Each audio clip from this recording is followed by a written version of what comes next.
Severed Souls, The Sword of Truth, by Terry Goodkind. Read by Alec Voles. Chapter 53. By the end of a long day of making their way down dangerously steep slopes, along narrow cuts between rock walls, and through areas of dense woods, they finally reached flatter ground. There, they were able to follow a brook among moss-covered rocks as it meandered through a forest of young, wispy hardwoods. The rocky brook left the forest canopy more open, helping them to see in the fading light. Richard watched for a place where they could set up camp. He had finally managed to put a few people between Colin and him and Irina and Samantha. Colin was happy to be left alone with him as well. He didn't know what it was about Samantha's mother, but Richard found her tiresome. She tried to be perpetually cheerful and friendly. Richard wasn't in the mood for either. He had bigger things on his mind. He supposed that Irina was simply trying to make the best of a bad situation. After all, she had been in charge of Stroizo when the barrier had failed. On the way to warn others of what had happened, her husband had been eaten alive by half-people right before her eyes, and she had been taken captive by the savages who did it. People in her village, surely people she knew well, had been murdered by walking corpses sent to kill her daughter. Now she was on a mission to save Richard's and Colin's lives. He didn't see that she had a lot to be happy about. He supposed that she had to be happy that her daughter was alive and well, and so was trying to remain optimistic. He still thought, though, that she should be a bit more worried about the situation they were all in, out in the middle of the trackless forests of the Darklands, making their way through dangerous and mysterious woods. They had all nearly been killed by the attack of the Shuntuck, and there was no telling if legions more of the flesh-eaters would show up at any moment. In Samantha's case, though, he knew her exuberance was the innocence of youth.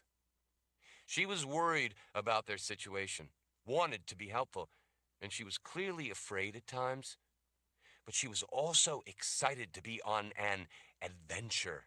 She was rightly proud of herself for being able to help them when they had been in an impossible spot. Richard was proud of her, too. It was the second time she had done such a thing.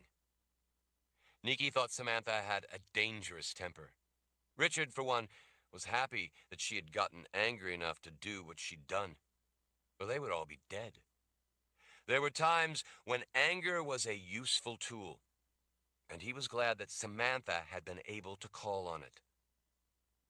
As Richard carefully picked his way over the spongy ground among the moss-covered rocks, he kept an eye to the woods all around. Colin, following close behind, held his hand to help balance herself as she crossed the brook with him. They used rocks as stepping stones to get over to the other side where the ground was more open, less rocky, and made for easier walking. The light mist made for slick footing, though. Occasionally, Richard checked behind to make sure everyone was keeping up. In the gathering darkness, Zed smiled and leaned close to Samantha from time to time, pointing out different useful plants. She soaked it all up. It reminded Richard of when he had been young, and Zed had taken him on walks in the woods to show him where particular things grew, and told him of their use. Richard missed that so much. He missed those times he'd had with his grandfather. He couldn't stop thinking about Zed's advice to quit, to give everything up, and take Colin away to some distant place where they could enjoy a life together. He tried to think of other things, but Zed's words kept echoing around in his mind. If there was one person in the world whose advice he took seriously, it was Zed. And yet, this time, Richard stepped on exposed roots to stay out of the marshy spots where there could be hidden holes. He kept a continuous watch on the shadows to see if they moved. He watched spots of light to see if they vanished beneath shadows. Sometimes both things happened. It was usually a bird flitting from branch to branch. Once it had been a squirrel. Both sometimes moved a branch in the still air and made the leaves drop their load of collected mist in a shower of fat drops. Richard had been watching, but he hadn't seen Colin's little friend, Hunter. Whatever the animal with the big green eyes was, it didn't act aggressive. It seemed interested only in watching Colin. He shared the feeling, but he didn't necessarily appreciate it in a wild animal. Just because it hadn't acted aggressively yet, that didn't mean it wouldn't at some point. Still, something about the creature put him at ease. He just didn't think it was dangerous. Whatever it was, he hadn't seen it all day, so it had probably stayed in its home area once they had moved on. From time to time, ravens let out raucous calls to warn others of approaching people. The harsh, echoing cries were grating in the quiet woods. Richard could see some of the soldiers out ahead look up into the trees when a raven made a racket. The men behind kept a careful watch all around as well. Something about the area they were in made Richard uneasy. The openness by the brook left the forest canopy a little too open for his liking. Through gaps in the leaves, he could see the stepped stone cliffs rising up to the sides. The scouts had said that the pass they were going through was the only practical way to make good progress. There were hundreds of places from up high where anyone could easily mark their progress along the brook. He felt like a mouse being watched by an owl. Making good time was always foremost in Richard's mind, though, and this was the only real choice for a route that would get them to Saavedra and the containment field at the Citadel. Richard noticed all the little birds abruptly take to wing, darting away through the branches. Almost at the same time, 3 ravens lifted silently into the air and raced off together through the trees. Richard froze an instant before he heard a clipped cry from one of the men behind. He spun around and looked up just in time to see legs pulled upward through the trees. Something big and dark was carrying the man away. Richard saw the man's legs kicking as he fought whatever it was that had him, and then, for just an instant, before it vanished beyond the trees overhead, he saw the body go slack and limp. In the next instant, he had his sword out of its scabbard. The distinctive ring of steel being drawn echoed off the stone walls. In the hush of the silent woods, that sound was terrifyingly angry. All the men swiftly had weapons to hand. Everyone looked up, ducking as they turned, trying to see the threat. Richard instead watched the shadows down in the darkening woods. Something dark swooped in at them, out of that darkness of the trees to the side, and snatched up a man not far ahead, breaking his neck as it yanked him from his feet and up into the air. His sword clattered down on the rocks. The man never even had time to cry out.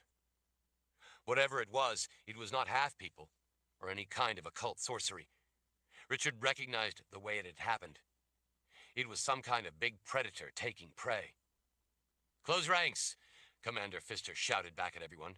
Men ran in from both directions, collecting Zed, Nikki, Irina, and Samantha as they came forward. Richard pulled Colin close with his left arm, protecting her and himself with his sword. Zed frowned as he looked around for an intruder he could strike down with his gift. Nikki turned slowly, searching the canopy. Irina hunched over, sheltering her daughter. Samantha's eyes were wide in terror. They were all vulnerable targets if they stood still. "Move!" Richard called out to everyone. "Keep going!" There was no saving the 2 men who had been taken. All they could do now was keep anyone else from being taken. "What do you think that was?" Colin whispered from close beside him as they raced ahead. "I have no idea," he told her, as he ran along the side of the brook, jumping from rock to root to rock. "But we need to get out of the open of this stream bed." "Some kind of small woods dragon?" she asked, as she worked to keep up with him. "I didn't get a good enough look. There isn't enough light, and they were too dark to tell much." "Keep moving," Commander Pfister called out to his men as he urged them on, waving his sword. "Watch your backs, boys." "Commander," Richard called out as they raced down the open area beside the brook. When the man paused to look back, Richard pointed with his sword. "Make for that split in the rocks on the side. There are heavy woods beyond. We need to get out of this more open area. Whatever those things are, we're in the middle of their game trail." Commander Pfister nodded and turned the rush of men toward the place that Richard had pointed to. As he ran through the opening in the huge boulders, Richard could see that the forest beyond was dense and thick. The heavy cover would make it more difficult for any airborne predators. The only problem was that it was getting dark. They needed to set up camp, not run through the woods in the dark. He knew they didn't have any choice. Before they dared stop for the night, they first needed to get out of the area. The woods they entered were populated by spruce and pine crowded in close. Growing that close left the lower trunks free of branches for quite a ways up. That meant that the ground was more open, but in among the maze of trunks was not the kind of place a big winged creature could easily navigate. It also meant the forest floor, shaded by the dense growth overhead, was more barren, making it easier for them to run. And run they did, eager to get out of the area. Chapter 54. It was late in the night and quite dark by the time they found a place lower on the mountain where Richard thought it might be safe to stop for the night. At least, it was about as safe a place as they were going to find in the dark of an endless forest he didn't know. The area was heavily wooded with dense, tightly spaced young hardwoods all around that made it difficult to move through, at least without making a lot of noise. A few large trees left them a bit of a more open spot where they could lay out bedrolls and get some sleep for the remainder of the night. It would be difficult to travel through such woods, but it would also make it virtually impossible for any creature to swoop in and pick them off, as had happened back near the brook. The dense growth would make it hard for any predator of any size to rush in at them. Since they needed to stop so they could all get a little sleep, it didn't matter how difficult it would be to travel through such an area, as long as it made for good protection. Of course, an attacker, including half-people, could still make their way in, but they would face a wall of first-file soldiers with weapons. They were all angry that they had not been able to stop the predator, whatever it was, from taking 2 of their fellow soldiers. "What do you think?" Commander Pfister asked as he peered around in the light of little flames Nikki, Zed, and Irina each held aloft in a hand. Richard carefully scanned the area. "This looks about as good a spot as we're going to be able to find, short of finding a stone fortress." "We've come quite a distance since we saw those things," the commander said. "Maybe we left them behind. Maybe they haven't followed us." "Or maybe they're full," Irina said. "I told you the Darklands are dangerous and filled with things no one has ever seen, or at least lived to tell about. Most of us have only heard vague stories and rumors." "It looks like some of those rumors are proving to be true," the commander said. Richard didn't see what choice they had in it, but he didn't feel like discussing the matter. After a hard day of traveling through difficult terrain, they all needed to get some sleep, not debate the dangers of the Darklands. Richard saw shadows appear as the moon emerged from the broken cloud cover. At least when the clouds began to break up, it had stopped drizzling.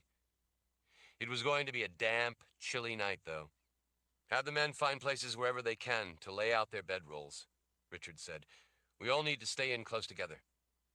Jake Pfister looked around in the mix of moonlight and conjured flames. "At least it's not so open in here. It will be difficult for anything to pick us off." "After we get settled, no fires tonight," Richard said.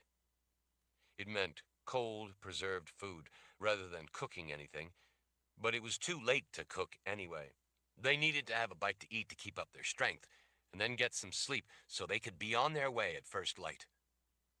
Commander Pfister quietly gave orders as he moved off among his men, seeing to it that some settled in, while he pointed out others and quietly called out names for watches.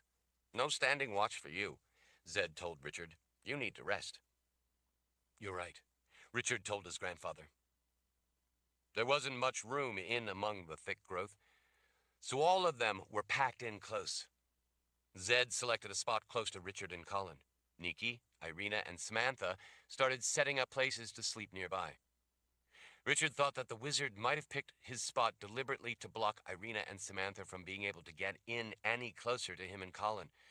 Whether done deliberately or not, Richard was thankful. He just wanted to get some sleep. Richard and Colin set out a small bedroll and blanket beside a slope of rock. Without building a shelter, there was no real protection from the weather if the rains returned. As Colin was settling in, Richard went to where his grandfather was carefully laying out a blanket. "You going to be comfortable there?" Richard asked. Zed smiled. "Perfectly. I can sleep on the point of a thorn." That made Richard smile because he knew that it was close to the truth. The old wizard always slept with his eyes open, but he usually slept well.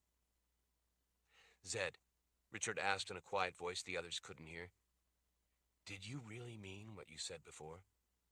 Zed puzzled at him. "About what?" Richard hesitated for a moment, afraid of the answer. "About being tired of living." "Ah," Zed said with a knowing nod. "Well, my boy, at times, yes. At other times, no."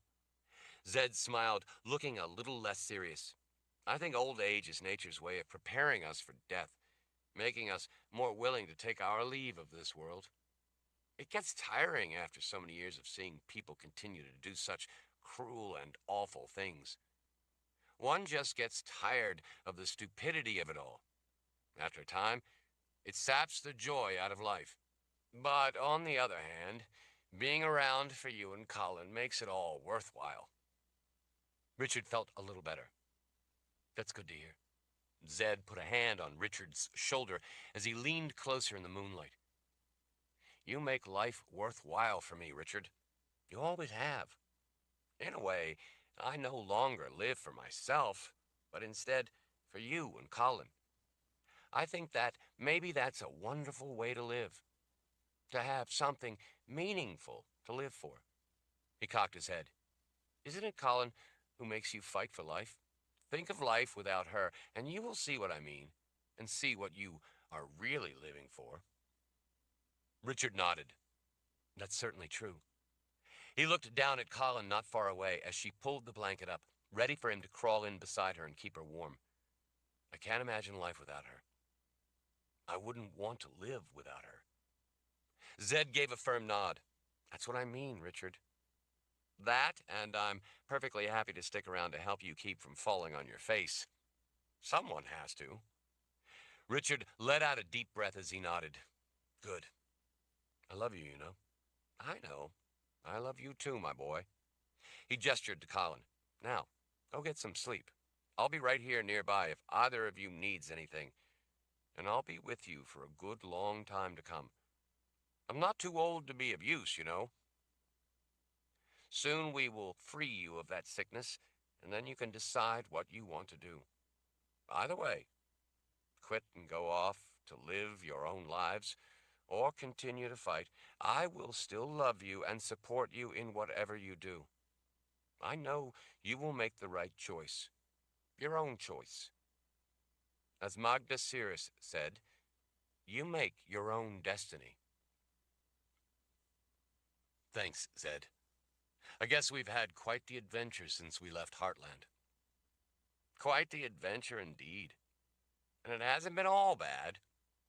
There have been a lot of good times along the way." "I'm all for the adventure being over, though," Richard told his grandfather. Zed smiled. "That's my wish, too. Now get some rest. I don't want to have you going unconscious on me again before I can heal you. The last time was a bother." "You can really heal us, though, right?" Zed stood up straight and looked Richard in the eye. "In a containment field, yes, of course. You have no need to doubt that, Richard. Now let me go so I can get some rest." "Sure. Rest well, then." The wizard looked around at the woods. "This really is a beautiful place. It's important to take in beauty whenever you can, my boy. This is a good place for a rest. And then tomorrow, we need to be on our way to get to where we can heal you." Richard smiled and gave his grandfather a nod before he went back and crawled into the blanket beside Colin. As he turned on his side, she spooned up against him. "Everything all right?" she asked. "With Zed, I mean? He wants us to get some sleep." Colin squeezed her arm around his middle. "I'm all for that." As she snuggled close for warmth and simply to be close, Richard watched out over the camp. Nikki, Irina, and Samantha were already wrapped in their blankets, breathing evenly and slowly, as were most of the men. Richard watched them all, worrying about them all, afraid to go to sleep, lest he never awake. Chapter 55. Richard woke sometime in the night when Zed rose up. He had been sleeping fitfully because he was worried about a whole variety of things. There were a lot of problems, but not very many solutions, other than getting to the Citadel. He'd also been sleeping lightly because he was on alert, so Zed standing up was enough to wake him. In the moonlight, he could see his grandfather take the blanket off from around his shoulders, lay it down, and then stretch to one side. He yawned, and after stretching to the other side, he carefully tiptoed among a sleeping Nikki, Irina, Samantha, and some of the soldiers. Richard knew that while Zed usually slept well, he sometimes said that his bones ached, and it was not uncommon for him to get up in the middle of the night for a while to walk the kinks out, as he put it. Something about the night felt strange to Richard. Even the perfectly still woods they were camped in felt somehow peculiar, somehow unnatural. He saw that the moon had moved across the sky, so he knew that it was not long until dawn. As soon as there was enough light, they could all be on their way. Once Zed had disappeared beyond a screen of young spruce, and Richard couldn't see him anymore, he rolled over onto his back and gazed down at Colin. In her sleep, she rearranged herself and snuggled up under his arm. It made him smile to watch her sleep. It was a picture of perfect innocence. Richard gently ran a hand down the side of her face, thinking about how much he loved her, how he would do anything for her. It made him angry to think of anyone harming her. Once he started to worry about her safety, he couldn't go back to sleep. Something was wrong, and he could not for the life of him put his finger on it. As long as he was awake and couldn't sleep, he pushed himself back to sit up a little so he could scan the woods, looking for anything out of place. Not a leaf stirred in the dead air. He didn't hear any night birds, or even any bugs. It was perfectly quiet in the woods all around them. He watched everyone sleeping, his gaze going from one soldier to another, checking. No one stirred as they slept. He was at least glad that the rest of them were able to get some sleep. Zed was the only one out of his bedroll besides men on watch somewhere out among the trees. At one point, as he dozed off into a light sleep, Richard heard an odd, muted thump, but the woods otherwise remained still. Waking instantly, he cocked his head, listening, waiting for it to happen again so he could better tell what it was, but the woods remained silent. He thought that it might have been a big pine cone dropping to the soft mat of the forest floor. Those sometimes made a thump that jarred him awake on really quiet nights. Richard slid back down to lie beside Colin for a time. He knew he should get some sleep, but he seemed too on edge to sleep. Every time he closed his eyes, they kept coming open. He took every opportunity, when they did, to watch out over the camp, visually checking on Nikki, Irina, Samantha, and the men. None of them had stirred, and no one in camp besides him appeared to have been awakened by the soft thump. In the moonlight, Richard spotted a dark form in the distance moving through the encampment. He soon realized that it was Commander Pfister making his way among the sleeping men. By the way the man was walking, Richard recognized that he had an urgent purpose. Richard sat up, frowning, as the commander came close and dropped to a knee beside him. Even in the moonlight, Richard could see the man's face was white. Richard checked and noticed that Zed was not back yet. He looked back at Commander Pfister. "What is it?" Colin woke up and sat up in a rush beside Richard. "What's wrong?" she asked in a whisper. The commander couldn't seem to find his voice. "What's wrong?" Richard asked again, more forcefully. It's Zed." Richard frowned as he looked over at his grandfather's empty bedroll. "What about Zed?" He looked around, checking the camp. "Where is he?" Commander Pfister swallowed. He stood and gestured weakly off in the direction Richard had last seen his grandfather. Richard shot to his feet. In a heartbeat, Colin was up beside him. Richard could see that the man still couldn't find words. "Show me." Men were already starting to stir, to sit up, as the commander nodded. He turned to the camp and shouted, "Everyone up! Weapons!" Men rushed to scramble out of bedrolls as they snatched up swords, axes, and bows. Commander Pfister stared urgently across the camp as men with their weapons to hand went into defensive positions. The commander, Colin, and Richard stepped between Nikki, Irina, and Samantha as they rolled over, rubbing sleep from their eyes while rushing to get to their feet. Samantha looked up at the men all around, standing with weapons drawn. "What is it?" she asked. No one answered as they all hurried to follow the commander. Pre-dawn mist drifted close to the ground. Richard and Colin followed the hulking form of the commander as he rushed across the small camp, and then through the screen of young spruce. He continued on a short distance through the woods beyond to a small, moonlit spot that was open, with trees standing like sentinels all around. Lit by a small patch of moonlight, under a fine shroud of mist, Zed lay on his back in the bed of moss. Richard blinked. Colin, right beside him, gasped. His grandfather's head rested a half-dozen feet away among the ferns. The whole scene looked so peaceful, so restful, so calm. Richard blinked again, at first not really understanding what he was seeing, or not wanting to. The reality of what he was seeing filled his mind in a hot rush. Chapter 56. The next instant, Richard pulled his sword free from its scabbard, its fury already fully alive the instant his hand had reached the hilt. It only took a couple of heartbeats after the sound of steel filled the quiet night before the entire force of the first file had rushed in through the woods around them. Richard stood panting, trying to find a direction for his rage. He scanned the moonlit scene, hunting for a cause, a threat, an explanation. He saw nothing out of the ordinary other than his grandfather lying beheaded in the middle of a soft, moonlit bed of moss surrounded by small, wispy ferns. In the next heartbeat, Samantha cried out in horror. Her mother stared in disbelief, both hands covering her open mouth. Nikki, standing beside him, briefly looked at Richard's face before rushing to kneel beside Zed's body. How could this happen? Richard asked no one in particular. Who could have done this? We had watches posted. His own booming voice echoed back to him out of the silent woods. He could see nothing out of the ordinary.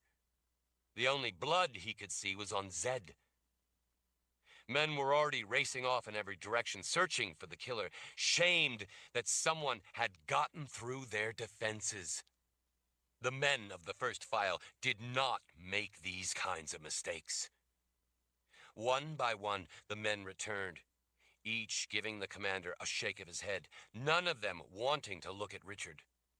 Tracks? The commander asked his men, looking from one to another. One of them gestured off toward the woods. Some of us came through here earlier to check the area, and we saw those tracks. But no one other than us has been through here. There aren't any tracks out beyond either. We can't find any evidence of anyone coming into this area from outside. They had to have snuck in through the camp. That's the only way. Unless they were hiding here the whole time we set up camp, Commander Pfister said, waiting for someone important to pass by. Maybe they slipped away after they did this. Richard didn't know that such an explanation made any sense, unless they were being followed. Other than the animal Colin had named Hunter, he hadn't seen anyone or anything watching them. He supposed they could have used occult powers to mask themselves as they shadowed the group. Other than that, he was having trouble understanding how it could have happened. With 1,000 thoughts tumbling through his mind all at once, he couldn't think clearly. No matter how they did it, there was no doubt that the camp had been penetrated by a killer. The way Richard's heart pounded with rage also made it difficult to think. He needed a direction for that bottled fury, but couldn't find one. He watched, tears running down his face as Nikki gently lifted Zed's head and brought it back, placing it by his body so that the old wizard almost looked right again. Richard dropped to his knees beside Nikki, staring down at his grandfather. Zed's dead hazel eyes stared up at the dark sky. Colin knelt beside him, one hand on Richard's shoulder as she cried, holding her other trembling hand over her mouth, holding back the scream. Richard, noting men return and whisper reports to Commander Pfister, finally looked up at the man. Anything? Did the men find anything at all? His own voice sounded distant and wooden to him, as if it belonged to someone else. I'm sorry, Lord Roll. Other than this, he said with a nod toward Zed's corpse, nothing looks wrong or out of the ordinary. How could this happen right here? Right under our noses? How could we not know? Not see anything? Not hear anything? Richard remembered then the soft thump he'd heard. He realized then what he had heard hitting the mossy ground. I wish I had an answer for you, Lord Roll, Commander Pfister said in little more than a sorrowful whisper. I told you, Irina said in a quiet voice. Things like this are common in the Dark Lands. There are dangers here that no one knows about. Richard wasn't in the mood to talk about the dangers of the Dark Lands. He stood up then, his mind racing, his heart hammering, his fist clenched around the hilt of his sword. He forced himself to cap off his emotion. He couldn't let those emotions free. None of them could afford for him to lose control right then.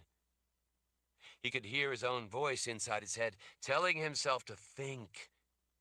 It felt like he was somewhere above, watching himself standing there in the little clearing lit by moonlight, looking down on Zed's body. No one knew what to do, what Richard would do. They were afraid to move, afraid to do anything. They all waited for him to give everyone direction. Richard swallowed and cleared his throat, making sure his voice would not fail him.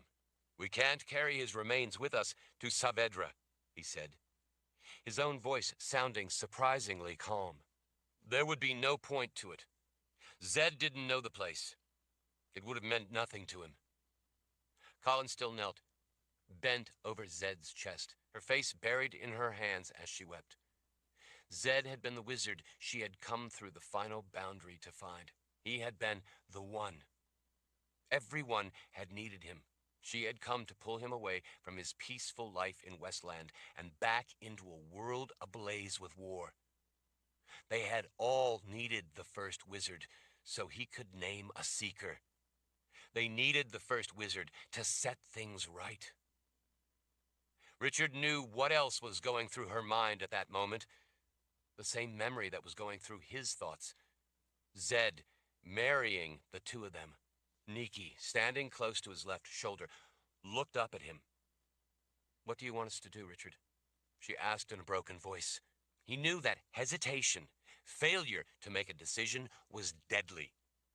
They were already in enough trouble, and there was obviously yet more they hadn't been aware of lurking in the night. It was most likely something to do with occult sorcery, otherwise Zed and Nikki would have detected it. He needed to make a decision. He needed to make it quickly, and he needed it to be the right decision. He tried to think of what Zed would want him to do, what he would advise. Richard looked around. No one knew Zed's wishes better than Richard. He knew that Zed would tell him that he must push on, that he had to get to the Citadel or everything. All their efforts and hopes would be in vain. His grandfather would tell him that the living couldn't sacrifice their chance at life to mourn the dead. Zed told me that he thought this was a beautiful place. His soul is in the hands of the good spirits now. He is safe there with them and finally at peace. He no longer has need of this vessel in which he has for so long sailed the world of life. He would want us to purify his remains in a funeral pyre. We need to build up a platform of wood and place him on it. We need to be quick about it. We don't know what danger is here among us. We can't stay here. We need to take care of Zed, and then we must be gone. I will see to it at once, Lord Rawl, the commander said. Richard turned to Nikki. If we get to a containment field, can you cure Colin and me by yourself, without Zed? Yes. Are you sure? Nikki did not hesitate. Absolutely. Could you tell how he was beheaded? By what method? Nikki swallowed. No, it looks like a blade, but it could have been something else. You mean like the gift? Yes. I've seen it done often enough. It looks much the same, but I can detect no gifted people anywhere near, other than myself, Irina, and Samantha right here with us. They could have been lying in wait, and then when they saw an opportunity, killed the first person of rank that they could, and then run off, Commander Pfister said. Richard nodded. Possibly. Send your best trackers out and have them search while we take care of Zed. But if they do find any evidence of an intruder, they could be gifted, so I don't want them following or trying to take them on. Just come get me instead. He turned back to Nikki.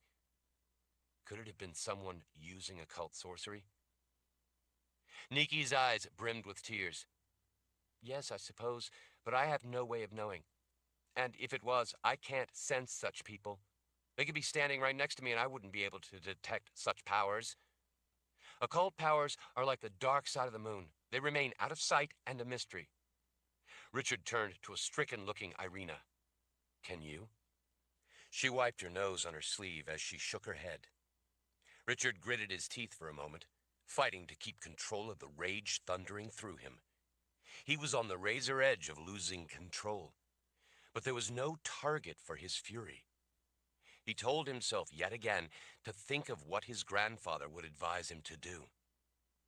All right, then. We need to see to taking care of Zed's remains as swiftly as possible. He is with the good spirits now. We can weep for his soul, but we have to move while we weep. Though his body is only an empty vessel now, I don't want animals getting at it. With our gifted, we can have a fire hot enough to purify his remains in short order. It's going to be light soon. We can't afford to delay one moment longer than absolutely necessary.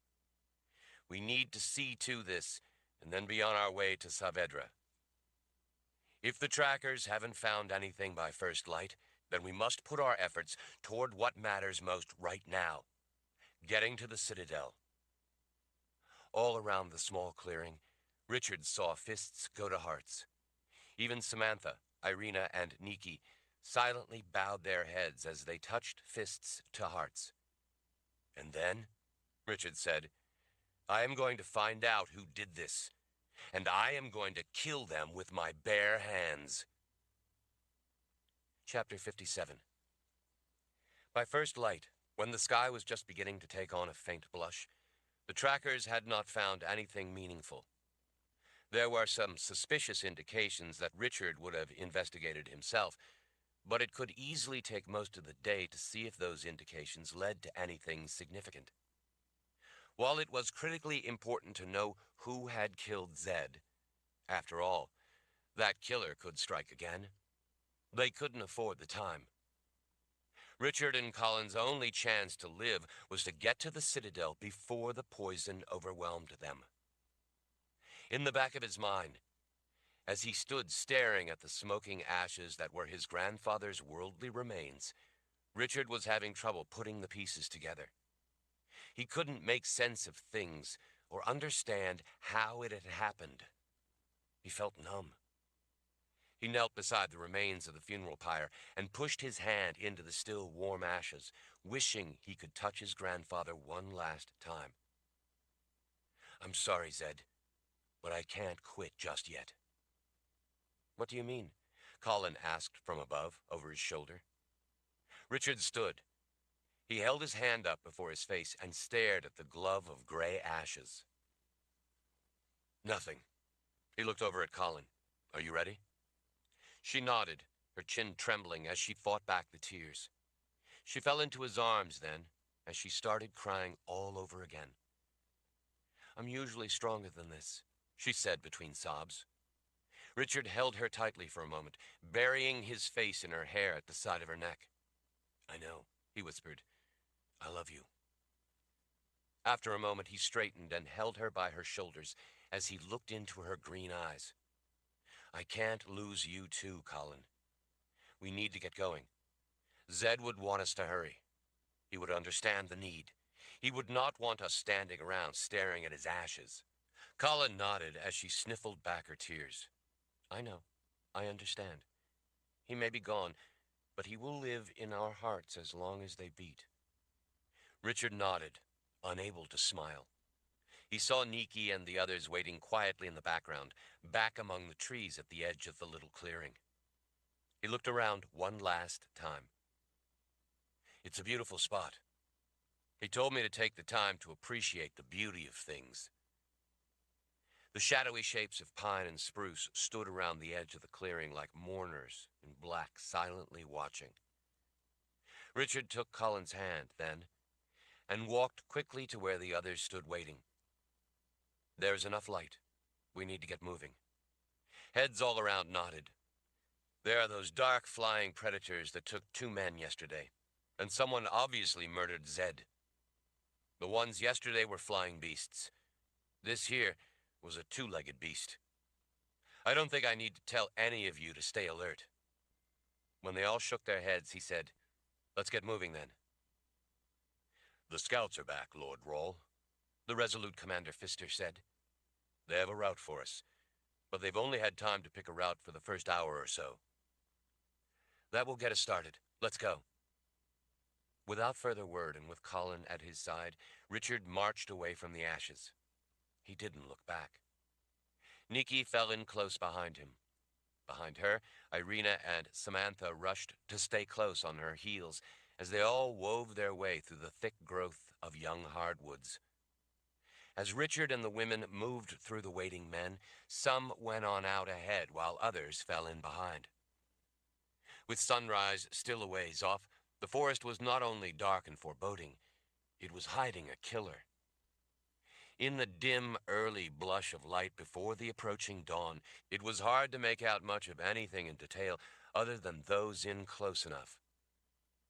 As they went over the edge of the rise, Richard could see the black shapes of men out ahead along with the soaring trunks of pines silhouetted against the sky.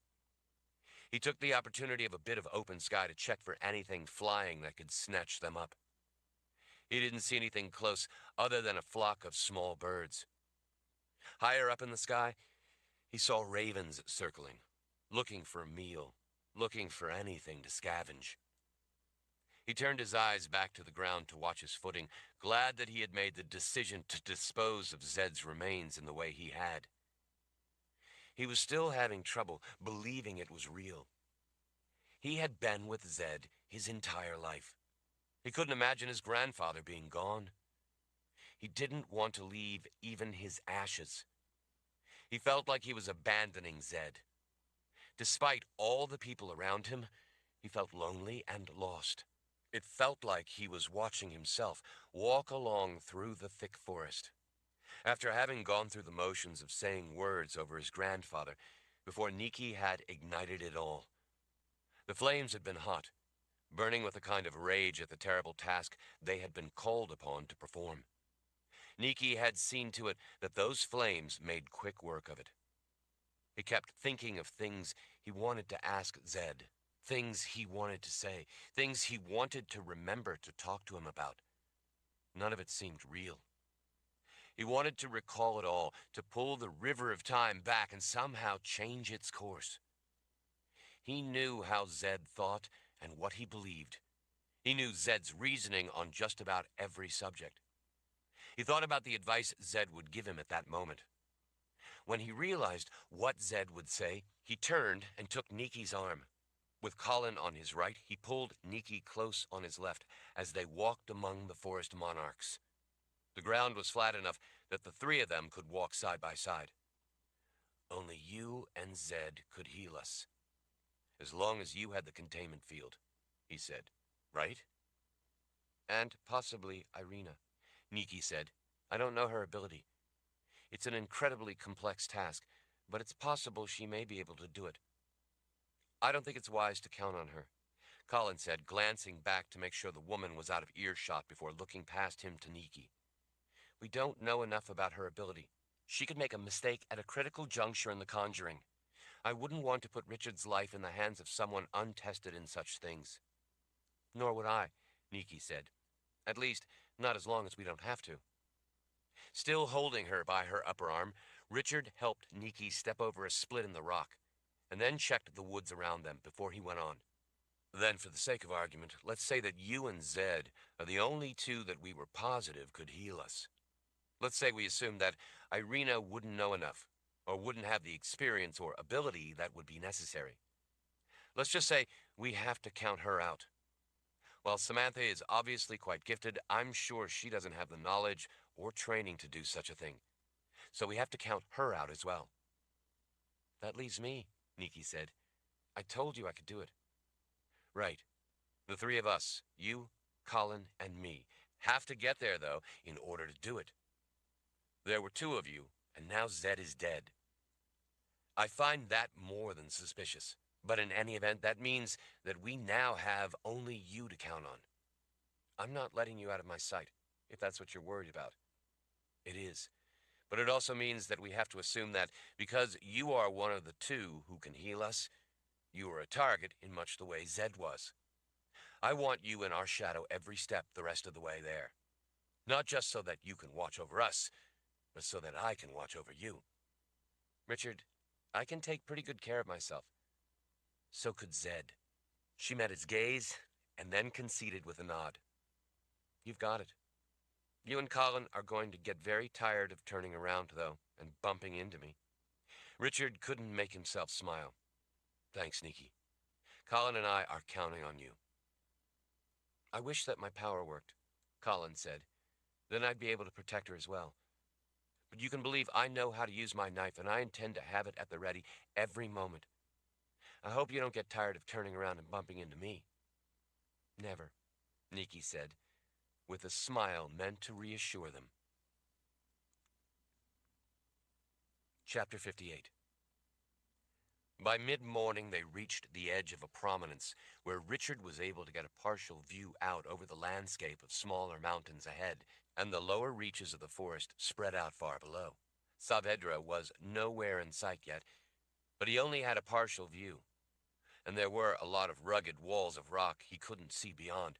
So it was possible that when they were able to get farther down and beyond some of the difficult terrain, they might be able to spot it. From where they stood, they could easily see that there was higher ground ahead in places. Once they got down into the lower forest, though, they would be blind to what lay ahead. They needed to be aware of the nuances of the lay of the land in order to know how to avoid going off in certain directions, or they would end up having to backtrack. They couldn't afford that. He could see that they were still going to have a lot of ground to cover before they had any hope of reaching Saavedra. He could also see that they had some tricky country to get through as they made their way lower down through the mountains. It all looked pretty easy when viewed from up high, but experience had taught him what to look for when picking a route.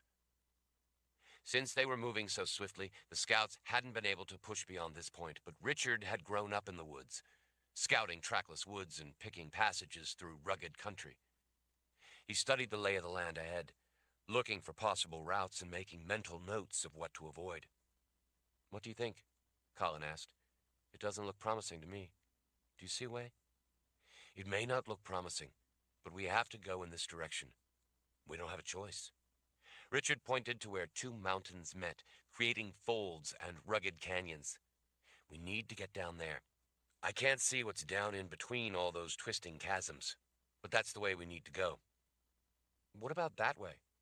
Nikki asked as she pointed a little more to the left. It looks easier without all those bends and turns in the chasms. It looks sketchy down in there. Going more to the left avoids that. It only looks easy from this distance. Richard leaned close to her and pointed, letting her sight down his arm. See that there? If we go that way, the ground drops away in sheer cliffs. They don't look that bad from here, but I can tell you they are impassable. Trying to climb down is harder than climbing up, and that's a nasty descent. I wouldn't try it, and I know what I'm doing. Nikki let out a frustrated sigh. Looks like the chasms, then. What about that spot? Colin asked, pointing. The land is gentler off that way. It is, Richard said, gesturing, until you get to that scree slide. We'd never be able to climb that. It's so eroded that it wouldn't take much for it all to come down on us, or take us down with it. Follow the skirt of it with your eye and see what happens when you try to go around. Oh, Colin said as she squinted into the distance. That's nasty. It is. Worse, if we got down that far, we'd find ourselves in a dead end. And then we would have to backtrack and go around on a different route. We would lose half a day at least, maybe more. We can't afford to make mistakes. We have to get it right the first time. Colin sighed. So, do you see a way? Richard nodded. There is a way, but it isn't going to be easy. It's easier than wasting extra days going around, though. Our best route is to push on and get through the area down in those chasms. He was worried about making it to the Citadel in time. He couldn't afford to make a mistake in finding a way through the wilderness ahead. In a way, he didn't care. The world seemed empty. He was in the mood to give up and wait for the blackness to take him. But that same blackness would come for Colin. In his numb pain at the loss of his grandfather, the one thing that really mattered to him was Colin. He wanted more than anything for her to be safe. He couldn't stand the thought of losing her, too. He would do whatever it took to keep her safe and make sure she was healed. Zed had told him that living for those you love was the best part of living. Richard clung to that idea. He cared that Colin lived, and he would do whatever it took to protect her. Richard's gaze followed a few streams down lower, mentally testing the lay of the land, looking at where they led. I can't believe it's this hard to get to the place, Commander Pfister said. Nothing is ever easy, Richard said, Zed's frequent words coming to mind. We're coming in from the wrong direction, one of the men said. This is the back door, you might say. Richard nodded his agreement. From what Irina knows and what Ned was able to tell us before he left for the palace, there are roads and trails that are well used by traders and merchants, coming and going between other cities and towns in Fajin province, and then beyond to the rest of Dahara. The problem is, none of those roads and trails head off in this direction because there is no real civilization back where we came from. That's why the barrier was placed there in ancient times. The people back in the Great War wanted to put evil in the most remote, deserted place they could find. Saavedra was located in a hook of a river, and Richard knew that they were headed in the right direction. So he knew that the easiest way to get to the city would be to get through the wilderness to the streams and then follow those tributaries downstream to the river. When they got close enough, they would finally encounter roads and trails. Either the river or a road would lead them to Saavedra and the Citadel. He knew where to go. It was getting there that was going to be the problem. So, do you see the way we need to go? The commander asked. I do, Richard said. As Commander Pfister and a number of the men leaned close, Richard pointed out the route, explaining the crossovers, the walls of rock they needed to follow, and the impractical, dangerous climbs and descents they needed to avoid. The scouts all nodded their agreement as Richard explained the plan. There are some things down there we still can't see, one of the men said. We might get down there and find out we can't make it through. Richard heaved a sigh. I know, but I don't see any other way. Sometimes there is only one pass through mountains without going a long distance to find another. As far as I can see, that area down there is the best chance to make it through. Even so, the difficulty is likely the reason there are no trails. He looked back at all the men studying the lay of the land. If anyone has a better suggestion, speak up. All the men, eyes scanning the land below, shook their heads. They all saw the same problems he did with going any other way. Far as I can see, one of the scouts said, frowning as he studied the chasms. "You're right that this is the only pass. We either get through this way, or we have to spend extra days getting around those peaks over there." "I've scouted that direction," another man said. "You hit the skirt of those mountains and have to keep pushing in the wrong direction, hoping to finally be able to make the turn. It would likely take an extra half a dozen days." "We don't have any extra days," Nikki told the men, wanting to bring a halt to them even considering it. "We don't have any extra hours." Her words were sobering to everyone. The men all knew the consequences of not making it to the Citadel in time. Commander Pfister had given all the men a talk, explaining exactly what was at stake. These men were devoted to protecting the Lord Rahl. They had competed all their lives to be members of the First File. They were not about to entertain the possibility of failure. Richard was even more committed, though, because it meant Colin's life, and nothing meant more to him than that. But they needed to get through a lot of rugged territory first. They weren't going to make it that day, but Richard thought it might be possible, if they were able to cover enough ground, that they would reach Saavedra the next day. Having the cure that close, yet so far, was tormenting. Richard checked the sky for any sign of a threat. He saw birds, but none of them looked panicked. He didn't see anything more threatening than a red-tailed hawk. "That's it, then," one of the scouts said. "We will have to come in through the back door to Saavedra." "Have you heard the old adage advising to always grow oleanders at your back door?" Nikki asked. The man frowned. "No. Why would you want oleanders at your back door?" "For protection," she said. "Oleanders are poisonous. Saavedra was probably in part established where it was for a very good reason, because this place guards its back." The men all shared looks. "Let's get moving," Richard told everyone. Some of the scouts who had discussed the best route took the lead. Richard, Colin, Nikki, Irina, and Samantha, along with the rest of the men, followed behind as they plunged back into the woods. Chapter 59. By late in the afternoon, as they worked their way ever downward through the dense, forested landscape, the ground became more rugged as fractures and rifts widened and deepened into wooded chasms. It wasn't long before they found themselves descending between soaring walls of gray granite. Low, heavy, wet clouds scudded by between the mountains soaring up overhead, conspiring with the close walls to make for a confining, gloomy journey. Drizzle dampened the walls and their faces. Some of the horizontal sections of slick stone in the walls to the sides overhung the stacked slabs of rock below, so there was no hope of climbing out.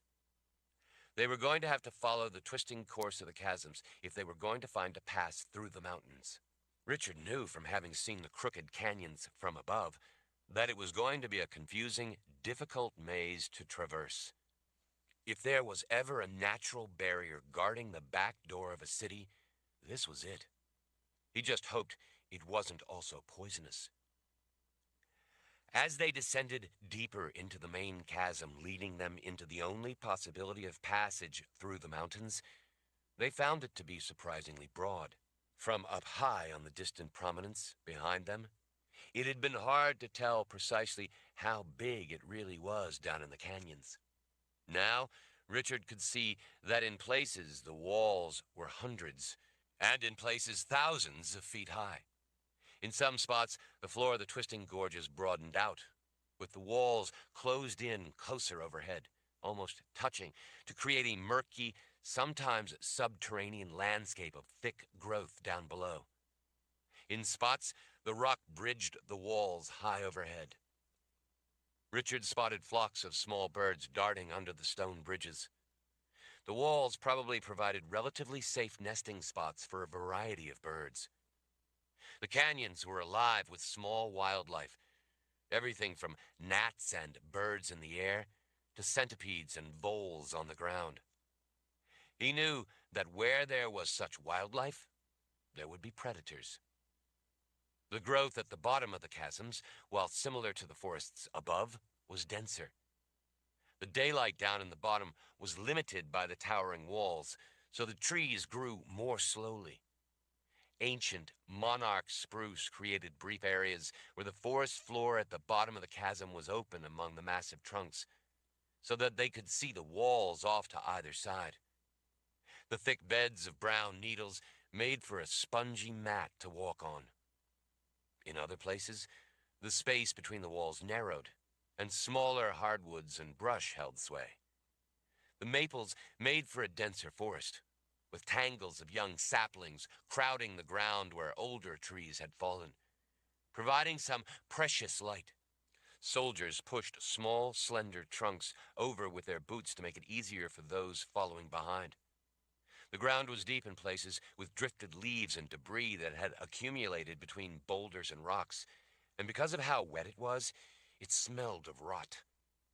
In a few flat areas, the water, standing in long, stagnant stretches, was alive with bugs atop and under the water, and snails around the edges. The walls above them seemed to continually weep water. Long, green streaks of slime grew down the walls, where it looked like water almost continually seeped down the rock face, staining it black. In other spots, where the rock walls higher up tilted inward, water dripped in thin rivulets from hundreds of feet overhead, splashing on the ground, creating either bare spots on the rock floor, or in other places, thick wonderlands of mosses growing in shapes like fuzzy miniature cities. In a few spots, the water fell from such towering height that it mostly turned to mist before reaching the bottom. All of that water running and falling down the walls meant that travel along the bottom of the chasms was a wet, miserable trek, either through a jungle of wet undergrowth or over stretches of sloping granite ledge with sheets of water running over a surface of slime that made it extremely slippery. At times, the fall of water echoed, and at other times, it roared. Richard didn't like having to travel through the chasms. He knew that it was dangerous to be in such a confined space.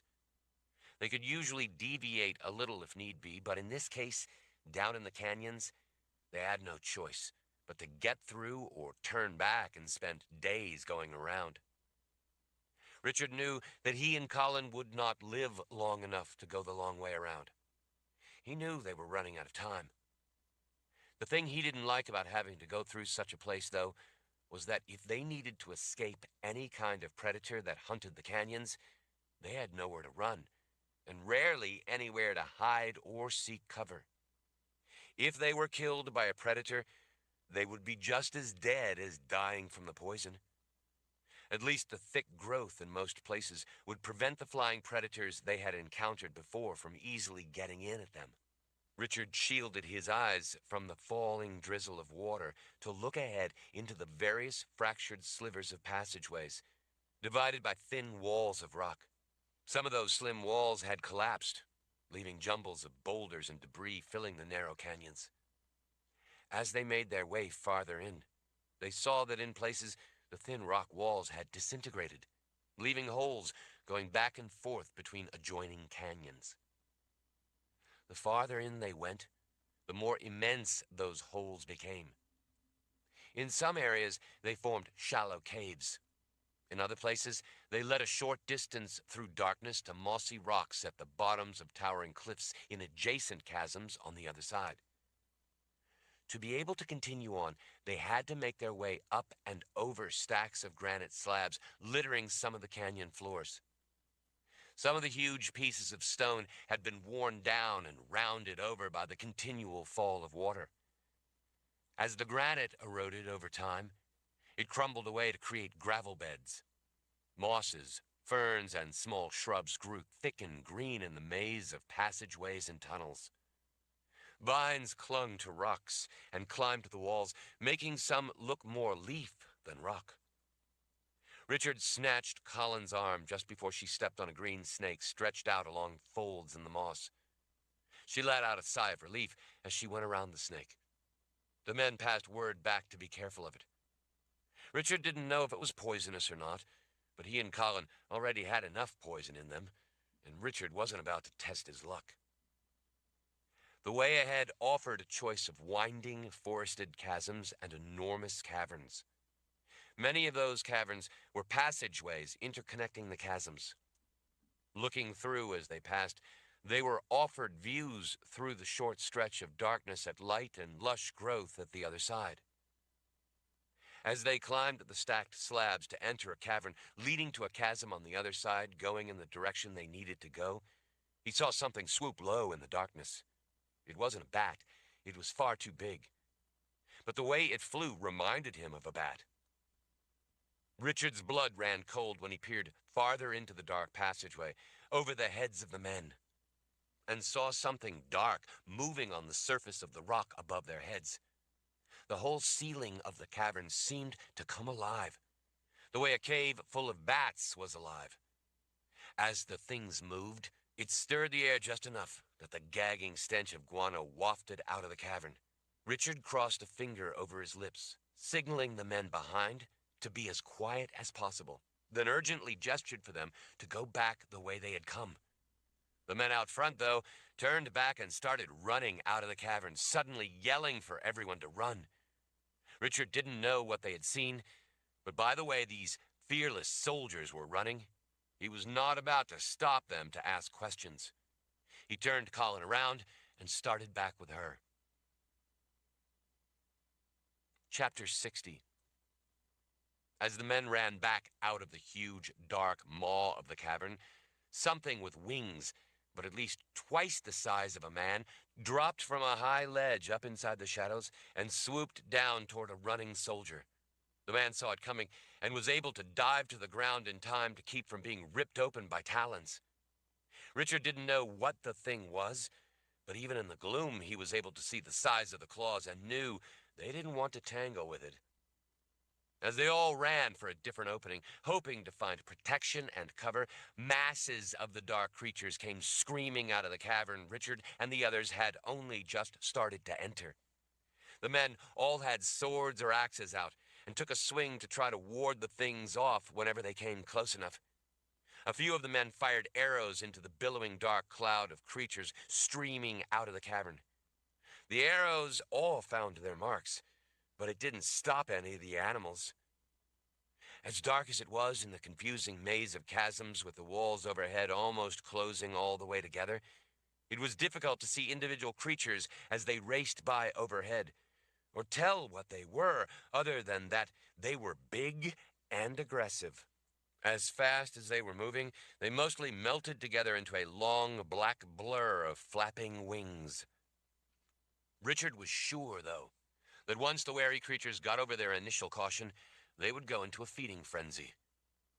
Yet more of them suddenly appeared, pouring out of dark cracks and openings in the walls the way big black bugs emerged from under rocks and logs.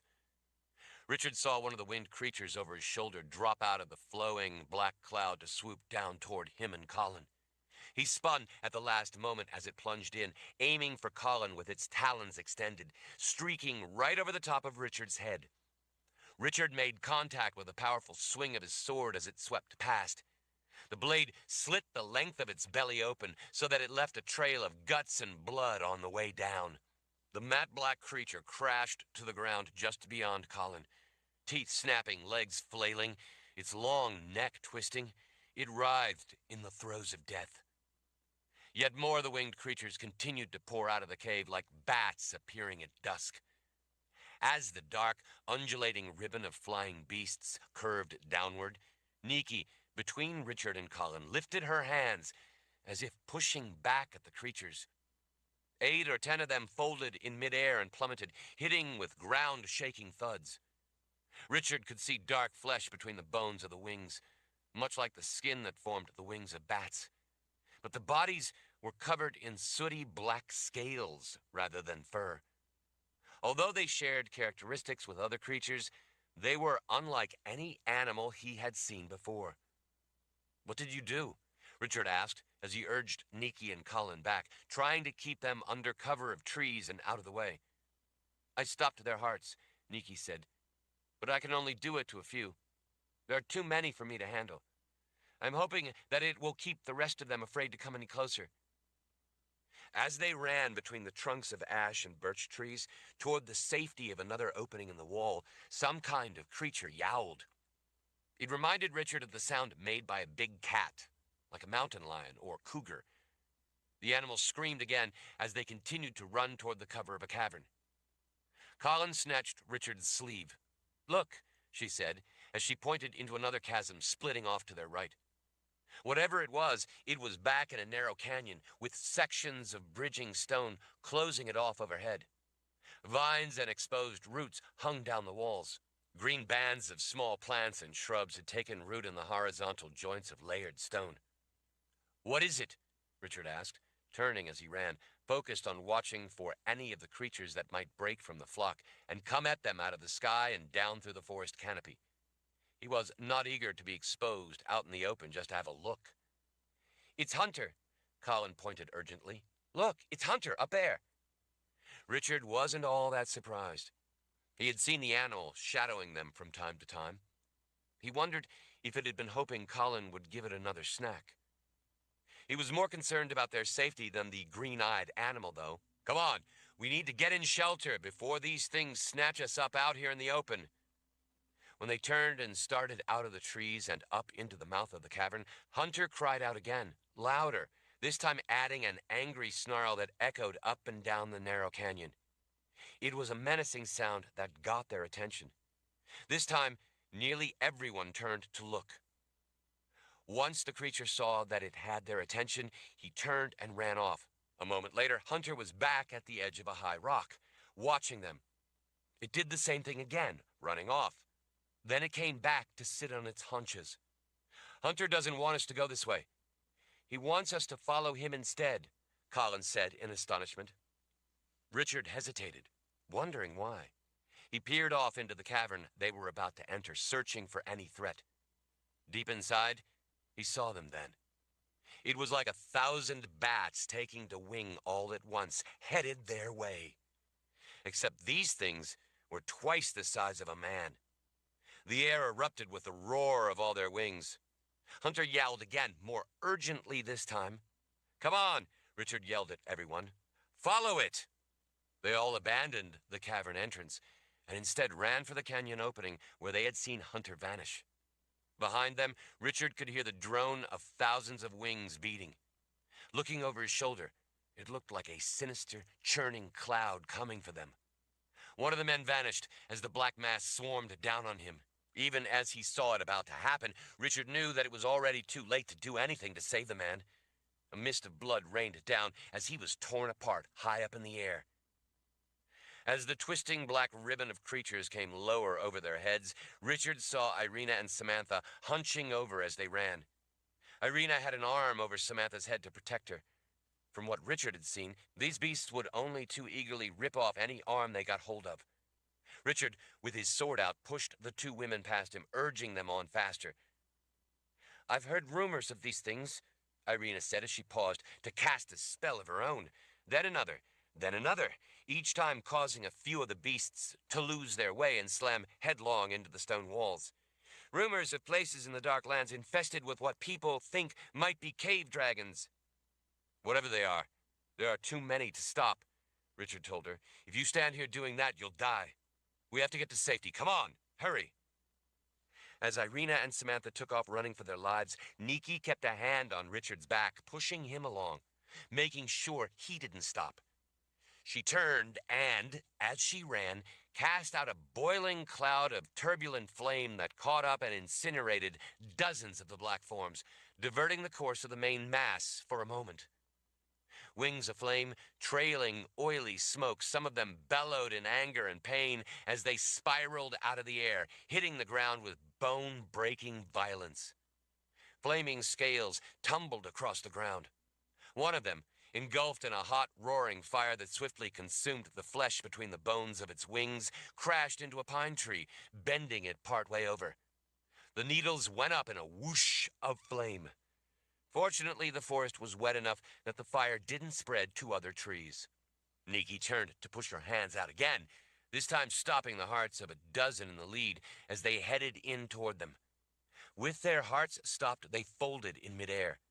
Others behind, still flying at full speed, crashed into them, tangling their wings together, snapping bones, and ripping the membranes of flesh between them. The mid-air collision caused the rest of them to divert their course, giving the people on the ground precious seconds to make their escape. As Richard pushed the last man past him and toward the narrow canyon, he grabbed Niki's arm and pulled her along with him. Colin, standing close by, urgently snatched up Niki's other hand. The three of them raced after the rest of the men, all chasing after the small, spotted animal as he bounded off over rocks into the distance ahead. Richard hoped that following Hunter was a good idea.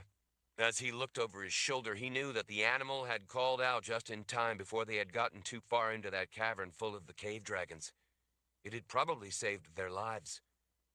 Following Hunter, wherever he was leading them, made the most sense. Chapter 61. The rock roof of the cavern into which they ran formed a peak along the top. Mosses and plants hung from the stone roof, giving it a lush, living green softness. Pools of perfectly still water suddenly frothed as all the men ran right through them. The sound of all their boots in the splashing water echoed around the chamber in a deafening clamor. While some of the soldiers took the lead to make sure that the way ahead was clear, most of the men slowed and fell in behind to protect Richard and Colin from what was chasing them. Niki, too, stayed close behind to protect them. Irina and Samantha ran close to him on the opposite side of Colin. Richard looked back over his shoulder and saw in the dim light out through the opening behind them that the winged predators turned aside, rather than enter the cavern opening with them. For some reason, they circled just outside like a dark tornado. They roared in anger, none of them daring to enter the cavern.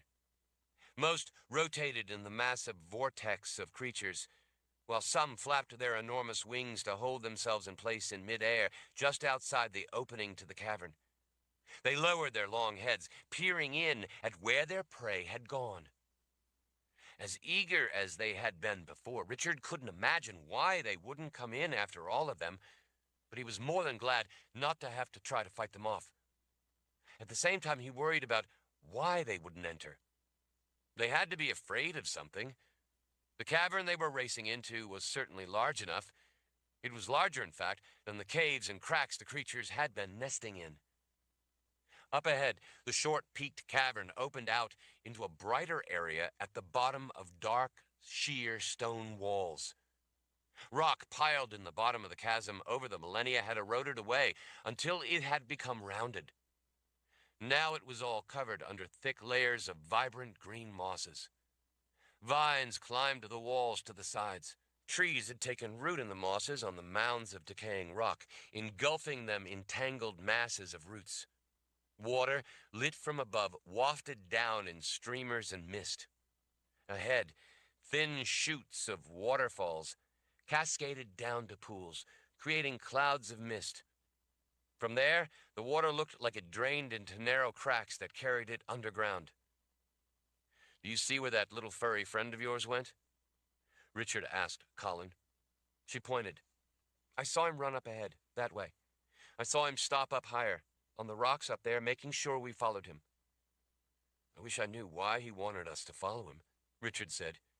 "Maybe he wants to help," Colin said. "Maybe he knows this place, and he wants to get us to safety."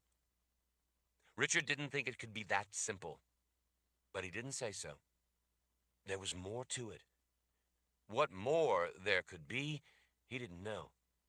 But for the time being, the small cat had gotten most of them away from what would surely have been a gruesome death.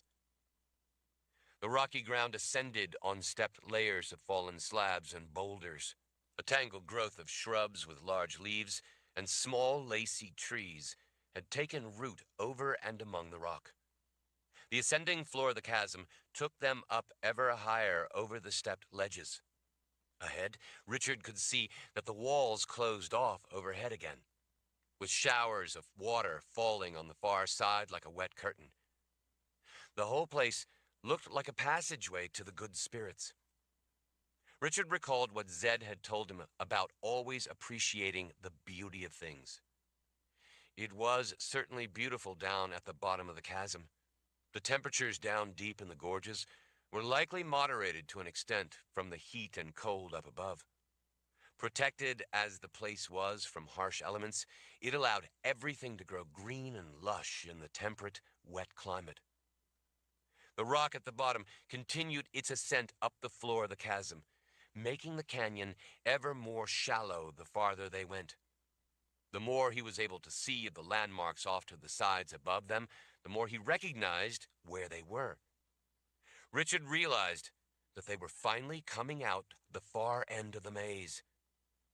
An hour more of hard climbing at last brought them out of the deep canyons to the forest above. All around, mountains ascended into low, dark, ragged clouds. The woods, though, were anything but a normal forest. As the ground flattened out, they found themselves entering a woodland of the trees that were all some kind of gnarled hardwood. They looked something like oaks, but were not oak. Richard had never seen the trees before. The canopy of leaves created a kind of ceiling overhead, leaving it dark and somber at ground level. The craggy, bare trunks all looked black in the dim light. Higher up on the trunks, the wood became increasingly knobby and knotted. Twisted, misshapen branches rose from there up into the thick canopy of blackish green leaves. It almost appeared that they were entering a vast chamber with black pillars holding up the dark green roof. The only light that made it down to the mostly barren forest floor was a hazy gray-green color. As far as Richard could see off into the murky distance, there were hundreds of the black trunks supporting the ceiling of leaves. Ravens, somewhere up in the limbs, let out calls that echoed through the crooked wood. He could see some of the big birds in the distance to the sides drop down out of the leaves to fly off among the trunks, cawing as they departed. Colin pointed. "Look, there's Hunter." He saw the animal off in the distance, sitting on its haunches, waiting for them. Richard rested the palm of his left hand on the hilt of his sword as he kept watch on everything else around them. The place was creepy. That was the only way to describe it. He saw that the men of the first file, spread out through the strange woods, ever on guard for any threat, were also looking warily around. Nikki looked as grim as the men. Irina and Samantha were clearly afraid of the place. As they cautiously made their way ahead through the endless expanse of the half-dead-looking woods, Richard spotted something dark off in the hazy distance that was not trees. He realized that it looked like people standing still and silent, except that it looked like they had horns. He saw then more of them emerge from behind trees to the sides. All of the figures carried long, straight staffs that were a little taller than they were. It wasn't long before they were surrounded by the silhouettes of what looked like nothing so much as horned people. Irina slowly dry-washed her hands as she peered suspiciously from one of the still, silent figures to another. Richard could see the shadowed form of Hunter off in the distance, watching them from far beyond the figures that had loosely closed in around them. "What are they?" Samantha whispered to her mother. Irina's gaze darted among the silent, dark, horned figures. "Cunning folk."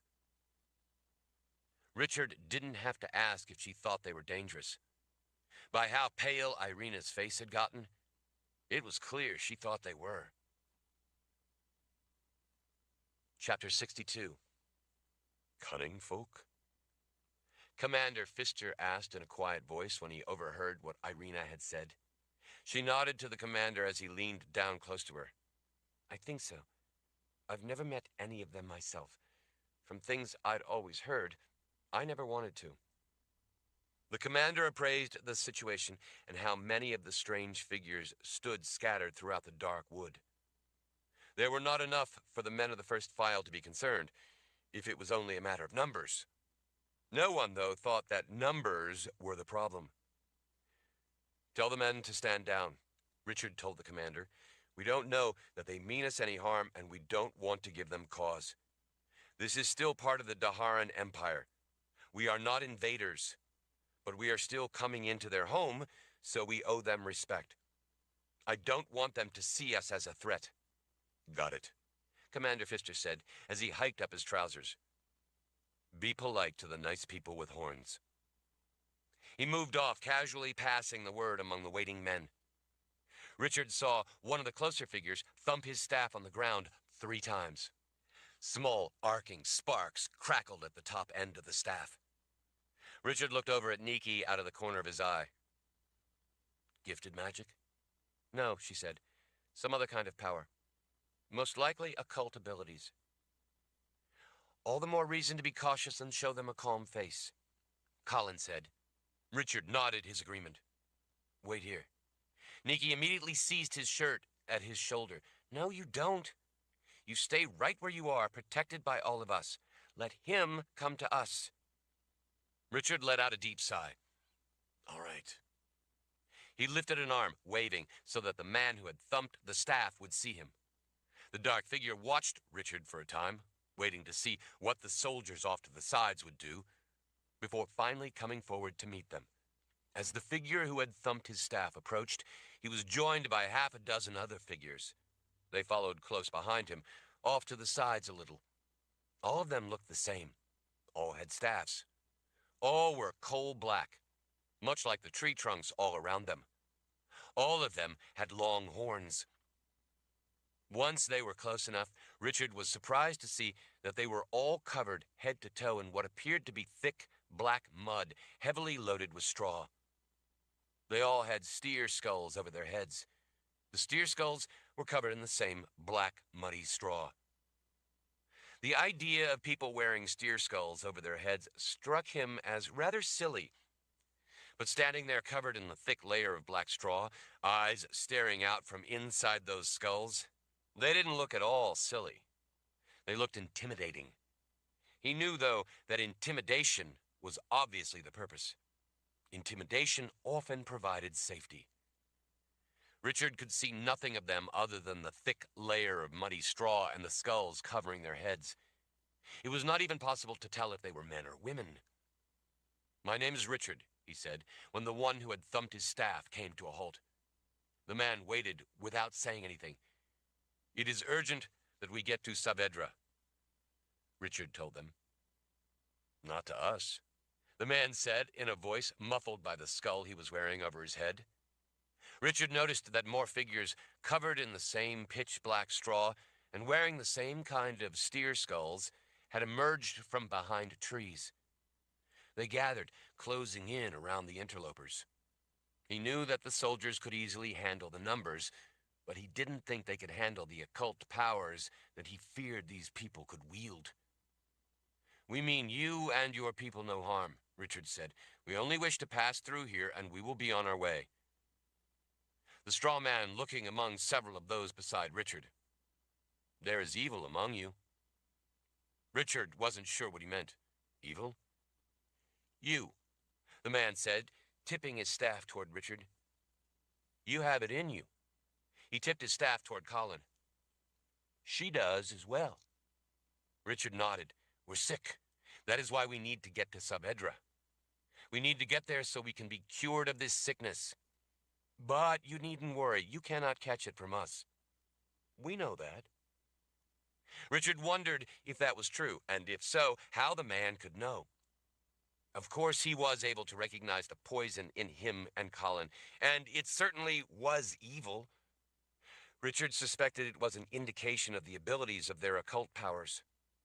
Jit had occult abilities, and this poison had come from her, so, in a way, it made sense that they would recognize it.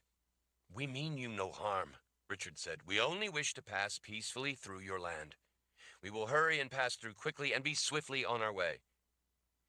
You may only pass if the oracle says that you may pass. Richard shrugged. That sounds fair. I would be happy to speak with your oracle. The head with horns swiveled as the man apparently looked through the eye holes in the skull at the people to each side of Richard.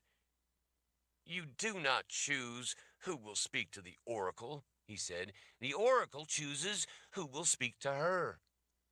Richard deliberately didn't react to the man's hostile tone, but instead tried to appear calm and agreeable. Even so, he was only a twitch away from drawing his sword if matters took a turn for the worse. All right. Will you take us to your oracle, then? The man appraised them for a moment longer. He thumped his staff, causing the top end to flicker with little flashes. We are the people of the straw. Come with us. He and the other straw figures turned and started weaving their way among the dark trunks of trees, through the eerie, misty haze, toward where Richard had last seen Hunter. Richard glanced over at Nikki before taking up Colin's hand and starting out after the people of the straw. Chapter 63. The walk through the strange forest of gnarled trees was longer than Richard had thought it might be. The ground, never getting much light below the thick canopy, was dead-looking, with very little growing in the crusty black ground. There was a bit of weedy growth that spider-webbed across the ground, but what wasn't dead was brown and sickly-looking. Richard knew of trees with roots that were poisonous to other plants.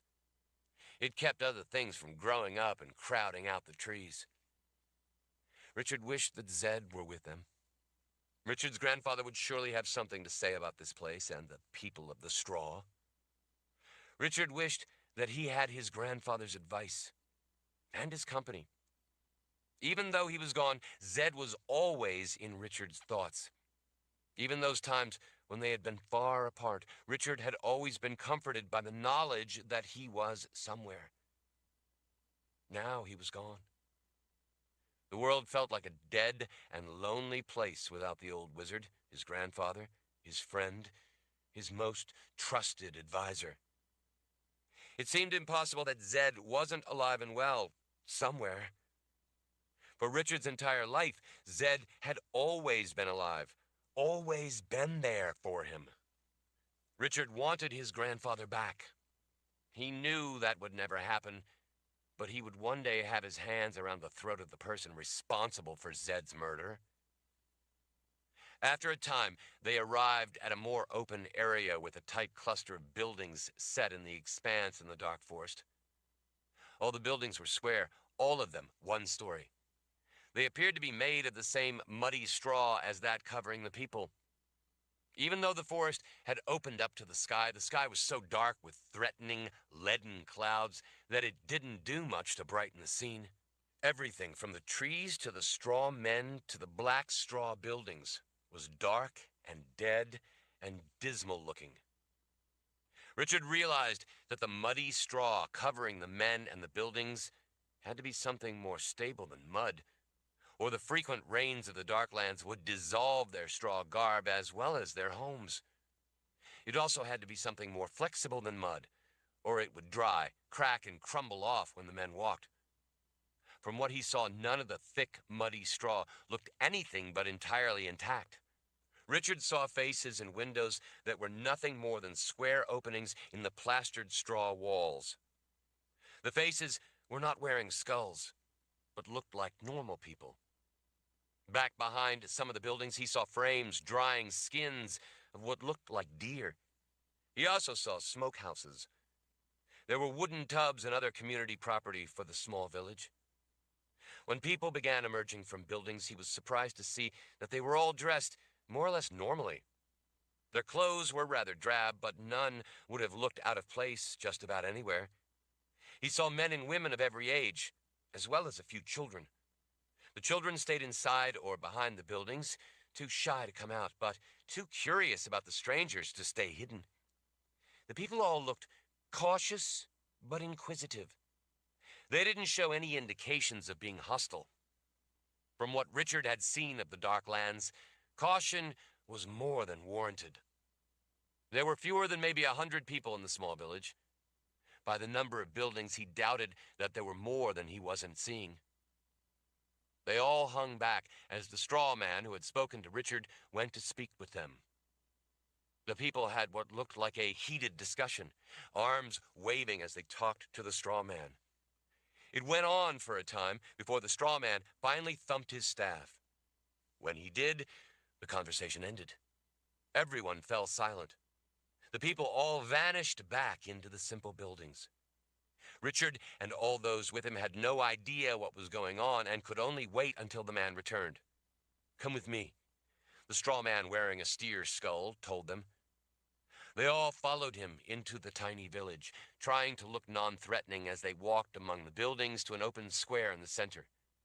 The straw men they had seen at first surrounded the square after Richard, Colin, Nikki, Irina, Samantha, and the soldiers were all packed together. As they waited for what would happen next, Richard looked over at Samantha. She had told him before how she longed to travel to different places and see new things. She had said that Stroyza was boring, and she hoped to one day leave her little village and go on adventures. Enough adventure for you yet? He asked her with a smile. She looked up at him with big, dark eyes and nodded, finally returning his smile. It looked a little forced. Do you think they will let us pass? She asked. They will, Nikki said in Richard's place while she kept her gaze fixed on the straw men, or they will meet death's mistress. Samantha eased back in the shadow of her mother. Richard didn't feel the need to warn Nikki to take it easy and not do anything rash. She was experienced, and he knew that she wouldn't be the one to start something. But if trouble started, she might be the one to swiftly end it. He could hear some kind of commotion in one of the more distant buildings. Muffled voices were having a spirited conversation. At last, the voices fell silent. In short order, a crowd emerged. They all walked close together, pushing and pulling one another along. They seemed gripped by a sense of occasion and by fear. In their midst was a woman, looking like any of the other villagers. She was dressed the same as the rest of them, except that in her case, her blouse was dyed a dark henna. Her straight, dark hair was pulled back into a loose ponytail tied with a strip of leather. She had been blindfolded with a piece of cloth dyed with henna, like her blouse, but much brighter. It was not hard to tell by the way she walked with her hands held out, feeling blindly for anything in her way, that she was clearly uncomfortable being blindfolded. Richard wondered if she had come willingly. He supposed that as long as she was only blinded with a piece of cloth over her eyes, he wasn't going to make an issue of it. Many of the people in the crowd around her pressed hands to her, helping guide her, reassuring her, encouraging her. One of the younger men took one of her hands and put it on his shoulder to help show her the way. She looked bewildered, confused, and at the same time, the way she held her chin up, maybe a bit honored to be the one blindfolded. She had certainly become an instant luminary among the people of Straw. She also looked like she didn't know for sure what to expect. The crowd around her shuffled to a stop before Richard and those standing close to either side beside him. Whatever the ceremony was they were involved in appeared to be a rare event. Richard imagined that they didn't often receive strangers out in the wilderness where they lived. At the same time, if they had an oracle, he was sure that there would occasionally be people come from great distances to see her. The straw man turned to Richard. Through this blind woman, the oracle will pick the one who will be allowed to speak to her. As the woman groped blindly with a hand, the straw man reached out, took hold of her hand, and placed it on his staff. He molded her fingers around the shaft. When she nodded that she was ready, he stepped aside. The blindfolded woman shuffled forward, using the staff to help her feel her way. When she got close to the line of strangers, she stopped, her chin held up, trying to sense who stood before her, but she couldn't. She began shuffling ahead again, this time walking down the line of strangers.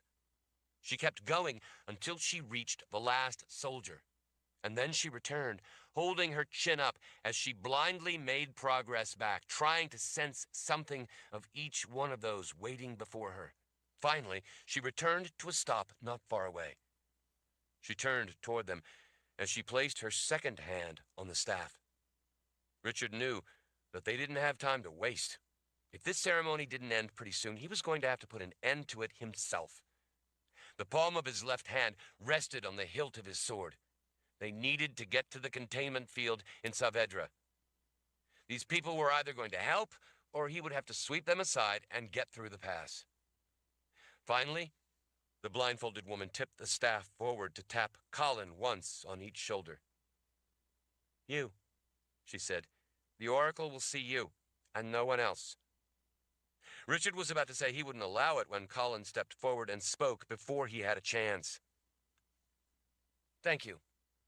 Please take me to the Oracle at once. We have no time to spare." Two of the straw men crossed their staffs before Richard when he started to take a step forward. "You will wait until the Oracle speaks with her," the straw man said. Colin held a hand back toward Richard, urging him to stay put. "It's all right, Richard. Just wait here. I am the Mother Confessor. I have been doing this sort of thing my whole life. We don't have any time to waste. Let me get this over with so we can be on our way. That's what matters." He wanted to say that when she had done this sort of thing in the past, she had always had access to her power. Now she didn't. But she was right that this would be the fastest way to get past and less risky than a fight, as long as it went well. Richard heaved a sigh. "You're right. We will wait here. Call out if you need help," Nikki said. "I will hear you." Colin nodded and then followed after the blindfolded woman with the staff. Richard didn't know exactly what was going on, but he did know that he didn't like it one bit. Chapter 64. Colin followed the blindfolded woman as she walked through the center of their village. The woman in the henna-colored blouse seemed to be better able to navigate now that she was holding the staff one of the straw men had given her, almost as if it were showing her the way as she walked down the center of the opening between buildings. The people of the village stood to the sides, silently watching her pass. Children, holding the frames of window openings, rested their chins on their hands. None of them spoke. Colin didn't like how somber they appeared to be over what they were witnessing. It reminded her of people watching a funeral procession. "What is your name?" Colin asked the woman she was following. The woman, walking with her chin lifted, turned an ear back toward Colin. "I am the one the Oracle has chosen to use. I am the one who is in service to her this day." "I see," Colin said half to herself. At the far end of the village, they plunged back into the somber woods made up entirely of the strange trees. The ground, still barren, dead, and dark, started to incline under the obscuring canopy of leaves. After a time, until Colin noticed rock bluffs to the sides, funneling them ahead.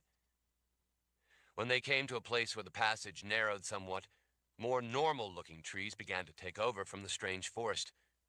Shrubs and plants dotted the ground among white birch and linden, thick with fragrant, fluffy, yellowish blossoms. The blindfolded woman stopped at the fringes of where the dark trees grew. "This is as far as I'm allowed to go," she said. "And what am I to do?" Colin asked. The woman tilted the staff ahead. "You are to go on alone. I cannot go beyond here. You must go the rest of the way alone." "How will I know the way?" The woman tilted the staff again. "The Oracle is that way. You will find her if you go that way." When she sensed Colin hesitating, she tilted her head in gesture back toward the village. "This is your last chance to turn back. Think carefully on what you are about to do. Not many are pleased to hear what the Oracle would tell them." "People are rarely satisfied by hearing such things," Colin said, "but I don't have a choice." The woman nodded. "I can feel the sickness in you." Colin took a deep breath as she looked off into the woods ahead. "Thank you for bringing me." "Do not thank me before you see the Oracle. Afterwards, for bringing you here, you may yet curse the day I was born." "I choose to thank you. Neither of us has a choice in what we do today." The woman smiled. "In that you are right. While you speak with the Oracle, I will wait back in our village with those you travel with. If the Oracle decides that you may pass, I will know, and I will bring them." Once the blindfolded woman turned back toward the way they had come, Colin started off in the other direction. She was glad, at least, to once again be in a more normal-looking forest rather than the spooky black wood. She found a small brook where gloomy light filtered down to the lacy leaves of some of the young trees growing along the mossy rocks along the bank. Colin fanned her head in front of her face as she passed through little clouds of gnats hovering above the brook. Up on the banks to the sides grew thickets of brush and larger trees. Even with the gnats and other buzzing bugs, it was easier to walk along the brook than to make her way through the congested forest to the sides.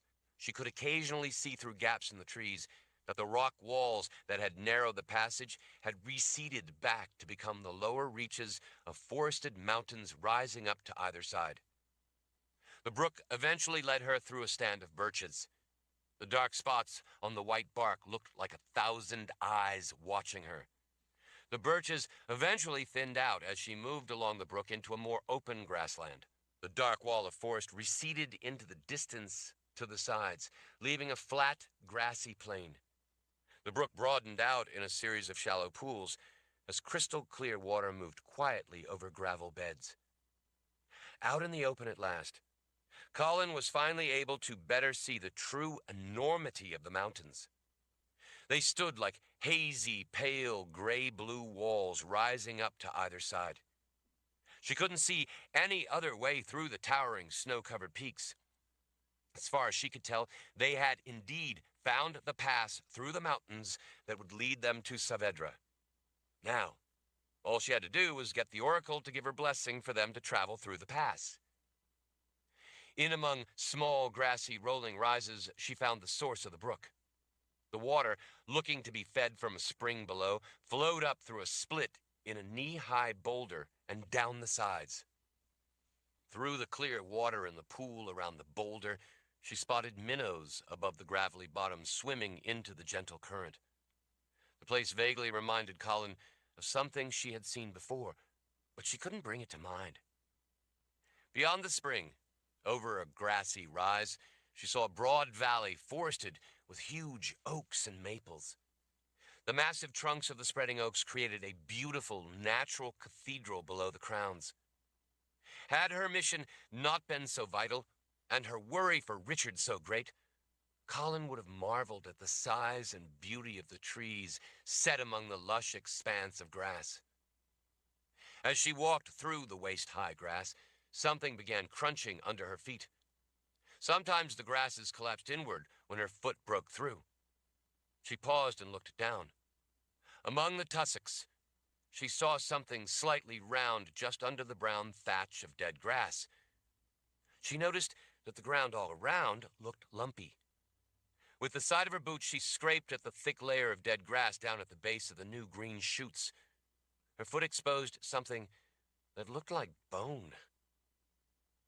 Colin scanned the entire area all around her and saw that all of it was cluttered with the smallish round humps. Those round bulges were what had been crunching and collapsing inward as she had stepped on them. With the side of her boot, she worked to expose more of the round mound. It was a skull. She squatted and pulled it out so she could turn it over. Empty eye sockets stared blindly up at her. The skull was human. Colin stood in a rush. She peered out over the grassy area and saw that there were small, round mounds everywhere, as far as she could see. Even in the distance, she could detect the telltale rounded spots down beneath the grass. They were all so close together that it would be impossible not to tread on a skull with every step. There had to be hundreds of human skulls littering just the area close in around her. By the way the ground in all directions was mounded, Colin suspected that the skulls were not merely lying on the surface of the ground, but heaped up in deep piles. She had no idea how many human skulls she was standing on, but she quickly changed her estimate from hundreds to thousands.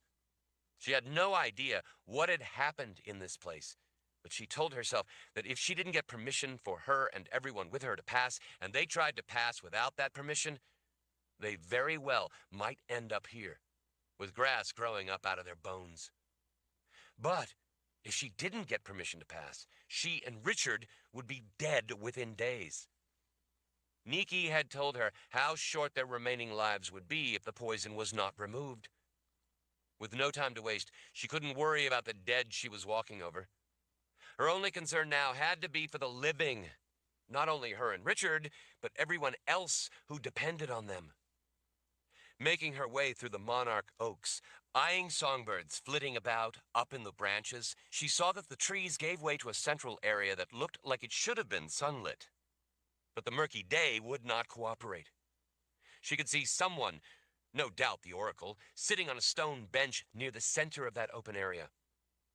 Colin wasted no time contemplating what she had to do or what she might say. She marched straight toward the woman. When she finally reached her, Colin came to a stop, waiting behind the woman sitting sideways on the gray granite bench, facing away. Her hair was a thick mass of dozens and dozens of matted, ropey locks of hair hanging loosely down on all sides. Her hair was bright red. "Good afternoon, Mother Confessor," the woman said in a silken voice without turning. "Thank you for coming." It was then that Colin noticed Hunter sitting quietly off to the side, watching with big green eyes. Colin knew in that instant that there was a lot more going on than she had at first realized. Chapter 65. The woman on the bench finally turned, gazing up at Colin for a moment before standing. Her gray dress looked far too elegant for the woods. Colin saw no home or building of any sort. The woman's piercing sky-blue eyes made her tight thatch of ropey red locks, by contrast, look all the more red. They were the sort of eyes that could easily be cruel. They were the kind of eyes that had witnessed many terrible things. Colin thought that the oracle might have been rather attractive, had she not painted her lips black. "Thank you for seeing me," Colin said. The woman gracefully bowed her head. "Of course. I am honored to have the Mother Confessor herself come to see me. My name is Red." "Red," Colin repeated, glancing to the woman's strange hair, thinking that the name was pretty obvious. The woman's black lips widened in a slightly amused smile. "You think I am called Red because of my hair." "It had crossed my mind," Colin said. "Of course it did. But you would be wrong." The tolerant smile stayed on her face, not touching any other of her smooth features. "I am called Red because there have been times when this pass through the mountains—" She swept an arm out, first in the direction Colin needed to go, and then in the direction from which they had come, "has run red with blood. There have been times when I have turned this pass to a river of blood." She shrugged. "So, that was how I came to be called Red. The hair came after."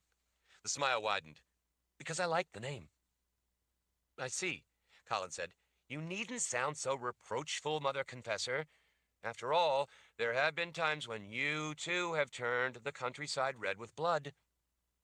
"That's true," Colin admitted. She sought to clarify the idea with a bit of context. "Sometimes people need killing." Red laughed. "Yes, indeed they do." The laughter died out as she leaned a bit closer, looking hard into Colin's eyes. "I'm glad that you feel that way." Colin glanced over at Hunter, sitting quietly watching. She gestured at him. "Do you know that small creature?" Red didn't bother looking. "So cute, isn't he? His mother is a protector of mine. I would not describe her as cute, though. You would never guess from looking at the little fellow just how big she is, or how ferocious. He is quite the good little boy. I sent him to you." Colin frowned. "Why?" "To make sure that you made it here. I put the thorn in his paw so that you two would become friends. Though he is still small, like his mother, he is quite the fierce protector." Colin was still frowning. "How did you know that he would find me, or that I would find the thorn and take it out? For that matter, how did you know that we would come this way?" "Oh, come now, Mother Confessor. What kind of oracle would I be if I did not see such important events in the flow of time?" The flow of time. It suddenly came to Colin why the clear spring coming up from the boulder and the cathedral of trees looked familiar. "You're a witch woman." Red smiled indulgently. "Yes. The simple people here have never imagined such a thing. I don't think they would understand. I give them little bits from the flow of time, such as I did when I told them that all of you would come through their home place. So, they think I'm an oracle. Colin cocked her head. I've had dealings with the witch woman in the past. Do you know Shota? Red flicked her hand dismissively. Never heard of the witch. Colin glanced around. So, where are all your snakes? Red made a show of visibly shuddering. Snakes. Horrid creatures. I hate them. Me too, Colin said, feeling just the slightest bit better. Maybe Red was not the trouble Shota had proved herself to be. Shota is rather fond of snakes. Disgusting, Red said, shuddering again. I much prefer worms. Colin blinked. Worms? Red nodded earnestly. Much more agreeable creatures than snakes. More obedient and much more useful as well. What good are worms? Amused, Red leaned closer. You're joking. No, really. Red gestured vaguely behind Colin, back toward the mounds of skulls. Well, for one thing, the little ones are good at cleaning up messes. Colin cocked her head. The little ones? Red straightened. She looked back over her shoulder. Worm, come to me. Colin had never heard of worms that would come when called. She wondered briefly if Red had all her senses. In a moment, though, she began to feel the ground beneath her feet trembling, and then it shook as if from an earthquake. Abruptly, not far behind Red, the ground broke open. Dirt flew up and away as something big erupted from under the sod. Colin stared in disbelief. A worm as big around as the trunk of a mid-size oak lifted part of itself up and out of the dirt. It stretched its wet head up over Red's shoulder. There was no face, no eyes, only an enormous round mouth ringed with teeth. The opening of the mouth undulated along with the rest of the distended, banded sections of the never-still rippling body. The teeth clacked together when the mouth snapped closed and open again. Worm eats snakes for the fun of it, Red said, amused by the startled look on Colin's face. With that, she bent and snatched a snake up from under the bench. Smiling at Colin, she flipped the writhing snake back over her shoulder. The enormous worm snapped it out of midair, like a dog snapping up table scrap tossed its way. Red waved a hand without looking back, dismissing the thing. The worm's massive body ripped in muscular waves as it pulled itself back down into the ground. The dirt and sod collapsed in around the hole as it vanished beneath the ground. Your little furry friend's mother is even more formidable, the witch woman said. I can only imagine, Colin said as she glanced over at Hunter. Red, you obviously went to a lot of trouble getting me to come here. Not a lot of trouble, Red said with a shrug. I saw in the flow of time that you would come this way. I didn't want you to be ripped apart and eaten back there in the chasms, so I sent your little friend to show you the way and keep you alive. Thank you, was all Colin could think to say. But what am I doing here? We need permission to go through here. We need to be on our way. What is it you want from me? Ah, Red said, direct and to the point.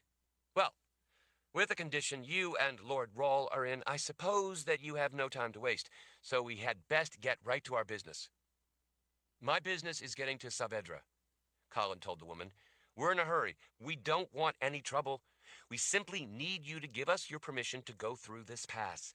Yes, Red drawled, but first we have important business. Colin frowned again. What business? Red's piercing blue eyes fixed on her. I need you to kill someone for me. Chapter 66. You need me to kill someone? Colin asked. She didn't see why a witch woman with this much ability and reach couldn't do her own killing if it was so important. I'm not an assassin. Not for anyone, including you. Yes, that's all well and good, but you need to do this killing. So I need to make you understand how important it is so that you will not fail. Colin took a deep breath.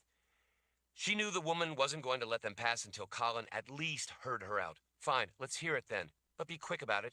I don't have long to live unless I get this sickness out of me. Yes, Red drawled again.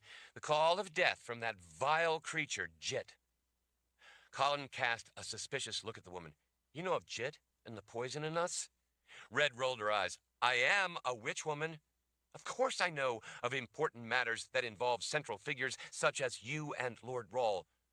It is all part of the larger issue. It's part of why you must perform the task I have for you. You mean killing someone for you? That's right. She took a deep breath of her own as she considered how to begin.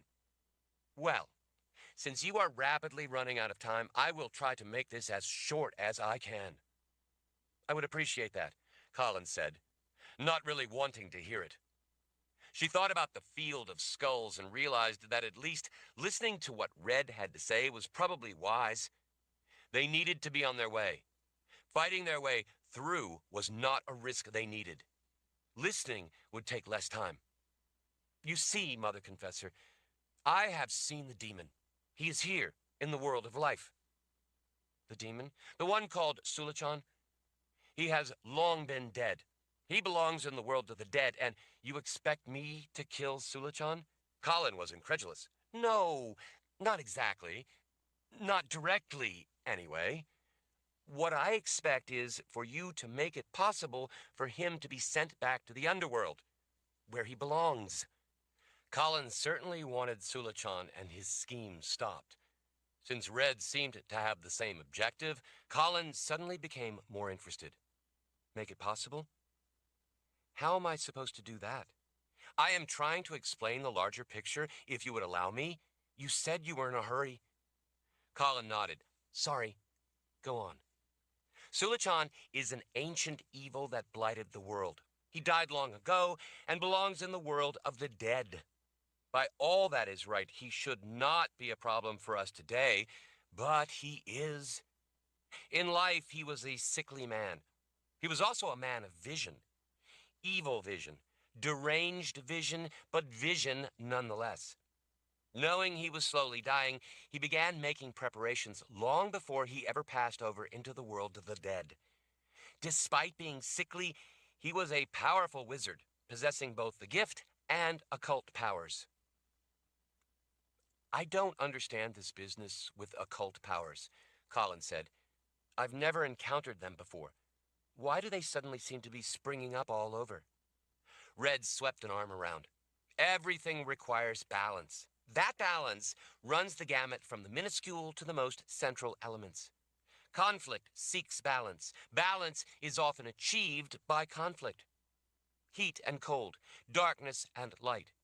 Bad balanced by good, hate by love, that sort of thing. Smaller parts, such as the good spirits versus demons, are part of a larger balance of life versus death. All elements are built from smaller, balanced elements. The gift itself is balanced between additive magic and subtractive magic. Yet, on a larger scale, the totality of that internal balance within the gift itself, is balanced by occult powers. Back in the Great War, those like Sulachan were defeating the gifted that threatened to throw the worlds of life and death out of balance. The gifted prevailed, though, sealing those with occult powers behind the barrier. The gift thus gained dominance. But because everything always seeks balance, they knew the seals on the barrier could not last forever, and indeed, they haven't. Occult powers have been leaking out for some time, and now they are once again fully free and among us. I see, Colin said, considering the repercussions. So you were saying about Sulachan dying? With his own abilities and the help of many others whom he commanded, he manipulated powers in the underworld before he died, occult powers, to prepare his place there. His spirit has been working for the 3,000 years since his death to reconnect with the forces he had put into place here in this world when he had been alive. Forces? You mean like the half-people? Yes. He knew that they could not be contained forever. He knew that one day they would be freed from their exile and then be able to work to call his spirit back from the world of the dead into his body in the world of life. He also used the spirits of the dead he reanimated, drawing their spirits out of their eternal rest in the underworld to do his bidding. Once he pulled them away from their link to the gift that had taken them beyond the veil, they lost that connection and no longer knew where they belonged. He used them as his ethereal messengers between worlds. Lastly, Sulichan managed to enlist the essential help of the man who used to live a couple of days in that direction, she said, flicking a hand in the direction of Saavedra off through the pass. Hannes Ark, Colin said. He ruled Fajin province from the citadel in Saavedra. He ruled much of Fajin province, but not all, she said, looking abruptly venomous. I hold sway here. But that is the man, she said, retracting her fangs a bit. Hannes Ark benefited profoundly from the occult powers leaking out from behind the barrier. As a result, he has been able to tamper with the very nature of the grace, the very way the world of life exists, bending those laws in order to bring Sulichan's spirit back into this world. And your abilities are powered by what the grace represents, Colin said, so your very existence is at stake. That's right. As are your abilities and Lord Rawls. Were you not sick with Jit's touch? Sulichan wants to bend those forces until they break. Hannes Ark wants to rule the world of life. He helped Sulichan fulfill his ambitions in return for Sulichan's help. Both men also know that there are always those who are all too eager to help them. Those minions serve to provide an audience of sycophants for evil, such as Sulichan and Hannes Ark bring into the world. In return, they earn the table scraps of praise from the depraved. While powerfully gifted and possessing occult powers able to mine prophecy and bring Sulichan's spirit back through the veil, Hannes Ark didn't have the army necessary to accomplish his more ambitious goals of rule. For that, he needed help. So he brought Sulichan back to provide that help. One hand washes the other. Colin said, yes. They formed an alliance. Hannes Ark would do what was needed in this world to bring Sulichan back from the dead. Among other things, that meant using the invaluable blood of the bringer of death, your husband, to call Sulichan back from the dead. One of those matters of balance I spoke of. In return, Sulichan provided the army of half-people and all the revived corpses Hannes Ark could ever need for conquest. Hannes Ark, in turn, continues to provide the worldly occult powers necessary to sustain Sulichan here in this world. And so on, round and round it goes, both locked together, helping each other, but each with motives of his own, each using the other because he has to. Each man also thinks he controls the other. For now, they both work together toward the same ends. For now, they share the same goals and need each other. But they are like two vipers, each with the tail of the other in his mouth. Unfortunately, we will all be long dead and in the merciless hands of the Keeper before that alliance ever comes to be inconvenient for either. By then, if they are not stopped first, it will be too late for this world because Sulichan ultimately wishes to destroy the boundary between the world of life and the world of the dead. The balance of creation itself would be broken. That would be a bad thing. A very bad thing. Thus, we must act or we all die. Chapter 67. Look, Red, Colin said, you don't need to explain the consequences to me. I am quite aware of what it would mean. Are you? Really? Red asked. It would mean not only the end of the natural order of life as we know it, but the Keeper would have me. Do you have any idea of how much the Keeper of the Underworld lusts to get witch women into his clutches, outside the natural order of the Grace? Yes, as a matter of fact, I do. Shota told me all about it. But you are hardly the only one. All of us would be in an eternity of agony should Sulichan and Hannes Ark succeed. It's not only about you, Red, it's about everyone. Colin leaned closer. Everyone. Red showed a cunning smile, as if that had been her point all along. And don't you ever forget it, Mother Confessor. I may have my own self-interest, but that self-interest just happens to be the same as everyone else's. My fate would be everyone's fate. The Keeper would be loosed on the world, on all of us. The dead would feed on the living. Red straightened a bit and smoothed her gray dress at her hips. I'm not sure that you truly comprehend the horror of what that would mean, or that you actually grasp the true enormity of it. Once Sulachan and Hannes Ark destroy the boundary between life and death, there is no putting it back together. All of creation would be forever out of balance. In such a chaotic, unbalanced state, it would mean the end of all of existence. Creation itself would eventually wink out of existence, like an ember dying. But in the grand scale of time, that could still mean 1,000 years or 10,000 years of ceaseless agony for all of us on the wrong side of that doomed struggle. Sulachan, in his arrogant delusions, believes he can control such forces and bend them to his will. Hannes Ark, in his lust for power, sees 1,000 years of reign as an eternity. They make the perfect lethal pair. Delusion and lust, both possessing great power individually, multiplied by their alliance and driven by their objectives, both cheered on by those who hate, gleeful at the obscenity of lost hope. Once such forces of chaos are loosed, there would be no one capable of putting them back. Once everything has spun out of control, it is only a matter of time before it is all over. Life, existence, would be extinguished. Therefore, Sulachan and Hannes Ark must be stopped before they can ever bring such insanity to pass. Colin let out an impatient sigh. Red, I know all of this. You aren't really telling me anything new. I already know how vital it is that they are stopped. That is precisely what we are trying to do, and you are wasting my time in that effort. We need to get through the pass, and after we are healed, we are going to try to stop the threat. Get to the point or send us on our way. Red folded her arms and leaned one shoulder in toward Colin. I am trying to put the nature of what you must do into context so that you will understand how vital it is.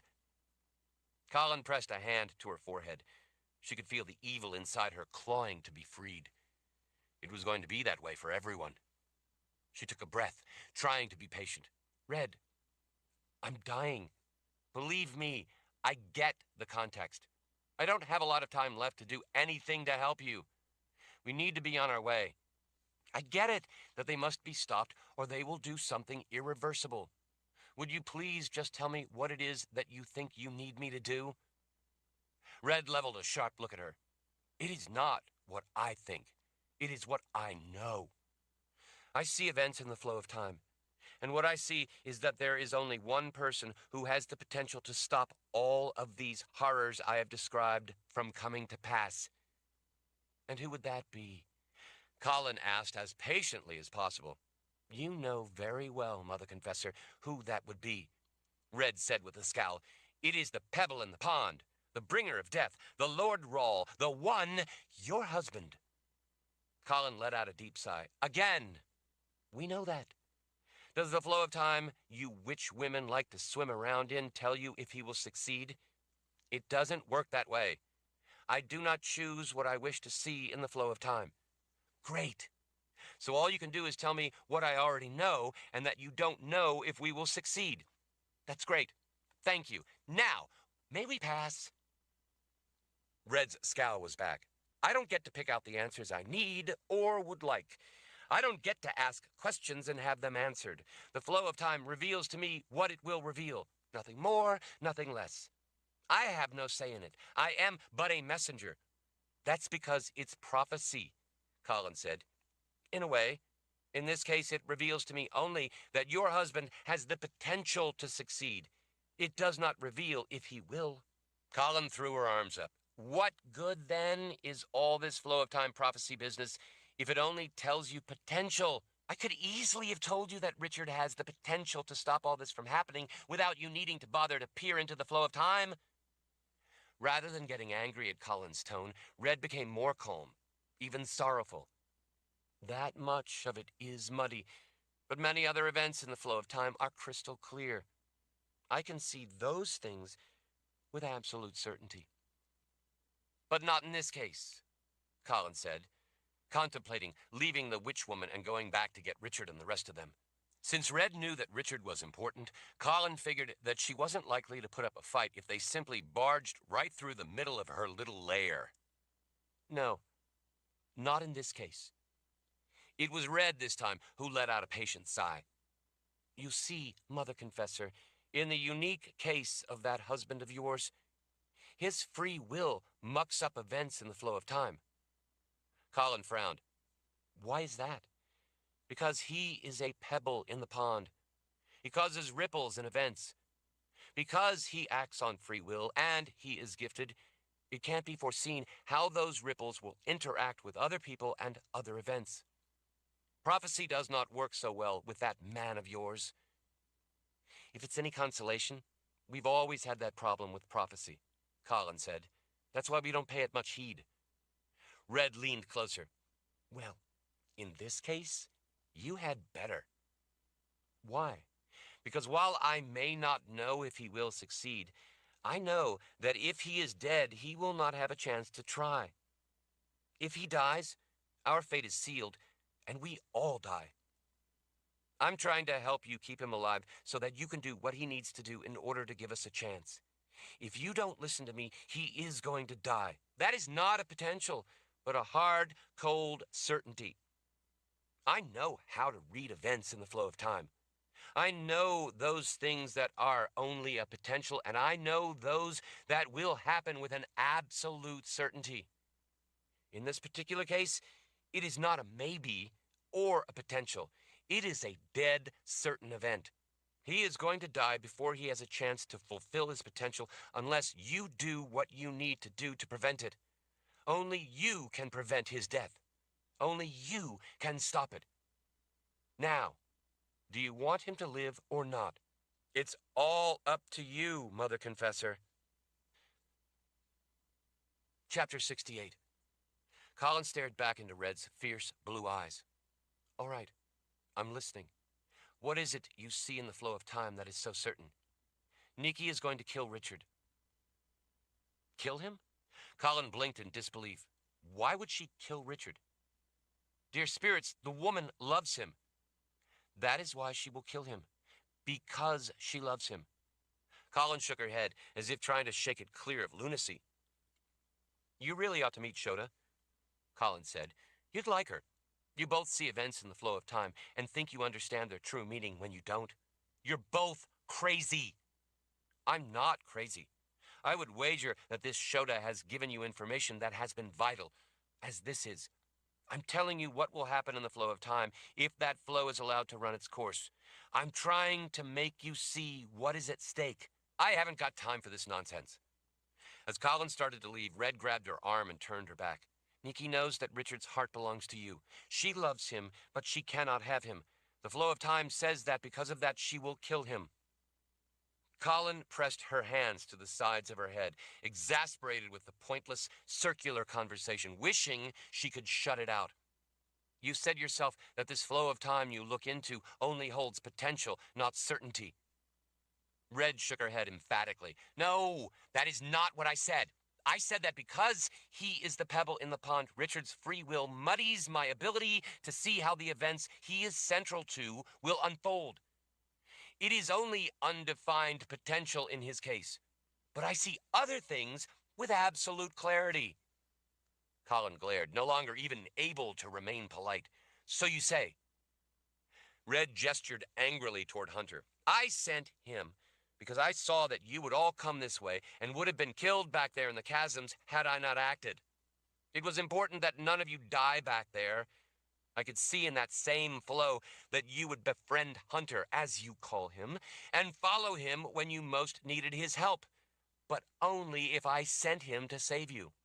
It wasn't potential, it was a certainty.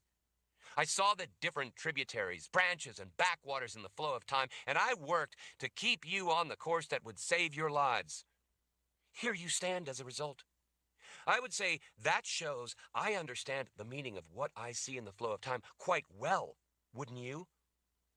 Well, it doesn't work that way with Richard. It does with the people around him. It worked that way with you. It wasn't chance or potential. It was only the deliberate choices I made to affect the outcome that kept you all alive. Perhaps, as you say, this witch woman, Shota, only thinks she understands the true meaning of the things she sees in the flow of time. But don't judge me by her inadequacies. I know what I'm talking about, and I know what I'm doing. Red leaned closer and pointed a finger at Colin's face. I'm telling you, Mother Confessor, and you had better listen to me. Nikki is going to kill Richard unless you kill her first. Richard is the only chance we all have. He is the only one with the potential to save the world of life. Even the first confessor, Magda Cirrus, saw that 3,000 years ago and did what she could to help him. Now you are the last confessor. It has come full circle. It is up to you to make sure he has that chance to fulfill his potential. You must kill Nikki before she can kill Richard. Colin folded her arms and stared back at the witch woman's piercing blue eyes with a look of her own. If you think she needs killing, then why don't you just kill her yourself? Red straightened. Wise is the witch woman who knows when not to interfere with events in the flow of time. That's an easy excuse. You are already interfering with events in the flow of time. You brought me here, and now you are asking me to do your killing for you. It's the same thing. No, it's not. This is different. This is a matter between you and Richard and Nikki, between the three of you and fate. You three are caught up in that tangled flow of time. I can't interfere. That fate is yours and in your hands alone. The hard reality is that I know for certain that if she is still alive when the time comes, Nikki is going to kill Richard Rahl. I also know for certain that she will do so because she loves him. That is why you must kill her first. In frustration, Colin ran her fingers back through her hair, gripping it in her fists. Red, I'm telling you, I know the woman. I know that she is in love with Richard, but I also know that Nikki wouldn't do that to him. She wouldn't do that to me. To you? The witch woman gave Colin a somber look as she slowly shook her head. I am sorry, Mother Confessor, but I can see in the flow of time that she will. If she is not killed first, she will kill him. Colin couldn't make any sense of it. She could tell that Red was absolutely convinced of it, but Colin couldn't make it make any sense in her own mind. She got the feeling that there was something the witch woman was holding back. When? She finally asked. When do you see Nikki doing such a thing?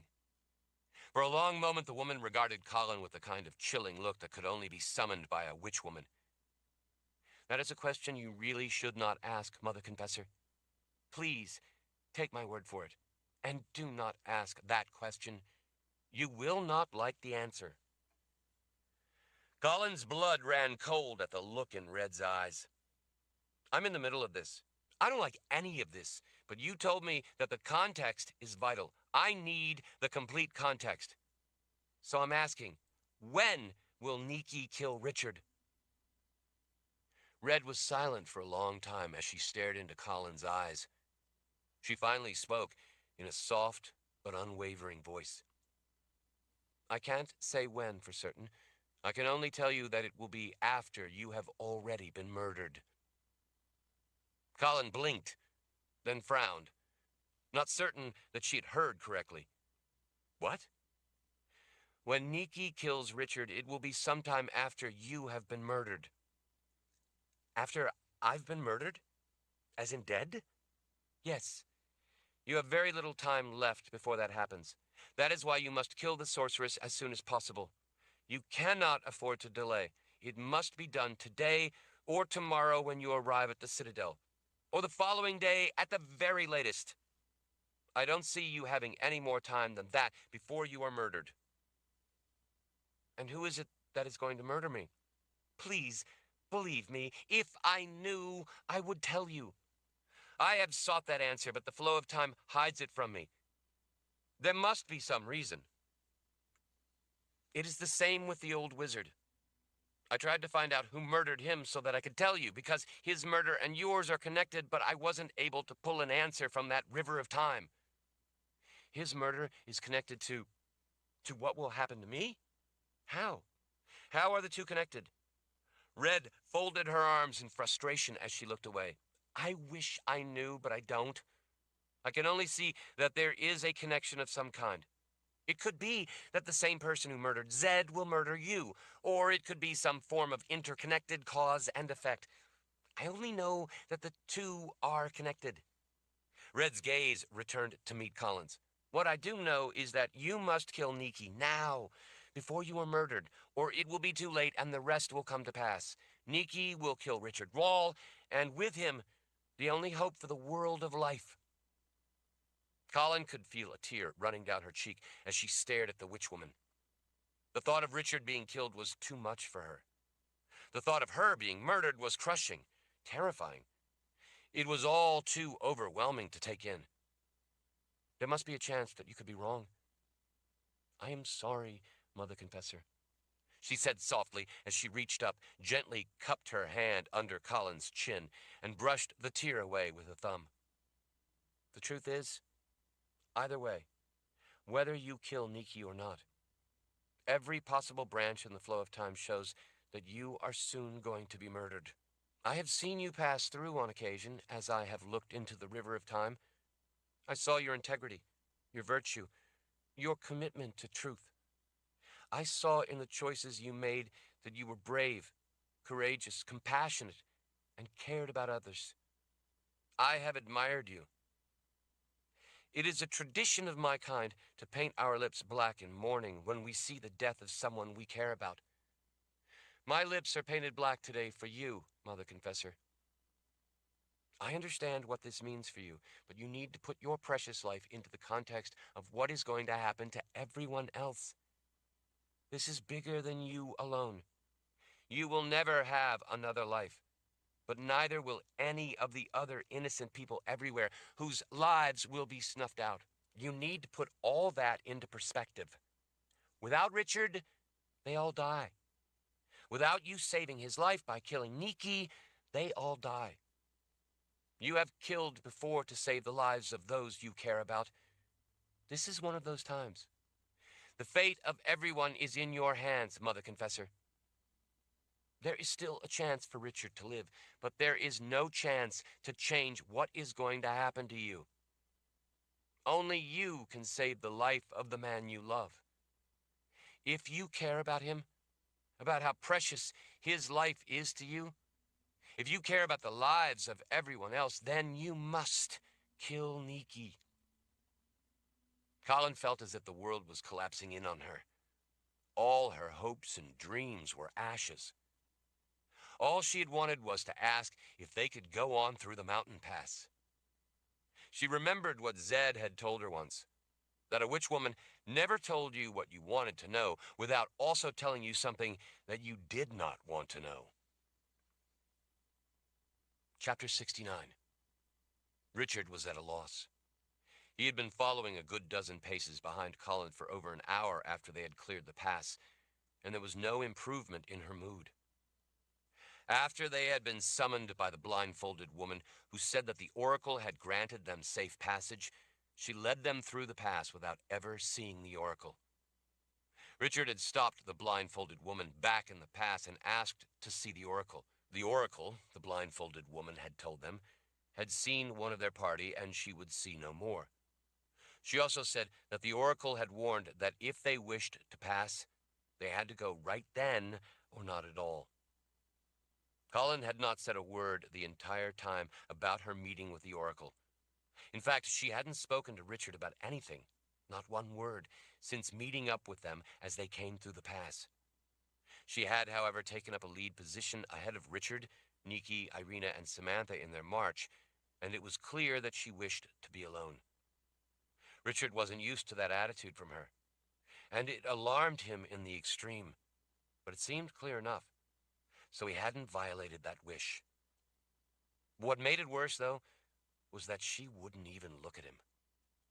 The entire time, tears had slowly run down her face, despite how deeply her brow furrowed as she tried not to let them escape. Richard didn't know if he had done something wrong, although he couldn't imagine what. But even if he had, he would never have thought that Colin would not want to speak to him.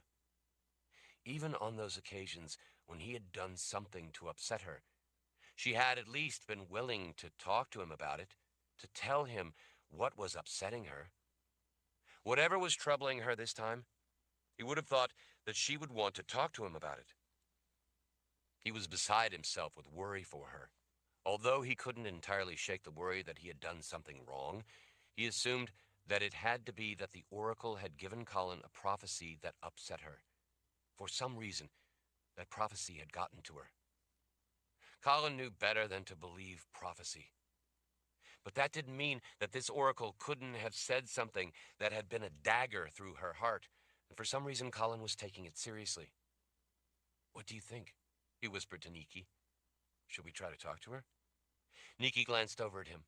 "I think I know enough not to poke a hornet's nest. My advice is to leave her be for now. Whatever it is, she will get over it, or tell you when she is good and ready to tell you. Until then, leave her be." Samantha stuck her head between Richard and Nikki. "What do you think could be wrong?" she whispered. "We don't know," Nikki told the young woman, "but a wise sorceress, or wizard, knows when to stay away from a person who wants room to think things through." Nikki glanced down at Samantha. "It's a lesson you need to learn." "Sorry," Samantha whispered as she pulled her head back. "She probably just doesn't feel well," Richard told Samantha, wanting to soften the sting of Nikki's words. "The poison we both carry in us is as exhausting as it is frightening. It gets me down at times, too." Samantha nodded. "I know, Lord Roll. I've felt it in you both. I know how frightening it is." He remembered how terrified Samantha had been when she had first encountered that touch of death in them. "I guess you do." She thought a moment. "If there is anything my mother or I can do to help, just ask, all right?" Richard smiled briefly over his shoulder. "Thanks, Samantha." She nodded as she dropped back to walk with her mother. "You're too nice to her," Nikki whispered. "Nasty habit of mine," he said, "trying to be nice to nice people. I'll have to try to be more like you and hurt their feelings instead. That always seems to work." Nikki smiled a little. "Point taken." "Maybe you should talk to her," he said. "Who?" "Colin. I told you, I know better than to poke at a hornet's nest." Nikki shook her head. "You didn't see the look she gave me." "What kind of look?" "Well, if looks could kill." "What did you do to her to make her give you a look like that?" "I didn't do anything," Nikki said, opening her hands in a gesture of bewildered innocence. "What did you do? She isn't talking to you either." Richard sighed. "I wish I knew." Nikki rested a hand on his shoulder briefly as they walked close together. "She'll be all right, Richard. I'm sure she just needs to work out some things the Oracle told her, and she doesn't want us bothering her while she thinks it all through." "That makes sense," Richard said. "I only wished I believed it." Nikki sighed then. "Me too." Richard glanced off through gaps in the trees toward the mountains in the distance. They were growing a deeper shade of steel blue. After the sun dropped behind the towering mountains to the west, darkness descended quickly. The thick clouds would only hasten the approaching darkness. Richard dropped back, waiting for Commander Pfister to pick up his pace and catch up with him. "Is the Mother Confessor all right?" the commander asked. The commander, like all of the men, could tell that something was wrong and was concerned about what it could be. Colin was, in many ways, their strength. Her spirit always seemed to buoy their spirits. Now, all of them wore somber expressions. Richard forced a smile for the man. "Colin? Oh, she's fine. It's just that this sickness is really exhausting, both physically and mentally." "Oh," he said, brightened by the solution to the puzzle. The sickness was bad enough, but the worry of something more being the issue after speaking with the Oracle had the commander concerned. It had Richard even more concerned. Richard gestured to the silhouette of the mountains to the west. "With the sun behind the mountains, it's going to be dark soon. We're going to need to set up camp." Commander Pfister nodded. "Like the scouts told us, up ahead we'll run into a road leading to Saavedra. But that won't be until sometime tomorrow morning. We can't make it that far tonight." "The good news, though," Richard said, "is that the road will make for easier traveling, and we should be able to reach Saavedra tomorrow. But for today, we're going to need a place to set up camp before we get caught trying to do it in darkness. Already ahead of you, Lord Roll. I've had a report of a suitable spot not far up ahead. Good, Richard said. Give the word for some men to go on then, and clear the area. The commander clapped a fist to his heart and trotted off to see to it. As he watched Colin's familiar, beautiful shape and fall of long hair as she walked all alone, Richard's heart ached for her. He wished he knew what was wrong. He wanted more than anything to set it right for her and see her special smile, the one she gave only to him. He hated to see her cry more than just about anything in the world. After Zed's murder, Richard had seen her cry enough to last him a lifetime. The thought of what had happened to Zed again brought a fresh flash of anger mixed with the ache of grief. Richard forced the anger aside. At the moment, it was more important for him to be there for Colin. Chapter 70. Commander Pfister spotted Richard and hurried over to speak with him. All clear, Lord Roll. The men who scouted the area report that there isn't anyone anywhere. Not even any evidence of anyone having been in the area. Likely because this place comes directly down from the pass, Nikki said, and you know what kind of trouble the chasms were, to say nothing of getting permission from the Oracle. Not really any reason for anyone to want to head up in that direction either. That makes sense, Richard said. This is a pretty deserted back door into Saavedra. If it wasn't, the people of Straw would be used to seeing travelers, and they aren't. The commander nodded his agreement, and I don't see any half-people being able to follow us the way we came. Richard watched men spread out on the leafy forest floor among the thin growth of young hardwoods, laying out bedrolls and gear, collecting firewood for the dozen small fires. The wood smoke, drifting slowly through the camp, offered a comfortingly familiar aroma to the quiet woods. They could all see everyone in the light of those low campfires, and they could see a goodly distance off through the lightly wooded area. The ground wasn't entirely level, with slight rises here and there, but it made for a good campsite. Most of the ground to the right began to rise as it went off to meet hills and mountains in the distance. The men would be able to get a good rest this night for a change. Richard had no idea what kind of defenses or orders Hannes Ark might have given at the Citadel before he left, but they needed to be ready for anything. He didn't think, though, that the home guard at the Citadel would present a credible threat to these battle-hardened men of the first file. They needed to get into the containment field, and none of them were in the mood to put up with any foolishness. Anyone who had any notion of resistance would be wise to change their minds before they lost their heads. Richard wondered why he was feeling so edgy. The Citadel was part of Fajin Province, and Fajin Province was part of the Daharan Empire. Everyone at the Citadel was under his command. Some of the men were already roasting rabbit, deer meat, and fish trapped in a nearby brook. They were all hungry and needed a good meal to keep up their strength. The next day was going to be critically important. He supposed that the same went for him, but he wasn't hungry. The roasting meats all smelled delicious, but Richard was too concerned about Colin to have much of an appetite. Besides that, the poison inside him was making his head pound, which made his stomach queasy. He had to struggle simply to remain conscious. Eating wasn't high on his priorities. Unexpectedly, Colin walked up on them. She pointed to an outcropping of rocks Richard could just see in the distance. Some of the men found a secure private place where you and I can sleep.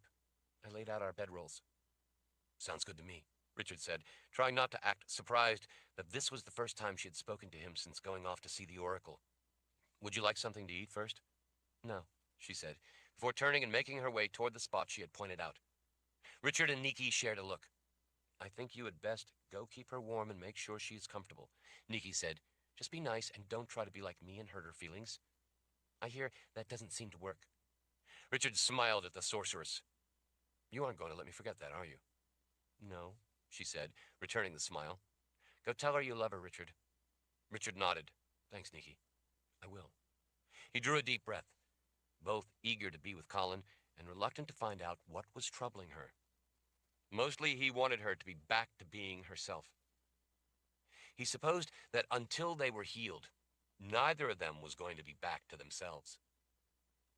Have a good rest, Richard said to the commander and Nikki. And, Commander, keep the men away from us. I think Colin needs some privacy tonight. The big Daharan officer tapped a fist to his heart. No problem, Lord Rawl. I will see to it. As he turned to go, he saw Irina and Samantha sitting side by side on a blanket eating some sausage. Irina waved. Please tell her that I hope she feels better soon. If she needs any gifted help, I would be only too glad to offer my services.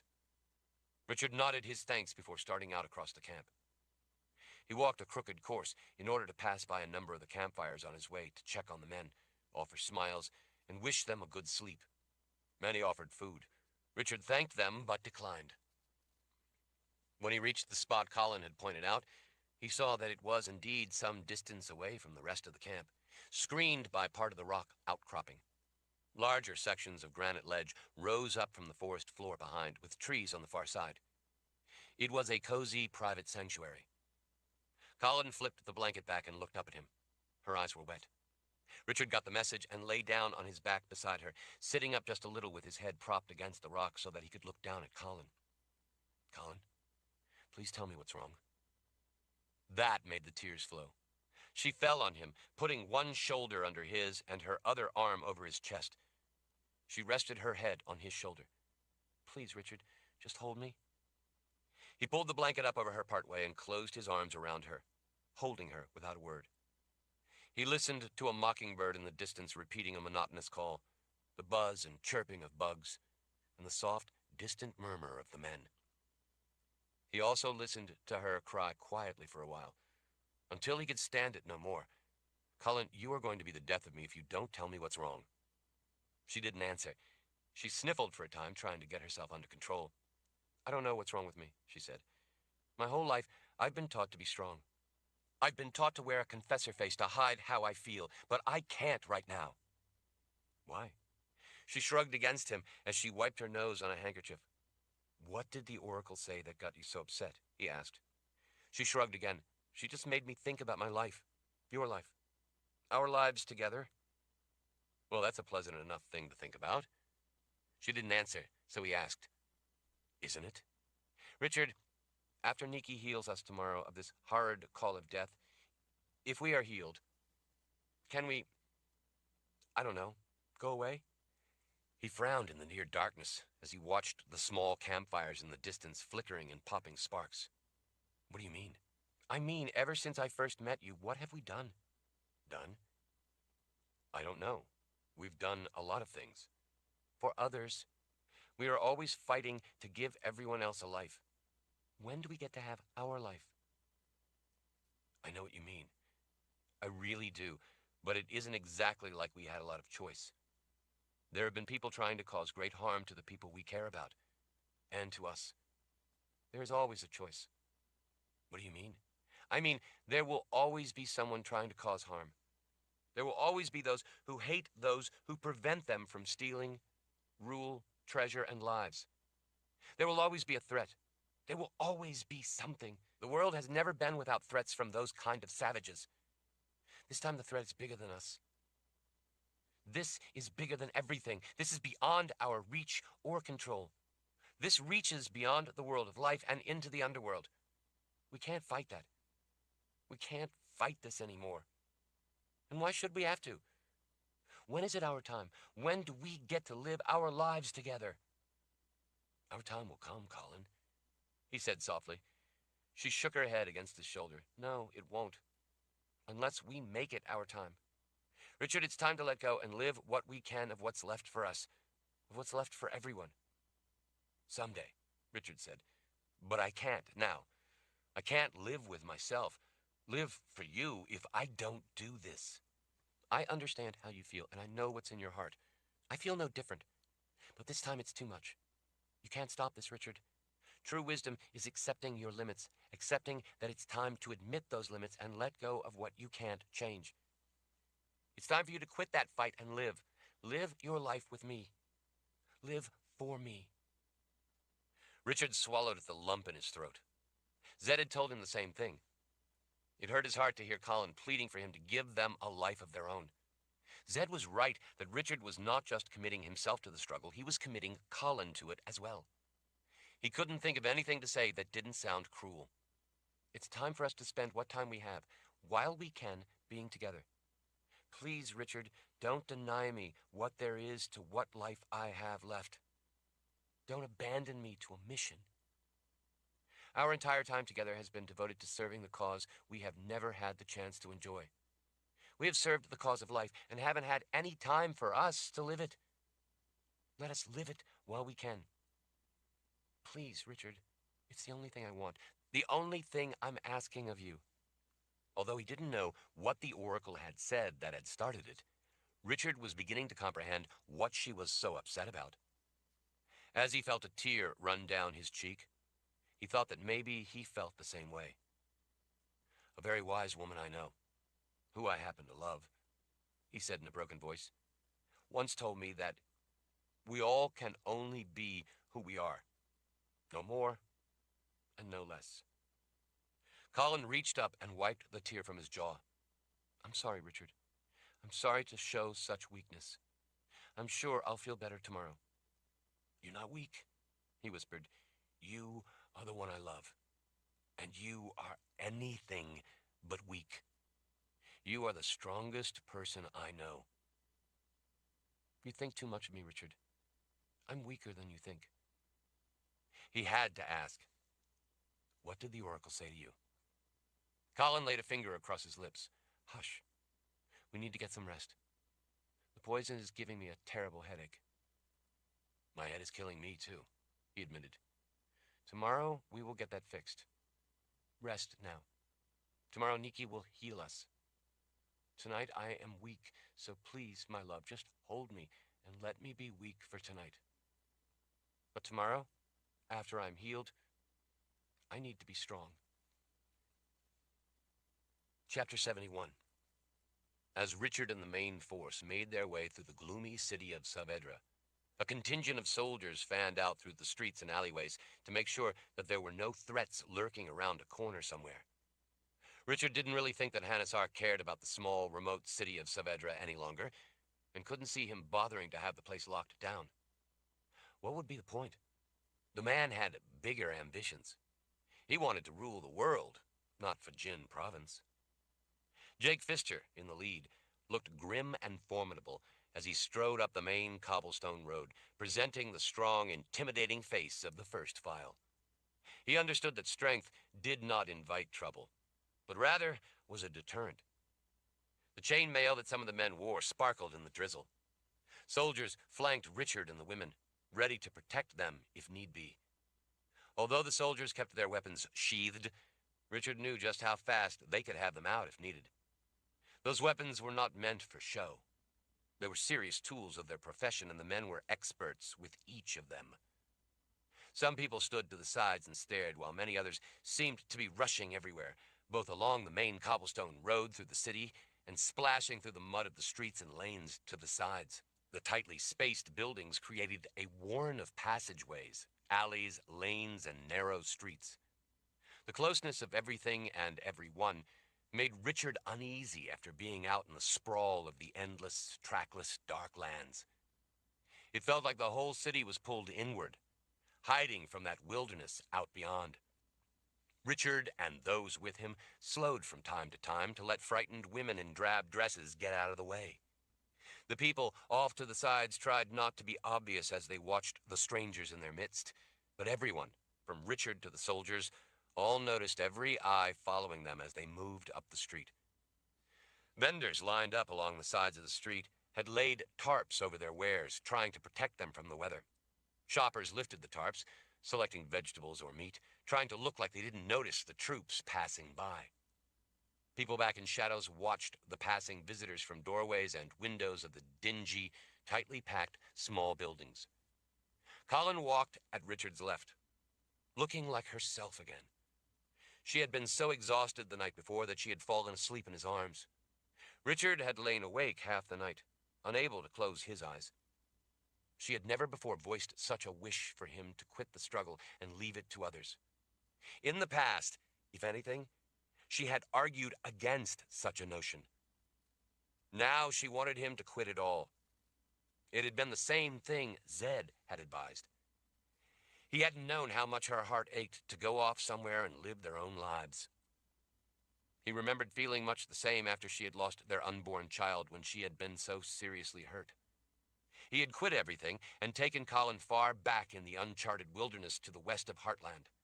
After she recovered, it came to be one of the happiest times of his life, being away from everyone and everything.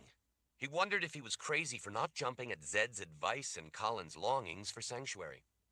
He wondered if they weren't right, if he shouldn't let the world fend for itself. Maybe if Kara and her husband had cared more for themselves and done that, Ben would be alive, and they would be living happily somewhere. Instead, Kara had lost her chance at such happiness.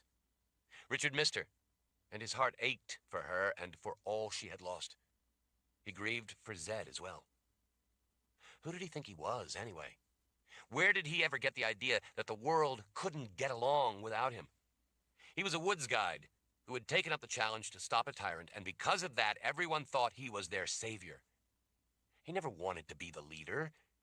He had only been doing what was right in protecting himself and people he cared about. In the end, he thought that was the central issue. He didn't want to be a leader. But there were others driven by a desire to dominate and dictate. They lusted to tell everyone else how they must live and what they must think.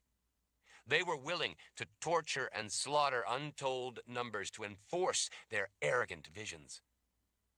He understood Zed's advice and Colin's feelings. He just didn't see how he could do anything but what he was doing. If he didn't act, he would end up being slaughtered as well. While he hadn't sought leadership, leadership had fallen to him. Up ahead, between the dingy two-storied buildings crowded in close at the street, he got his first glimpse of the stone citadel high up above the city. Samantha, walking not far behind him with her mother, leaned closer. "Lord Rahl, I'm so excited that you and the Mother Confessor are finally going to be well. And I can't wait to see the containment chamber and how such a thing is done." Richard looked back and showed her a smile. She had done a lot to get them this far. Without her help, they could have lost their lives any number of times. Besides the people who watched from a corner of their eye, Richard saw others along the roads staring with vacant expressions. None of them looked happy, or expectant, or excited, or even curious about the people accompanied by so many soldiers. Richard leaned toward Nikki. "What does this place remind you of?" Nikki glanced over. "The cities of the old world. Cities without hope, where people lived their whole lives under the thumb of the imperial order." "Exactly," he said. "I had no idea that this part of Dahara was like this. I had no idea that we had a petty tyrant right under our noses all this time. Makes me wonder what other parts of Dahara are like. Parts I've never even heard of." "Hannes Ark is no longer so petty," Colin said without looking over. "He wants to kill everything good, and he has a good chance to accomplish it." Even here, in the wilds of the Darklands, a nest of evil had taken root until eventually it had begun to spread. Richard was tempted to ask her how. While such a threat existed, he could quit. But he thought better of it. Colin, as the Mother Confessor, had originally come to his home in Heartland, in Westland, to find the old wizard so that he could name a seeker. Unbeknownst to Richard, the old wizard had turned out to be Zed. It didn't matter, though. Richard knew who Zed really was. He was his grandfather, his teacher, his friend. He was also the one who had named Richard the Seeker of Truth and given him the long hidden sword that went with that duty. Zed had told them that it was his responsibility as first wizard to pick the right person, and Richard was the right person to carry that sword. While at first it hadn't seemed so, Richard now understood that Zed had picked the right man. As he looked into the eyes of the frightened people silently watching, he wondered how he could now turn his back on the responsibility with which Zed had entrusted him.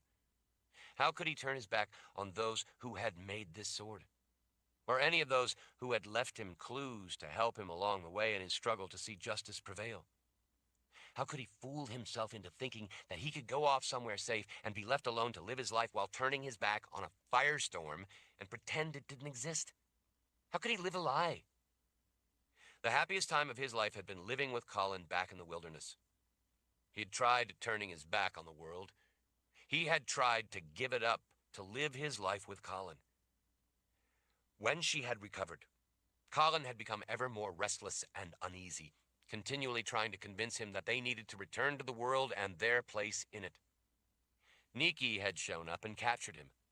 She had taken him away to a long ordeal of captivity. Richard knew that he had only been fooling himself to think that they could quit the world and find a place to hide, to think they could live in peace without someone coming for him. Someone would always come. Whether or not he wanted to admit it, the reality was that too many things were connected to him. His only chance at life was to face reality, not hide from it. You either had to fight evil as you encountered it, or evil would come to control your life. Even these people here, way out in the wilds of the Dark Lands, could not escape it. Nests of depravity always grew stronger and spread, if not fought. What really bothered him, though, was that Colin was his rock. He was stronger, physically, than she was, but she was his emotional stability, always steadfast in what was right. There had been times when he had felt too weak to go on. In those times, Colin had always been his strength. He had always gotten to his feet for her. It rattled him to see her strength falter. He knew, though, that she was too strong, too committed to feel this way for long. He supposed it was unreasonable to expect her to be strong every moment. She was only human. As much as he wished he could do what Zed had advised, what she had begged him to do in a moment of human weakness, he knew that in the end she couldn't really live that way. Sooner or later, and likely sooner, she would start to get uneasy and need to return to life's struggle. He was the seeker, but she was the mother confessor. She was born to it, and for better or worse, she couldn't escape it any more than he could escape who he was. In the end, she wore the white dress of office because it belonged on her the same way the sword of truth belonged on his hip. Neither was ceremonial. Both were made for battle. Both were weapons meant to be used to fight for truth. He told himself not to be too discouraged by her weakness the night before. There were times when he had been weak, too. He always picked himself up, and so would Colin. In fact, when they had started out that morning, he had already begun to see her strength coming back. She had looked determined once again. He still wished he knew what the Oracle had told her.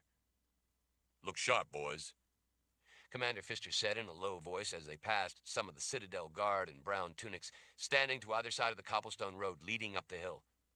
The dozen men on each side of the road stood at attention, chins up, fists to hearts. They certainly didn't look like they entertained any thoughts of a fight. But that had been by design. The commander had sent men ahead to announce the arrival of the Lord Rawl and tell the guards to prepare to receive him and his escort. The scouts reported that the men defending the citadel had been surprised, but friendly and eager to welcome the Lord Rawl and his party. Even though he was from far away, Richard wouldn't be entirely a mystery to the people here. There had been a number of men from distant parts of Dahara who had fought in the Long War, and they would have returned with stories about the Lord Rawl and the Mother Confessor leading them to victory. Richard tried not to see these men, these people of Saavedra, as a threat, but as people much like any others with the same hopes and dreams. Maybe now that he had come to their part of the world, and Hannes Ark was gone, they would feel more a part of a free Dahara. At the top of the road, up the hill beyond the city proper, they finally reached massive iron gates in a high stone wall. In another good sign, the gates stood open. More men lined the road at the top, standing in neat ranks to either side. Despite every indication, he couldn't help feeling like a bug approaching a spiderweb. Richard leaned closer to Commander Pfister. "Don't forget what I told you. Every man's life before any threat gets to Nikki." He cast Richard a look, and of course you and the Mother Confessor. It would do them no good to get the containment field at the Citadel if a foolish, jumpy soldier put an arrow through Nikki's heart. Even the most gifted could be felled with a simple blade or arrow. Without Nikki, the containment field wouldn't do them any good. From what he had learned, to stop the threat Emperor Sulichan and Hannes Ark had unleashed on the world, Richard had to end prophecy. He wished he could have ended prophecy before Colin had spoken with the Oracle. "Looks peaceful," Commander Pfister said as he scanned the Citadel guard. "But every man is ready if that changes." The men all knew the importance of being the steel against steel so that Richard could be the magic against magic. Richard just wished that he had some clue as to how he was supposed to end prophecy. Chapter 72. The main force of the Fajin garrison stood at attention in a cobblestone square beyond the main gates. Beyond rows of soldiers in chainmail, their swords sheathed, stood a row of archers in brown tunics, all their bows shouldered beside their quivers. Lancers stood in a neat line to the other side of the square, their lances pointing straight up toward the leaden sky, with the butts resting on the cobbles left wet and slick by the steady, light drizzle. All of the men were arranged in such a way as to funnel Richard and those with him down to a man waiting in the center of the road that led up to the Citadel.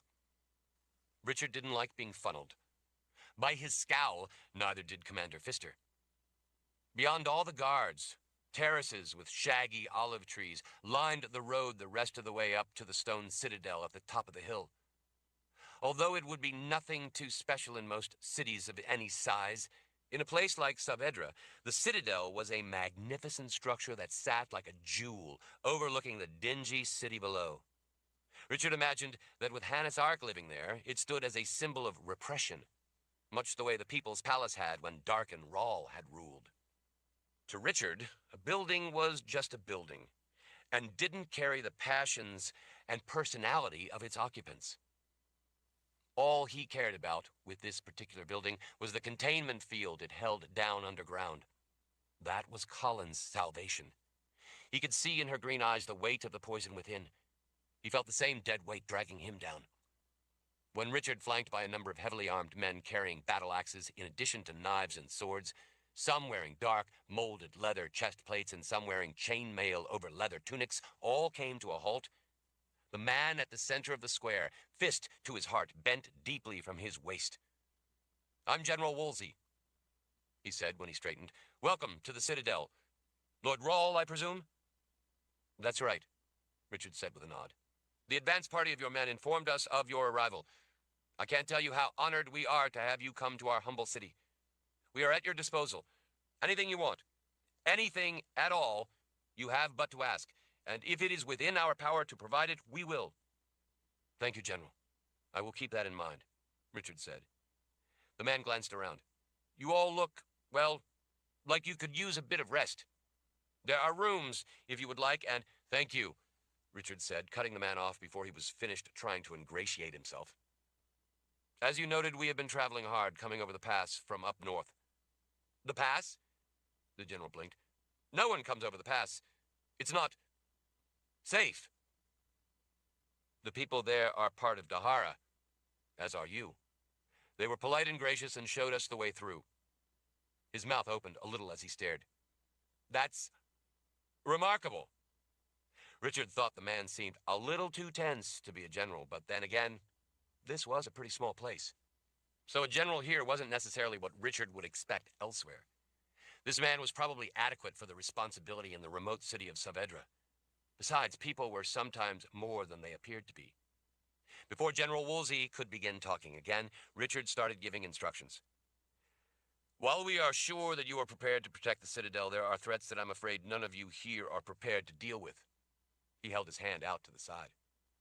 "Therefore, Commander Pfister here will be in charge. You will be taking orders from him." The man frowned. "But I'm a general. He is just a commander." "No," Richard said.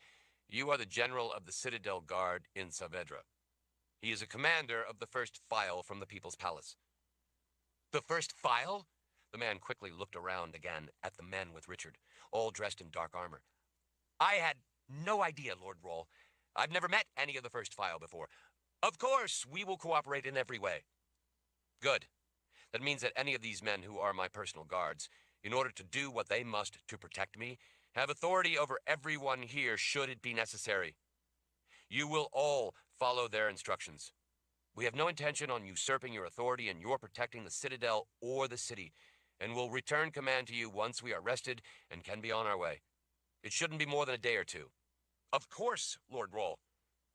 Richard deliberately looked over at the knot of officers standing to the side. They got the message and clapped fists to hearts. He then looked at the soldiers standing in ranks, watching, and they did the same. There didn't appear to be any dissent or grumbling. "Thank you all for understanding the importance of our safety," Richard said. "There are threats about that we need to be ready for." The general lifted a hand. "What sort of threats?" He cleared his throat. "I mean, if I may be so bold as to ask." Richard met the man's gaze. "Have you ever seen the dead rise up out of graves and attack the living, ripping them limb from limb?" The man's eyes widened. "The dead?" "That's right. Being already dead, they can't be killed in the ordinary sense. My men know how to deal with the threat, so I suggest that you stay out of their way and let them handle any trouble." The man nodded furiously. "Of course, Lord Rawle. Now, we've been traveling for a long time through some very hostile land. We need to get in out of this wet weather for a bit and get some needed rest." The young General Wolsey held an arm out in invitation. "Then please, Lord Rawle, allow me to show you the way." Without further word, Richard and all those with him followed the man up the curving cobblestone road toward the citadel at the top. He looked back over his shoulder from time to make sure they weren't getting lost along the way. Richard deliberately hadn't introduced Colin or anyone else. He didn't want them to know exactly who they were. He supposed it was possible he was being overly cautious, but if an assassin had been told to hide and then put an arrow in the Mother Confessor, or Nikki, or Irina, Richard didn't want them identified as targets. Since they all knew his reasoning, they stayed quiet and let him do the talking. The general opened one of the big double doors and stood to the side to let Richard and everyone with him pass into the grand greeting hall. Once inside, he gestured to some of the women in uniforms to the side and more across the room. "The staff can show you all to your rooms and get you anything you might need. With the bishop gone for an extended time, we have plenty of room for you, and you can have free use of the citadel. We have some lovely guest rooms where I'm sure you will be comfortable. Perhaps not as comfortable as you are used to, Lord Rawle, but I trust you will find the accommodations adequate." The more the general talked, the more nervous he was making Richard. He supposed that in this outpost of civilization, the general simply didn't get the chance to meet many important people. Richard saw men and women of the staff lined up at the far end of the room, looking equally nervous, awaiting orders. "Thank you," Richard said to the general. "We can take care of it from here. Please go back down with your men. Close the gates and see to it that no one comes to visit while we are here." The general glanced around at the towering, dirty, grimy, armored, battle-hardened Daharan soldiers of the first file, all bristling with weapons and smelling of sweat, standing in the pristine grand greeting room. Before the general could object, Commander Pfister gave the man the kind of look that tended to render most people speechless. The implication was clear. The general clapped his fist to his heart. "Of course, Lord Rawle." The general, reluctantly, but with increasing speed, made his way back out the door. One of the men closed it behind him. None of the men of the first file were anything less than intimidating looking, and the commander more so. Of course, Richard knew many of them on a more personal level, and some of them were actually quite shy, except when they were in a fight. "Thank you all," Richard called out to the staff waiting across the room by the grand stairway, "but we have some matters to see to, so you aren't needed just yet. Please go about your duties, and one of my men will summon you when we're ready." The staff, a little confused not to be called upon and given orders, made their way through the hallways to the sides. After they had gone, there was one bent, older man who purposefully remained behind. "May I help you?" Richard asked the man. The man bowed a little. The way his back was hunched, he didn't have far to go to complete a bow.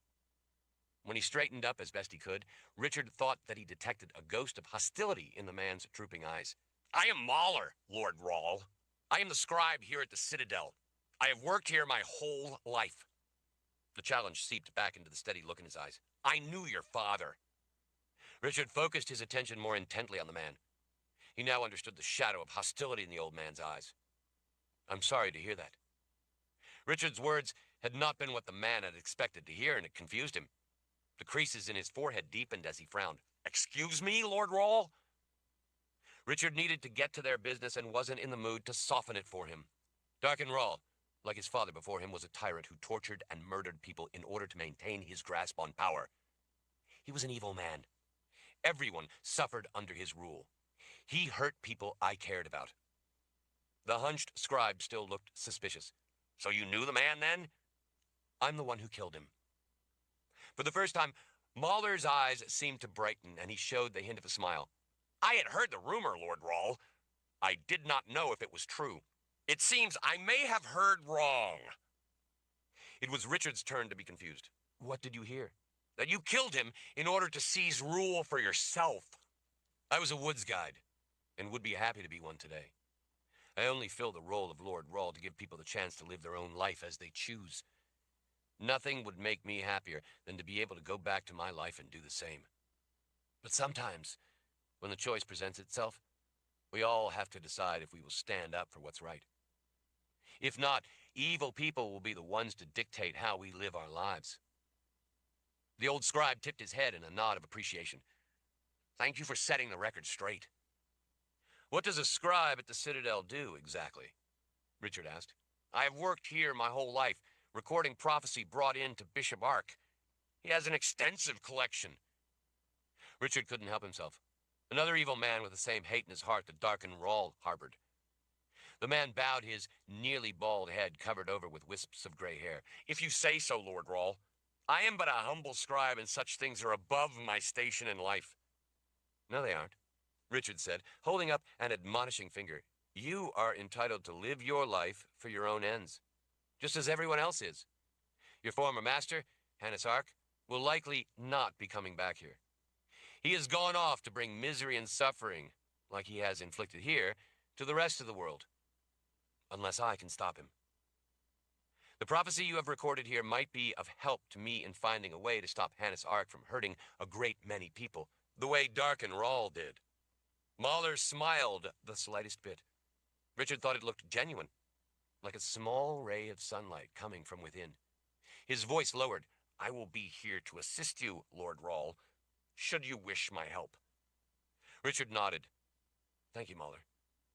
I would like it very much if you would show me the prophecy you are in charge of maintaining, but maybe later, after we've rested. Of course, Lord Rawl. I will leave you then, until I am needed.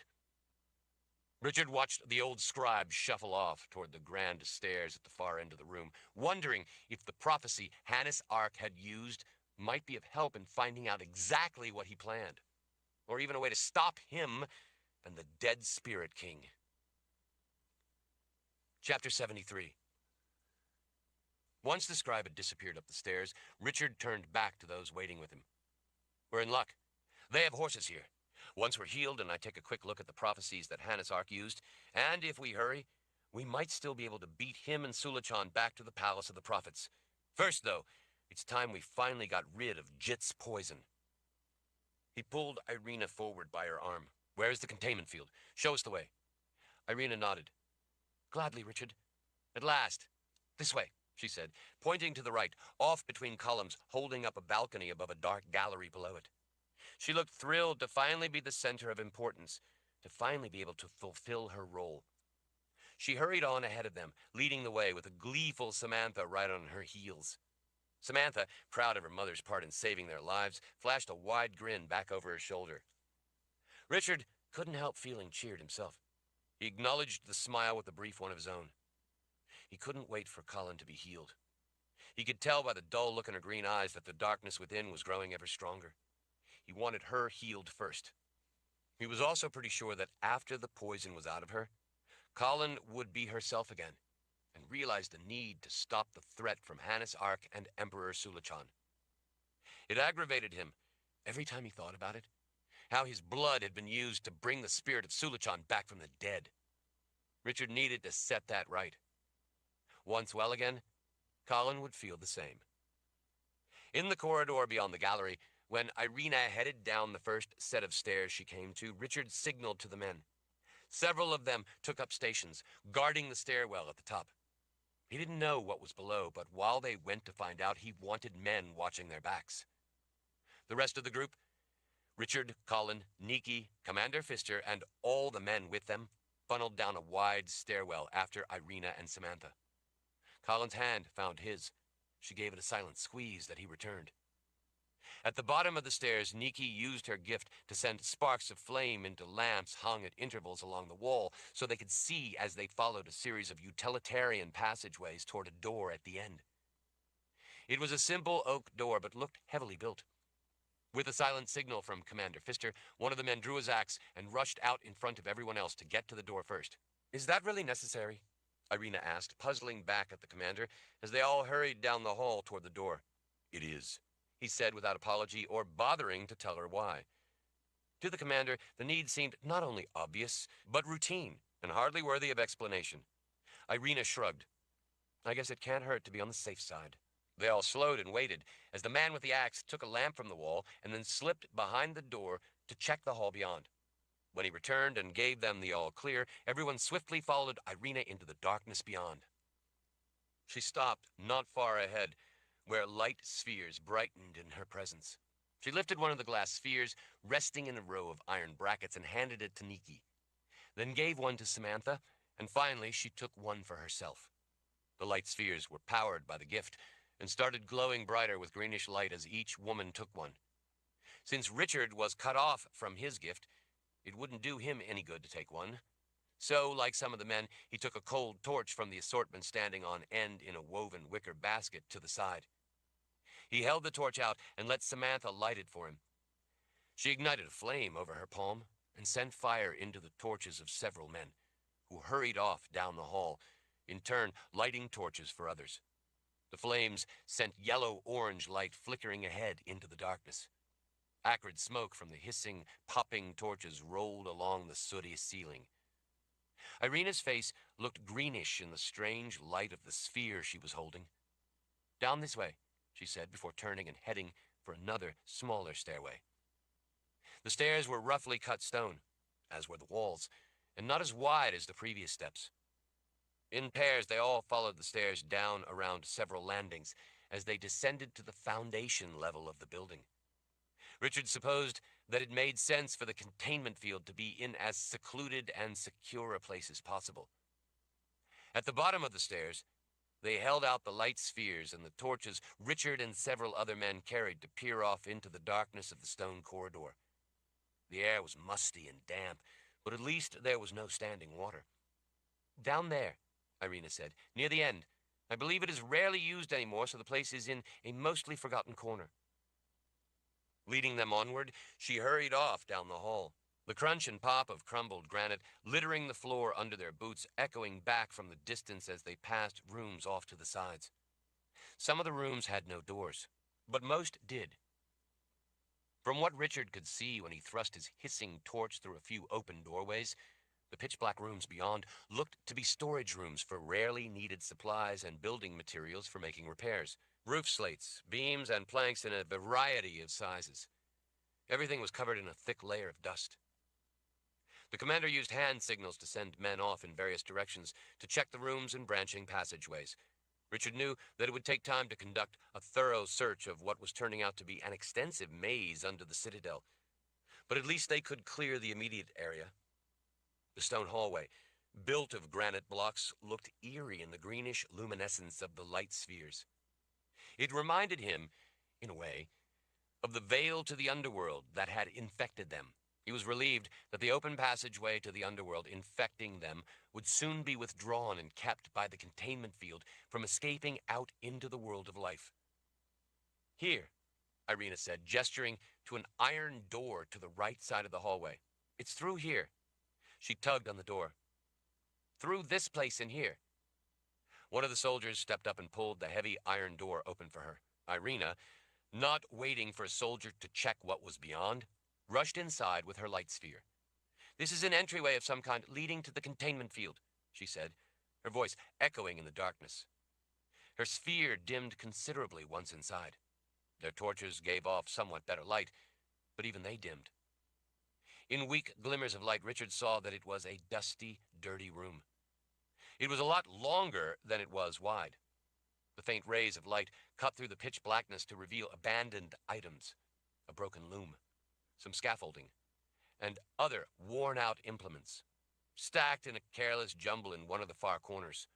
Planks and old tools in the other corner, were blanketed with old sheets in an effort to keep the dirt off them. A thick layer of brownish-gray dust covered everything in the room, including the sheets. Holding out his torch as he passed through the doorway into the dark room, Richard could feel the power of a shield tingle across his flesh. He held Colin's hand as she followed him in. Commander Pfister and the men took up positions outside in the hall, guarding the doorway. Irina's light sphere had dimmed to nearly being dark. "Oh, I forgot," Irina said, sounding disgusted with herself. "We have to go in through here, and these light spheres don't work at all as we get closer to the containment field itself. They have special light spheres made for this area that they keep in a nearby room. I'll run and get them. I'll only be a minute." She rushed back out the doorway before Nikki had a chance to enter. "Samantha, come help me carry them."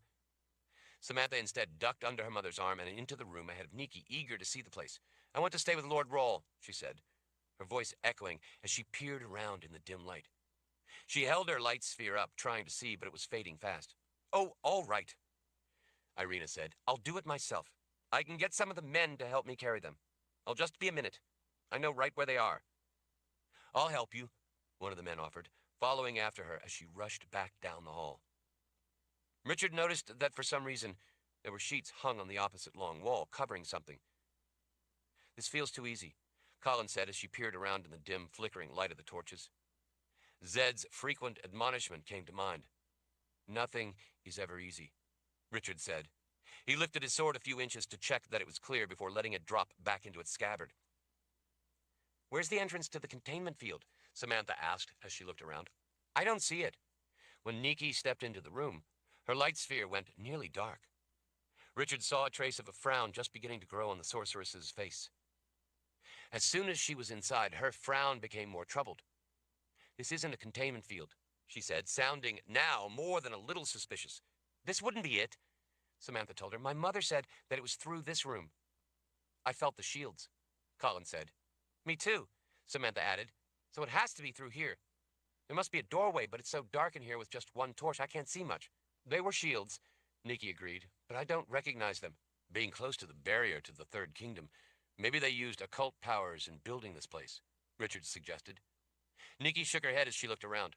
"There is something about this room." "Maybe the opening into the containment field is behind one of these sheets," Samantha said. Too eager to wait for her mother to bring more light, and dying of curiosity, she yanked down on one of the filthy, dusty sheets hanging along the far wall.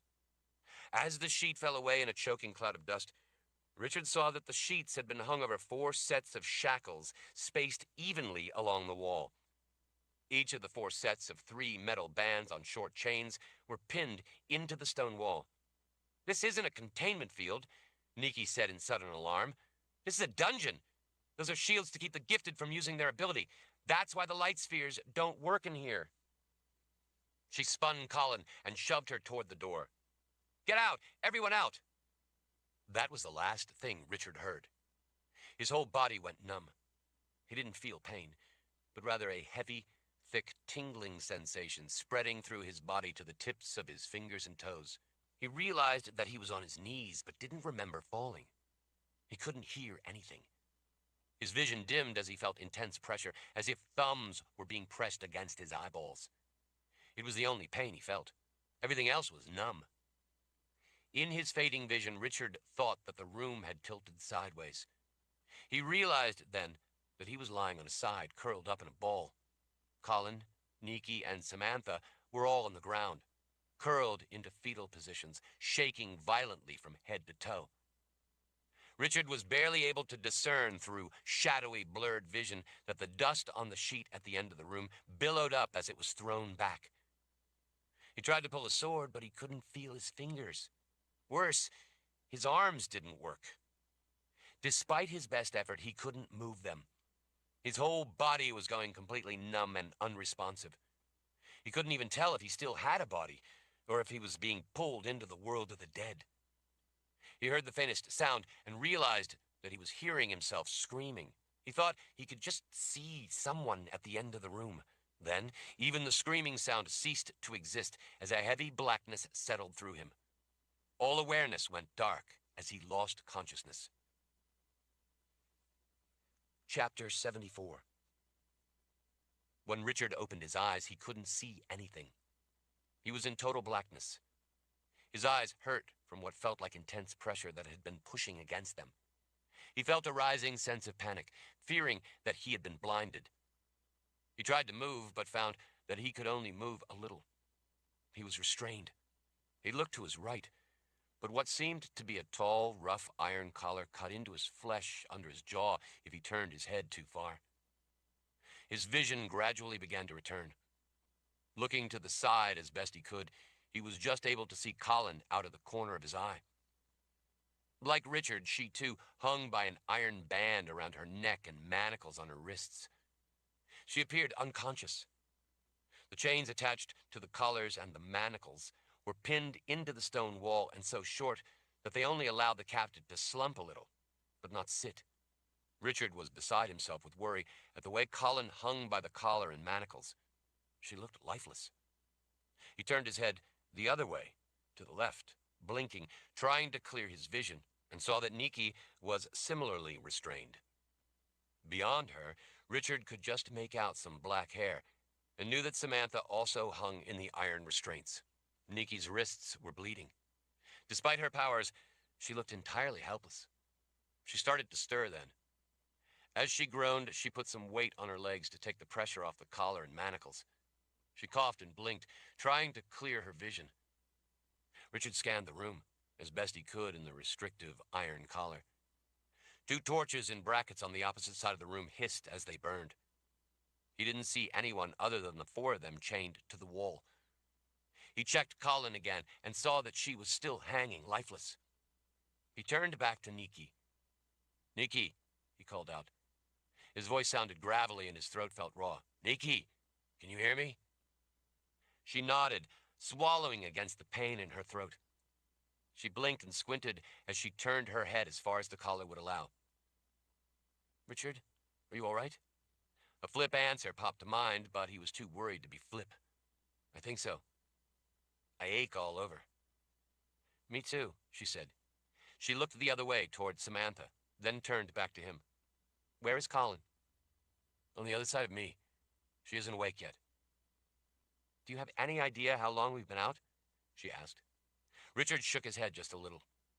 "No, but it would have to be at least a while for someone to get us all chained up in these things. They must have the men, and Irina too, or we wouldn't be stuck here like this." He had a sudden flash of worry that the others had been killed because they weren't as valuable. Another part of him wished that he had been killed as well. He didn't want to have to face whatever was in store for them. He remembered Zed saying that he was tired of living. At that moment, with the enormity of everything weighing down on him, Richard felt the same way. It was only Colin that kept him from giving in to the tempting call of death inside him. It would be so easy to give in and slip into that dark forever.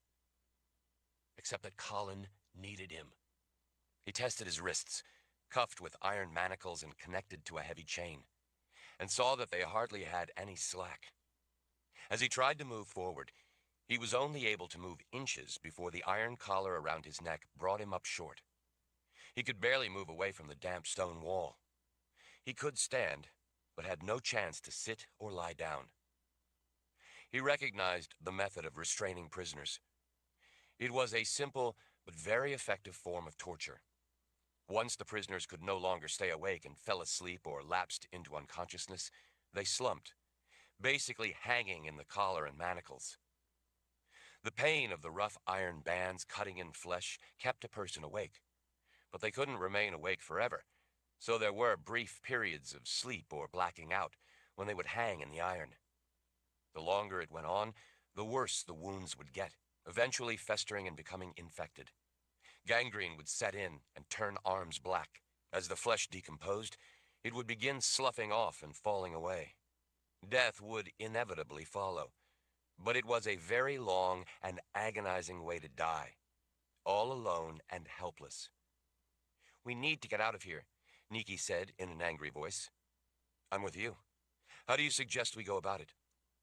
Nikki was silent a moment before she spoke. "My gift doesn't work in this room. It's shielded to keep gifted prisoners from using their ability to escape." "What about subtractive magic? Cut the iron with subtractive magic." Don't you think I tried that? She asked in frustration. Subtractive is still part of the gift. It was probably a lot more common when this dungeon was built. The shields are equally as effective against both sides. Richard sighed in disappointment. I guess that makes sense. He glanced down. I still have my sword, but I can't reach it. Irina is an idiot, Nikki growled. She is an inexperienced idiot from an isolated little village in the middle of nowhere, and she mistook a containment cell for a containment field. Are they similar? Richard asked. In some ways, she admitted. They both are designed to contain power. What's going on? It was Samantha's groggy voice as she was beginning to wake up. Where are we? What's going on? We're having an adventure, Richard said. I don't think I like it, she said. I've never been very fond of adventure myself, Richard said. Is my mother all right? Where is she? We don't know about any of the others, Nikki told her. All we know is that the four of us are chained up in here. They must be holding everyone else in other cells. What about the Mother Confessor? Samantha asked. I can't see her. On the other side of me, Richard told her. He bent his knees, sagging a little, but that was the limit of how much he could move. He was exhausted. He felt like he had been beaten with a club. He hurt everywhere. Lord Rahl, what are we going to do? The young woman sounded desperate and on the verge of panic. I don't know yet, Samantha. Well, who did this to us? Everyone seemed like they were cooperating. I don't know, Samantha. Try to save your strength. He looked over at Colin again. She was still hanging unconscious by the iron bands at the ends of taut chains. Her head hung forward, her arms spread wide and stretched back a little toward the wall.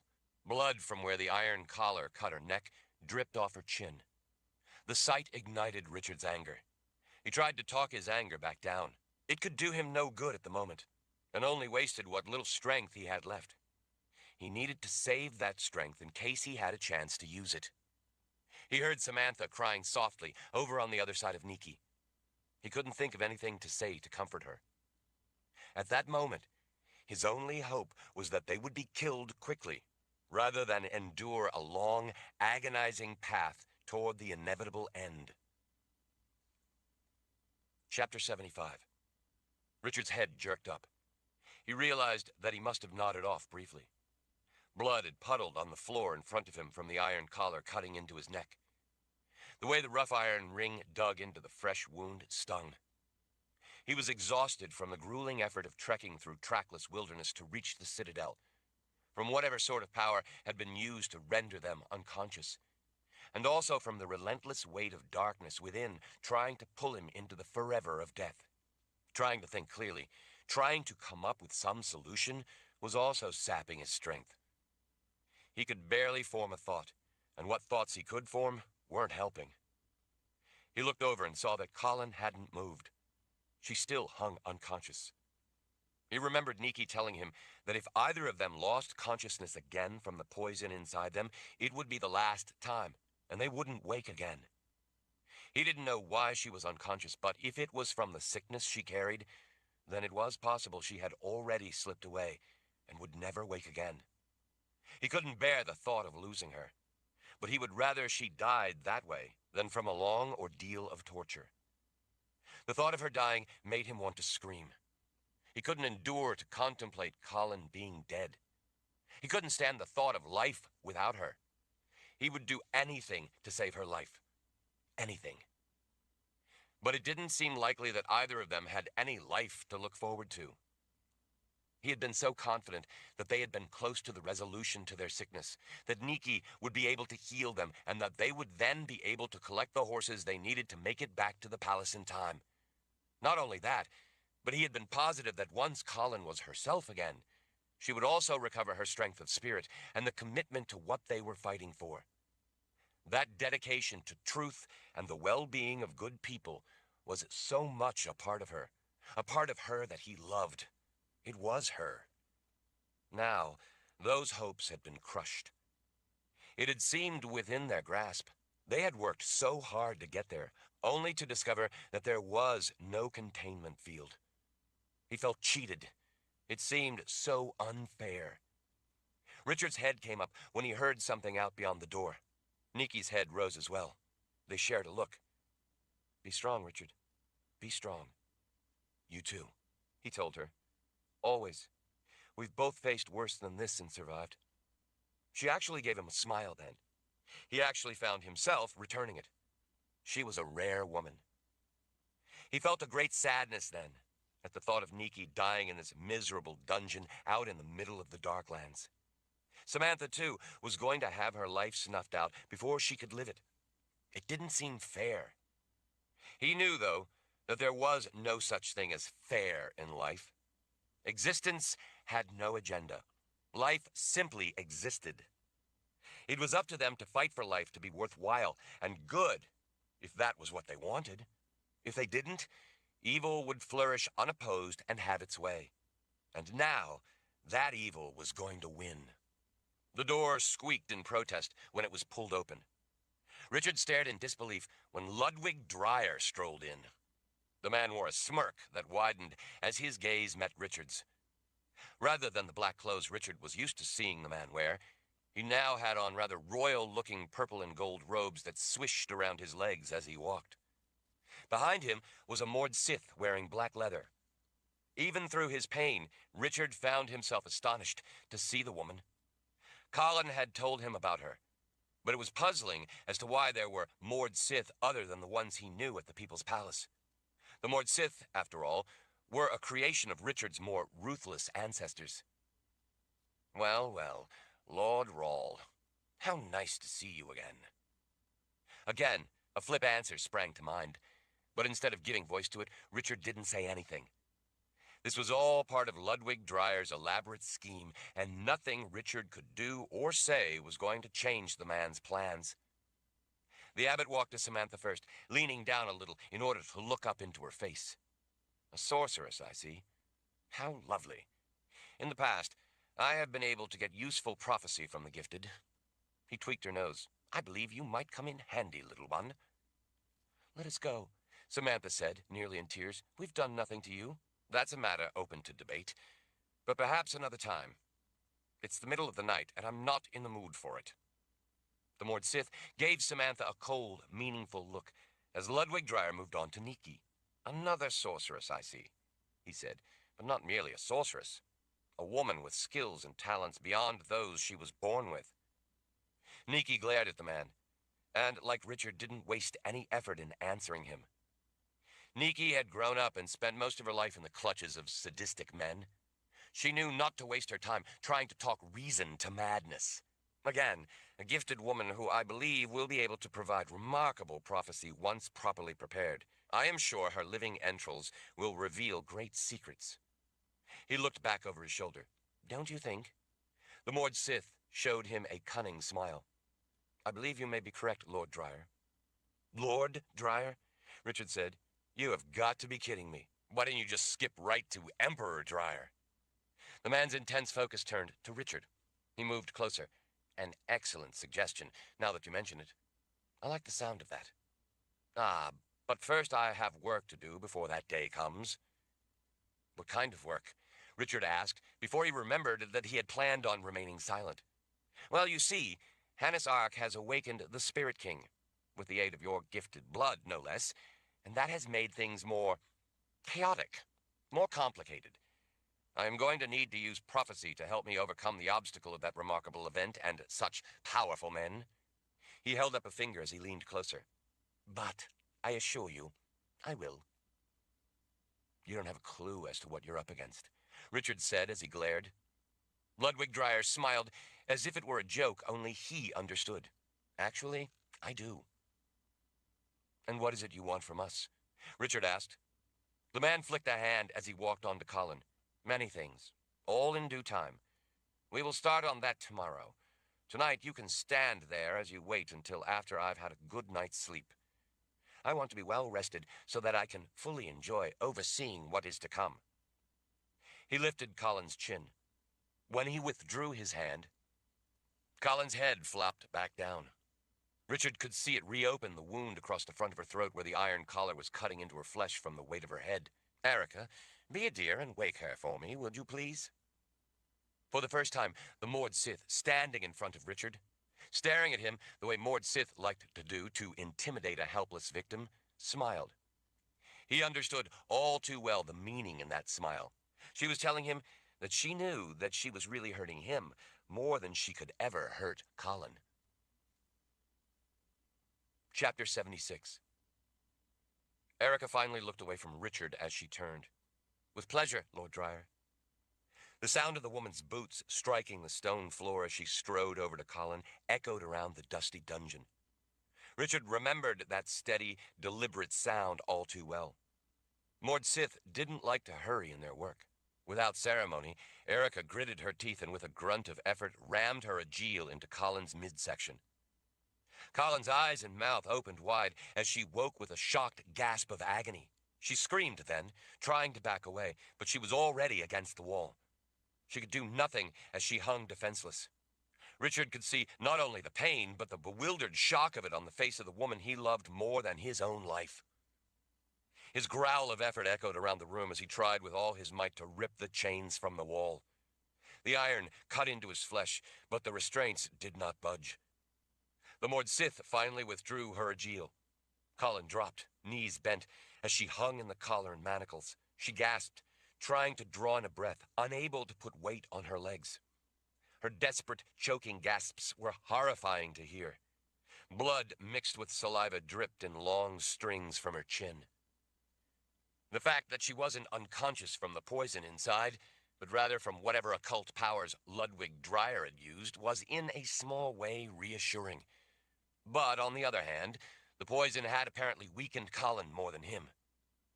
When she finally regained control, caught her breath, and managed to put some weight on her feet to take the pressure off the collar and manacles, Colin lifted her head to glare at the Mord Sith. Erica. Mistress Erica, the Mord Sith said with a smile. You need to learn to address me properly. When Colin didn't answer, Erica again rammed her Aegil into Colin's midsection. Colin shook as she cried out in agony. She slumped when Erica withdrew the weapon and hung for a time, gasping for air, her whole body trembling. It was longer the second time before she began to recover from the pain enough to draw breath. Richard would have traded his life at that moment to be able to kill the Mord Sith. Ludwig Dryer lifted a hand to stay Erica from using her Aegil a third time. Well, Mother Confessor, he said, stepping closer, it looks like we have you back with us again. Colin spit out blood to the side and then glared at the man. You do know, don't you, Abbot, that I'm going to kill you? Well, I do know that wizards keep their promises, but I don't believe that the same certitude applies to the promises of confessors. In this case, it does, Colin said with venom. You are already dead. You just don't know it yet. Yes, threat given, fine. Consider me suitably terrified if it makes you happy, but it's late, and as enjoyable as this is, I don't feel like any more chit-chat tonight. Ludwig lifted her chin to make her look into his eyes. Richard hoped that Colin had enough sense not to spit in his face. He knew that when she was angry, she would do just about anything, and she was angry. Thankfully, she only glared. You and I have unfinished business, he told her, as he smiled in a way that sent a chill through Richard. You see, I firmly believe that a confessor will be able to bring forth remarkable prophecy. Prophecy more important than even sorceresses. Prophecy unlike any other living person would be able to give. I have never before had such an opportunity, but at last I do, and I intend to exploit it to the fullest possible extent. I have practiced my special craft for many years for just such an occasion as you will provide. Special craft? That's a pathetic excuse for torture. The simple truth is, you get sick pleasure out of crippling and maiming people. Deep down inside, you know that everyone thinks of you as nothing more than a sadistic pervert. So you try to justify it, give it a cause that you pretend is noble. But you are fooling no one. Everyone knows the truth. He lifted a hand, gesturing dismissively. I admit, it's true that I do find a unique satisfaction in taking people to that place, where the pain is so intense that they can actually look over to the other side as they beg for release. It is then, through my special ability, that they are able to pull prophecy from the eternity of the underworld. Yes, I enjoy my calling. But who doesn't enjoy being able to do well what they were born to do? Don't you enjoy using your power as it was intended, Mother Confessor? Of course you do. I can see in your eyes how much you long to use it right now. How sad for you that you can't call upon it any longer. So yes, I enjoy using my special abilities. I do love to watch less important people as they are on the cusp, quivering and trembling as the tears flow. You see, pain opens recognition, and agony begets redemption through prophecy. Over the years, I have learned that gifted people give the most noteworthy prophecy. I believe, however, that a confessor may very well give the most remarkable prophecy yet, truly unique and useful prophecy. After I've finished with the sorceresses, of course. I want you to marinate in terror for a while first. He patted the side of her face, the way a doting master might pat the head of a dog. I do admit, I am going to enjoy immensely seeing the look on your husband's face as I pull your intestines out and wind them on a stick while you scream and cry and shudder and shake. So you see, no excuse is needed. I simply do so much enjoy my work. Maybe your disagreeable attitude will improve then, when only I can help you. Maybe then, when only I can offer you your final release, you will be more respectful of those who are smarter and better than you. Colin glared openly. You are a pathetic freak of nature. Richard knew by the look in her eyes that if she had suffered a moment of weakness and wanted to leave the world to fend for itself, that moment was past. In that moment, he saw that there was no way she was going to quit. She wanted nothing more than to fight. Richard saw a look of raw hatred in Dryer's eyes. A hatred fueled by rage at anything good and wholesome. A hatred that wanted only to destroy for the sake of destroying. If you only knew what I have in store for you. Enjoy the deluded dream, Colin said with calm authority only the Mother Confessor could invoke, because I am going to kill you. Ludwig Dryer straightened with an angry glare. Would you like me to begin on her now? Erica asked. He considered, but finally waved a hand. No, it's been a long day, making plans and standing behind that sheet while we waited for them to arrive. He turned to smile on Richard. You see, Lord Rawle, the value of prophecy? I value and respect prophecy. Knowing prophecy, understanding it, knowing how to use it, put you there, in chains, and me about to retire to a nice, comfortable bed with agreeable company to bring me pleasures and delights. He turned back from the doorway. Enjoy your night, all. Tomorrow we begin. Come along, Erica. Oh, and take the torches. They have no need of light. Let them be in the dark. After all, they have been the whole time up until now. The Mord Sith pulled both torches out of the brackets and took them, giving Richard and Colin one last icy look. The door slammed shut, leaving the four of them suddenly alone in the pitch-black cell. He heard the key turn in the rusty lock. The bolt finally clanged into place. Colin, he whispered, no matter what is to come, just remember that I love you. He can't ever take that away. That, Richard thought, was why the man hated them so passionately. People like him hated that others could value such simple happiness in life. That was what they wanted most to destroy. I know, Richard. I love you too. Don't worry, Nikki said. We're going to get out of here. What makes you think so? Richard asked. We have to, she said with simple conviction. The Mother Confessor has vowed to kill him, and I believe her. That's the toasted toad's truth, Colin said in the darkness. Despite everything, Richard smiled. Chapter 77. Several hours after Ludwig Dryer and Erica had left, Richard heard people out in the hall talking in low, muffled voices. He lifted his head and looked off across the room, even though in the pitch black he couldn't see anything at all. The blackness was oppressive, making him feel blind, making him feel that he was sinking into the darkness within him. Do you hear that? Colin whispered. I hear it, Samantha whispered back. It's someone talking. It sounds like a woman's voice, Richard said as he tried to make out the words but couldn't. Probably that Mord Sith, Erica, Nikki said, come to give us a goodnight kiss with her Ajil.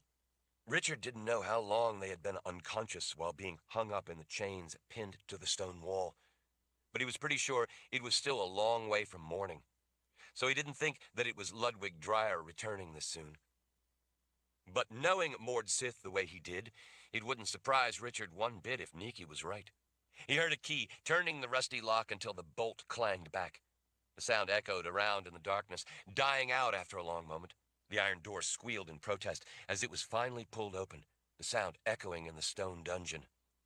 Richard squinted in the bright shafts of flickering torchlight suddenly thrown into the room through the open door.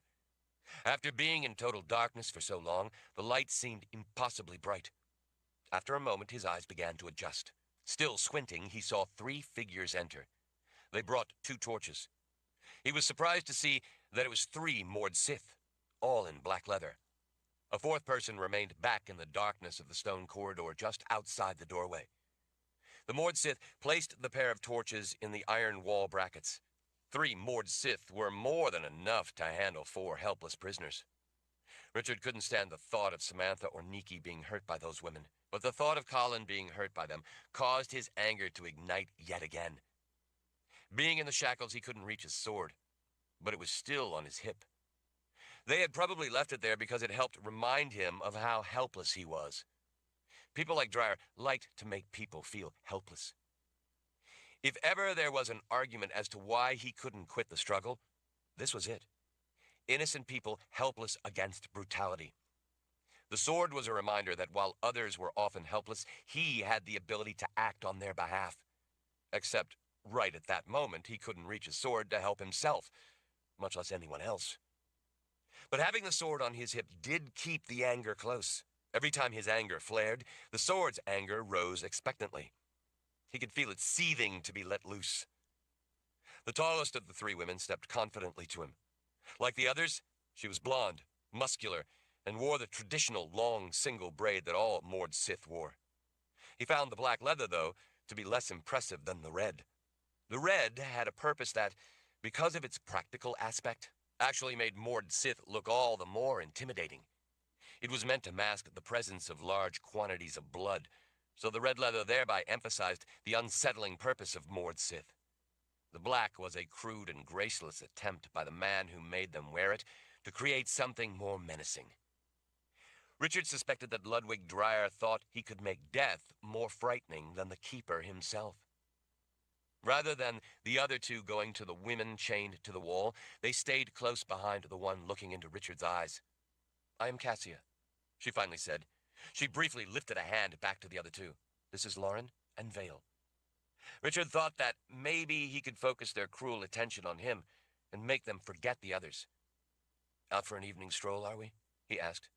Cassia smiled crookedly with one side of her mouth. I had heard that you had a sense of humor. Strange quality for a man in your position. Richard braced himself for her Ajil, but it didn't come. She shook her head instead. No, we have come to ask you some questions. Although Richard heard no hostility in her voice, he groaned inwardly. He knew all too well what it meant for a Mord Sith to ask questions. What he found a bit odd was her informal tone. It wasn't the icy voice Mord Sith typically used when they meant to torture answers out of a person. What is it you want to know? We have heard rumors about you. We want to know if they are true. If you lie to us, well, I think you know what will happen if you lie to us. Yes, Denna taught me. That gave all 3 pause. The 2 behind Cassia shared a look. Richard wondered how they knew Denna, yet came to be here.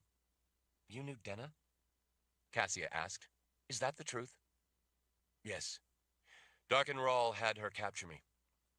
She had me for a long time, and in that time, she taught me a lot of things. Cassia nodded with an intent expression. I knew Denna. I knew her well at one time. Her brow twitched with a puzzled look. If Denna had you, and was training you, then how is it that you got away from her? Darkenrahl would have sent Denna for only one reason. People did not get away from Denna. Richard didn't shy away from Cassia's steady, blue-eyed gaze. I did. Now, what is it you want to know? Answer the question I asked first, and this will be a lot easier for all of us. Richard's whole body ached from being restrained and unable to sit or lie down. His legs hurt, his back hurt, and his head pounded. He didn't know what kind of occult powers Ludwig Dreyer had used to subdue them, but the aftermath was painful. I killed her, Richard said as he looked Cassia in the eye. That's how I got away. I killed her. I don't wish to talk about it. Despite what she did to me, she was only doing what she did because she had been broken. Cassia nodded, seeming to understand. Richard didn't quite know what to think of that. This woman was not reacting the way a Mord Sith typically acted when she was intent on getting answers, or when she had been sent to torture a victim. He decided to be a little less hostile in his answers. What is it you came to ask, Cassia? He deliberately did not address her as mistress. Cassia, looking down in thought, finally lifted her head. I have heard a rumor that you presided over the marriage of a Mord Sith. Out of the corner of his eye, Richard shared a look with Colin. The two behind Cassia were intently focused on him. Yes, that's right. Kara. Kara? Kara married? Cassia looked astonished and incredulous all at once. Kara is as resolute and formidable as they come. Kara was our protector, but she came to be more than simply a protector to the Lord Rawl. She had become a close friend to the Mother Confessor and me. Cassia looked over at Colin. Is that true? Yes, Colin said without hesitation. Kara was as hard as nails, but she also had a good heart. We loved her. The three seemed mystified by that, as if they didn't know what to think. Then, where is she now? The one named Vale asked from behind. If she is your protector and your friend, then why isn't she here protecting you? Did she die in her service to you? No, Richard said with a deep sigh. It's a long story. Make it short, Cassia said. We don't have a lot of time. Richard looked at the intent expressions of the two behind before looking back at Cassia. He wondered what she meant about not having a lot of time, but went ahead and answered anyway. Colin and I were captured by Jit, a hedge maid. Jit infected us with a kind of deadly poison. Kara and others came to help us. In the meantime, the barrier to the Third Kingdom failed. Anasar called the long-dead Emperor Sulachan back from the world of the dead, in part by using my blood. The half-people, people without souls, captured Kara, her husband, and all of our other friends. Colin and I were unconscious, so Kara hid us before the attack. Because of that, the half-people didn't take us with the others. We later went in there and got them out. As we were escaping, Kara's husband was killed. I see, Cassia said. So what happened to Kara? Why isn't she still with you? As the painful memory came flooding back, Richard had to pause. It was a long moment before he answered. Kara asked to be released from her service to me. The room was silent, but for the hissing torches, as the Mord Sith tried to take in an act that he knew must be incomprehensible to them. What is it you really want to know? Richard finally asked. You are called Lord Rawl. Darken Rawl was the Lord Rawl. Darken Rawl was our master. Cassia lifted her chin while looking him in the eye. Did you kill him? That was the question he had been afraid they were going to ask. Nonetheless, he answered it with straightforward, plain honesty. Yes. Chapter 78. Cassia, Lauren, and Vale stared at him for a long, silent, uncomfortable moment. Richard decided that maybe he should elaborate on his reasons, so that they would not mistakenly think it was by chance or accident. He wanted them to know the truth.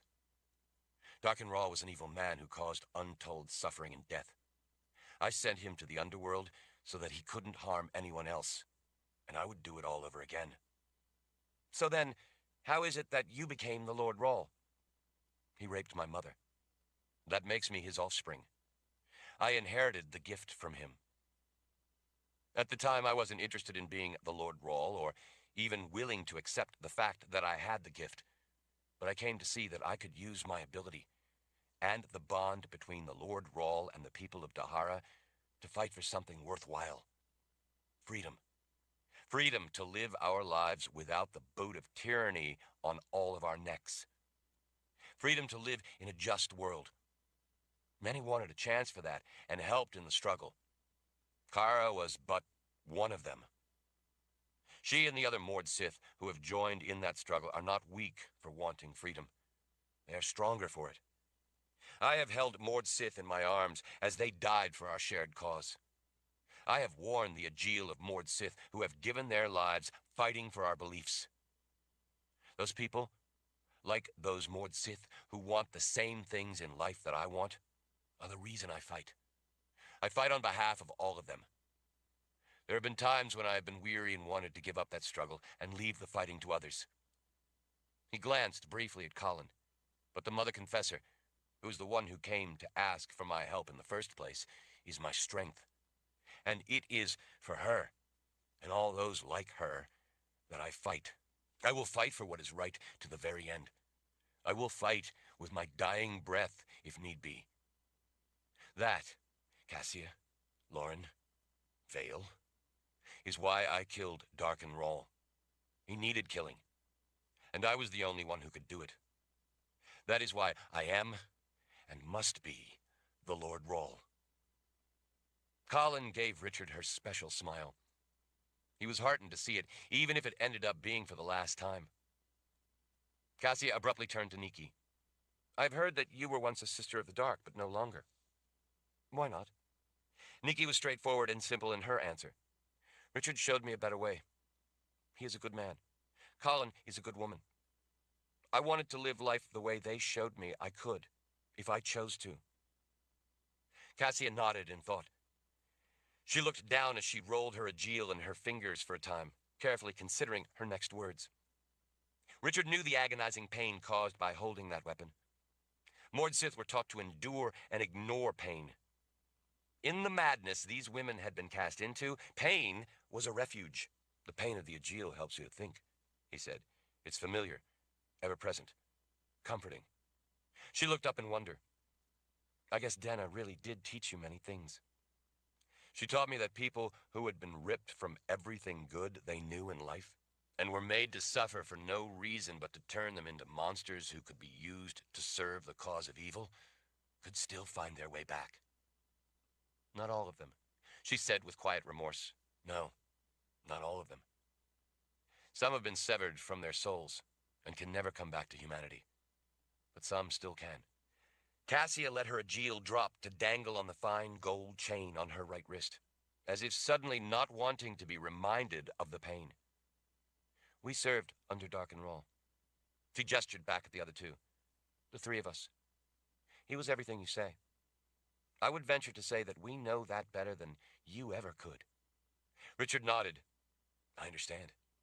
I know some of what was done to you by that man, but I'm sure I could never know it all. The truth of his words ghosted across her face. We finally found a way to leave him, Cassia said. Bishop Ark offered us refuge by using his powers to take up our bond. We thought it would be better. We found life with Hannes Ark to be little different, except that his schemes for evil were even more grandiose than Darken Rawl's had been. Once bonded to him, we only then learned that one of our own, Alice, had tricked us, betrayed her sisters of the Ajil. A dark look settled into her features.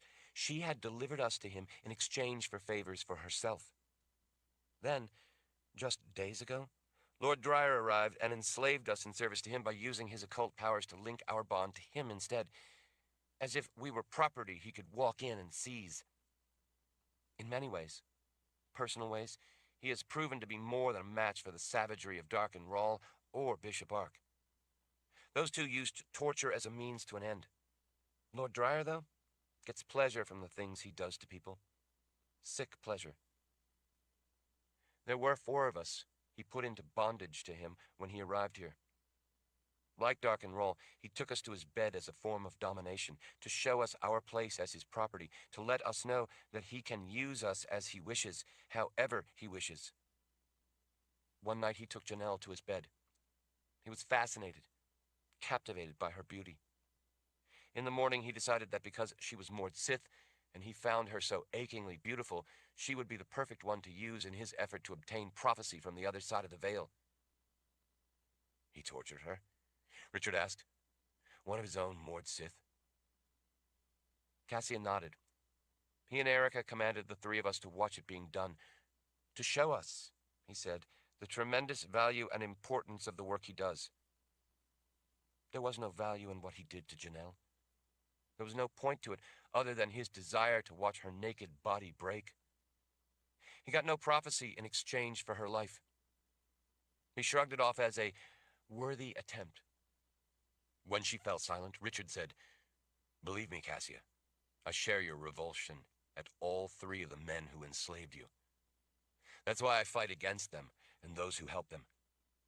She nodded, looking down, rolling the red leather weapon in her fingers again as she considered. She spoke as she watched her Aegil turn first one way and then the other. Our lives have been in service to brutes, each worse than the last. We have never had any say in it. It was always framed as a choice, but it was never really any choice at all. We have been the chattel of evil men, property, weapons they used for their ends, weapons they used to intimidate and harm others. Some Mord Sith came to embrace that role. Some did not. The other two silently watched Cassia speaking for them. Richard didn't say anything, giving her the space to find her own words. What we have come to ask, she finally said in a quiet voice, is if you will take us back, if we can serve as your Mord Sith, if you will be our Lord Rahl. Richard shared a look with Colin. Cassia still hadn't looked up into his eyes. Richard spoke softly. I can't do that to you, Cassia. Finally, she looked up, a tear rolling down her cheek. May I know why not? Richard nodded, as best he could in the iron collar. Cassia, I'm dying. We came here because we thought there was a containment field here where Nikki could heal us. But there isn't. With this sickness inside me and Colin, our abilities are cut off from us. If I were to take you up on your offer, I would only put your lives in mortal danger because I can't power the bond. And without that bond, your Aegil wouldn't work. Worse, it's now only a matter of days at most until this poison kills me and Colin. Then, you would be defenseless against a man who would want to extract revenge. The ancient bond the people of Dahara have with the Lord Rahl is meant to be balanced. It does not mean you are merely in service to the Lord Rahl. It means he is also in service to you. You are his protector, but he in turn is yours. The people are the steel against steel, so that he can be the magic against magic. I'm dying. I can't do my part to protect you. I admire your choice. I sincerely do, but I can't fulfill my duty not only as your leader, but to be the magic against magic for you. So you see, I can't accept your offer of service because it would be a fatal disservice to you. Cassius smiled then. It was a beautiful, warm, wonderful, sad smile. Another tear ran down her cheek. That, Lord Rahl, was the right answer. With that, all three Mord Sith went to their knees and bowed forward, putting their foreheads to the ground. Together, with one voice, they recited the devotion, the bond they had learned as young women, as did all Daharans. Master Rahl, guide us, they said with reverence. Master Rahl, teach us. Master Rahl, protect us. In your light we thrive. In your mercy we are sheltered. In your wisdom we are humbled. We live only to serve. Our lives are yours. When they finished, our lives are yours echoed around the dungeon, dying out slowly. When that echo had whispered away, they remained where they were, foreheads to the floor, and then together recited it a second time. And when the echo had died out, they recited it a third time, as was the tradition. Finally, when they had finished, they returned to their feet, sharing a last look among themselves. Lauren and Vale gave Cassia a nod for her to speak for them. Lord Rahl, Cassia said for them all, We would rather our lives end today in service to you as our Lord Rawle than to live another 100 years in service to monsters, as slaves to tyrants, as instruments of evil. To live only one day as we wish, as we choose, for our own purpose, for something good, is better than to live an entire life as slaves to hate. Please, Lord Rawle, we beg of you, accept our service, our bond to you. Be our Lord Rawle, even if it is only for your last day of life. It would honor us to uphold our side of the bond, even though you are unable to fulfill your part of it. To have your bond to us in your heart alone, even if you can do nothing to uphold it, is enough for us. It is everything to us. The three women pressed their right fists to their hearts and bowed their heads, awaiting his decision. Richard swallowed back the lump in his throat. This was why he couldn't quit. This was what he was fighting for. For those who needed hope, who needed to live for something good, who hungered for ideals in life instead of living in savagery and hate. I accept, he said, fearing to test his voice more than that. All three women broke into wide grins. The smiles sparkled in their wet eyes. The one in back, Vale, immediately ran to the door and ushered the shadowed figure into the room. As he shuffled in, Richard recognized that it was Mahler, the old scribe. Lord Rawle, the man said, I feel the same. I have worked here my entire life. I have known Hannes Ark since he was but a boy. I have watched as he grew into a man driven by bitterness and envy. Now, Ludwig Dreyer has taken his place, and he is no different. Like these women, I no longer wish to stand by and watch their kind destroy everything good in order to impose their will on everyone. I have known these four, now three, Mord Sith since they have been in servitude here at the Citadel. We have all been enslaved by tyrants. I told them what I knew of you, what I have learned. I told them that I decided to help you, and I asked them to join me. I too, Lord Rawle, am in your service. Without further word, he shuffled forward with a big ring of keys, the right one already selected. He undid the lock on the collar first, then the manacles.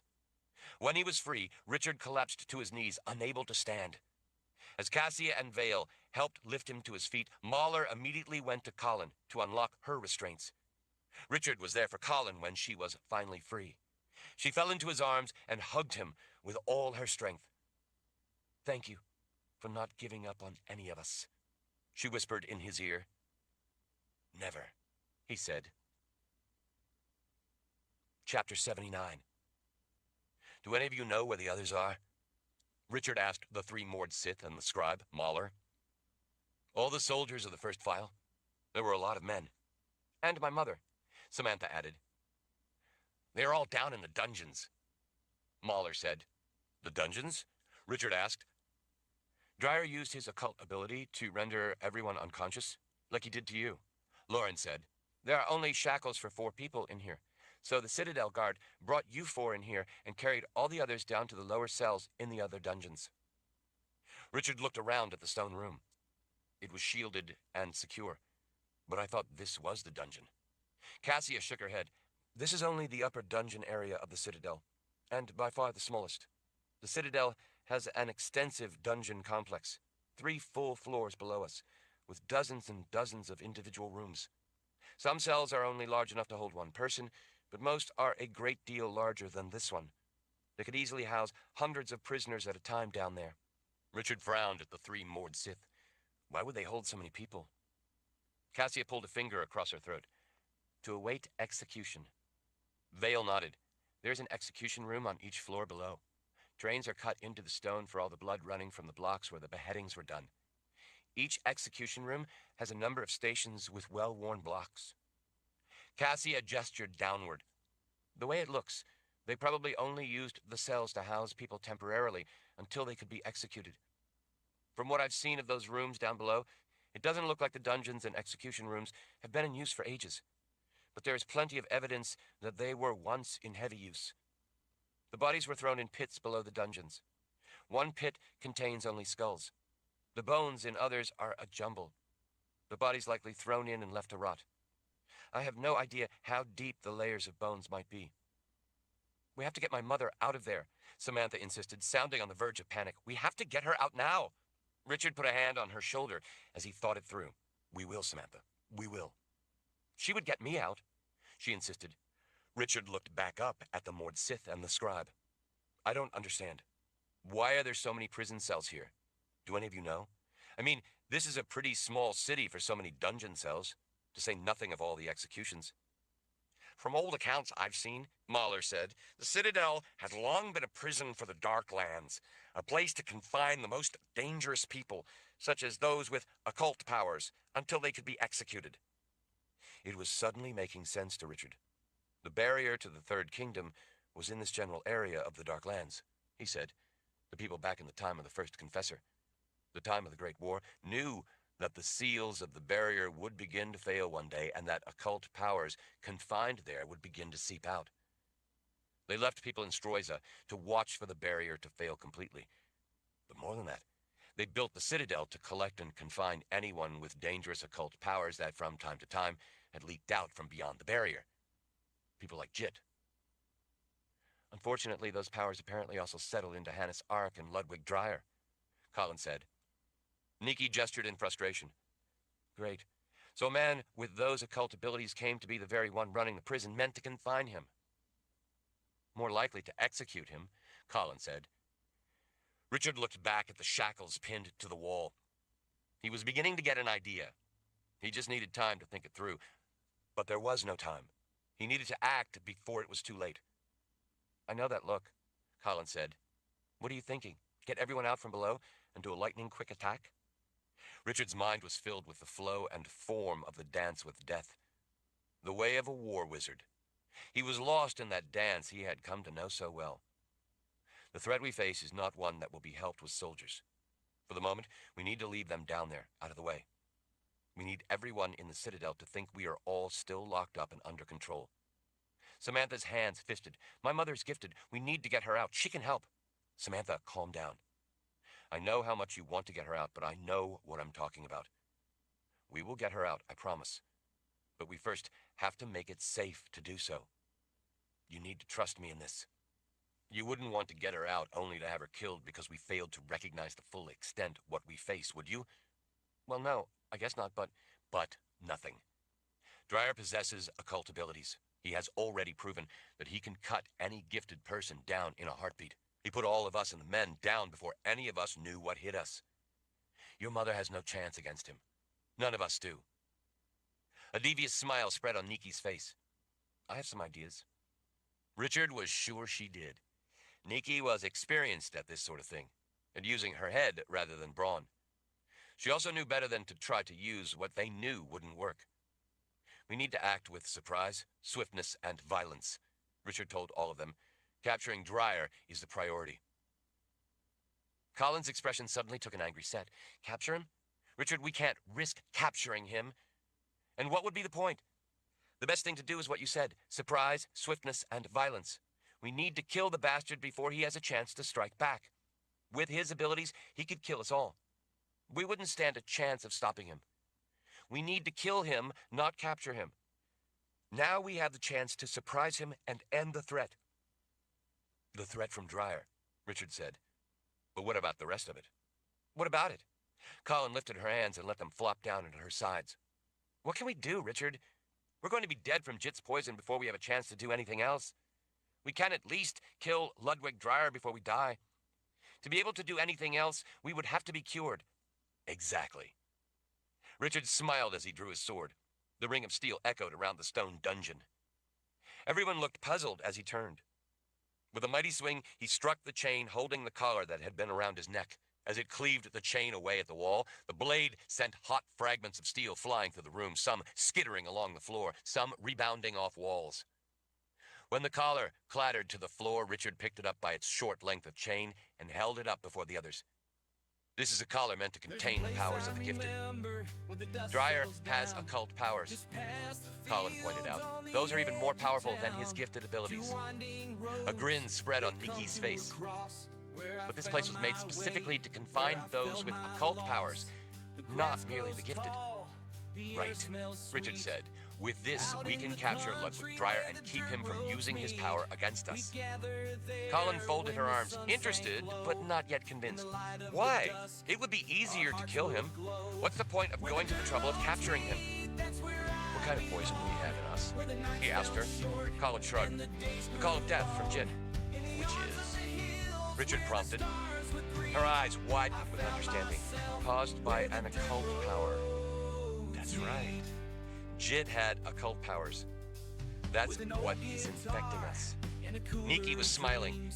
And Ludwig Dryer has occult powers. So, if we can capture him alive and hold him in that collar, maybe we can find out if there is a way to cure you two of that occult poison without a containment field.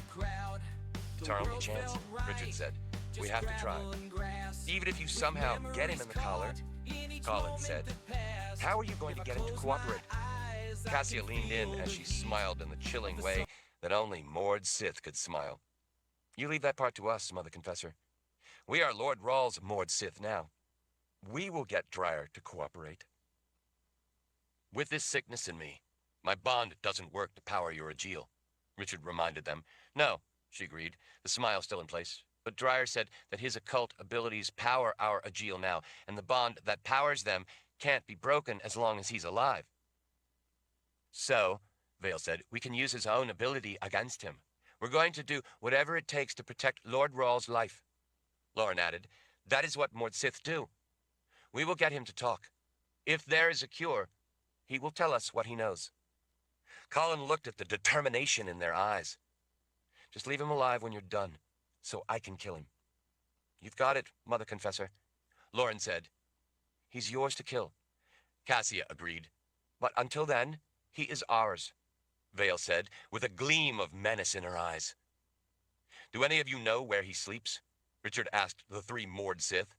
They all shared a look. Oh yes, we know, Cassia said. It's up on the 3rd floor. Lead the way, Richard told her. I'll explain the plan on the way. Gladly. Is there a back way up to his bedroom? He asked. Yes, Cassia said. Some of the doors are kept locked, though. Mahler held up the big ring of keys he carried. Not a problem. He has soldiers guarding his bedroom, Lauren said. Tonight he has Erica entertaining him, rather than one of us. He was eager to get to bed, so I doubt he will be asleep. That means he will be distracted, Richard said. But this is still going to require stealth. All of you will need to do exactly as I say. Along the way, I'm going to need some of you to stay behind to guard our backs. I don't want any questioning or second-guessing. There won't be time to explain or argue. We can't have that if we are going to succeed and then get the others out of the dungeon. You will all need to do exactly as I say, when I say it, if this is going to work. He was directing his comments mostly at Samantha without looking at her because he didn't want to sound like he was accusing her of something before she was guilty of it. But he also knew how she could be. He knew that he could count on the rest of them to follow instructions. If any of you have a problem with that, then you need to wait down here. Otherwise, you can come with me. Agreed? Everyone nodded. Chapter 80. At an intersection of corridors, Richard took a quick look around the corner. He didn't see anyone before quickly pulling back behind cover. The corridors, dimly lit by reflector lamps hung at regular intervals, were interior passageways, so there weren't any windows. Cassia had told him that the bedroom had windows. Since it was still night, they wouldn't provide any light, but they were a possible escape route. Richard doubted, though, that if things went bad, Dryer would jump from the 3rd floor. How much farther? He asked. Cassia took a careful look. At the end of the corridor. The halls go to either the right or the left. The bedroom is to the right, at the end, but it's not far. Like I explained, at the end of the hall, that corridor opens up into a small rotunda right outside the bedroom. He keeps at least 2 soldiers there all the time. Sometimes more. Sometimes he stations 8 or 10 in the rotunda to stand guard. We won't know for sure until we make the final turn toward the bedroom. With Erica in the room with him, Nikki said, he might not feel the need for more. Mahler shook his head. They aren't for protection. The abbot is sufficiently powerful to handle any threat himself. I think he likes to have the men there for show, as a display of his importance. Cassia made a sour face. He has them there because they can overhear what is going on in the bedroom. Dreyer commands the women he takes in there to be noisy so that the soldiers outside the door will hear. He knows they will gossip about what they heard. He thinks it makes for an impressive image among the soldiers. Vale was nodding. He's a pig. All right. Mahler, Samantha, Lauren, Vale, and Colin, you 5 wait here. Richard pointed to the 2 moored Sith and Samantha. You 3 protect the Mother Confessor. I'm counting on you. If, for some reason, Dreyer gets past us, this is his likely way out. You will have to stop him and protect Colin if he comes this way. Mahler, do you have the collar ready? They all nodded. The scribe held up the collar by the chain, as if he were holding up a dead varmint by its tail. Richard took the collar in his left hand, balling up most of the chain in his fist to keep it from making any noise. You ready for this, Cassia? She flashed him a cunning smile. You have no idea. Colin caught his arm. Richard, are you sure about this? It seems too simple.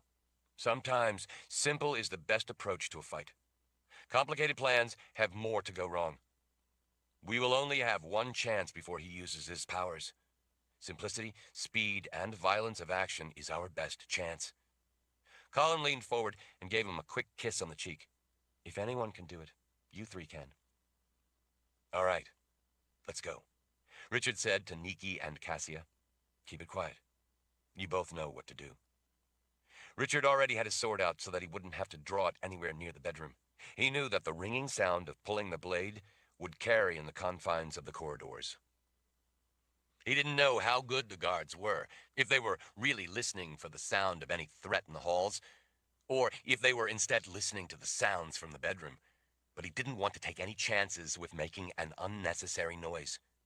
They had to remain undetected until the last instant. Around the corner, the hallway was empty.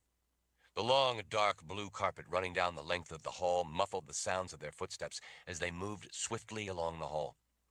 The 3 of them slipped carefully around a long table against the wall that held 2 empty glass bowls.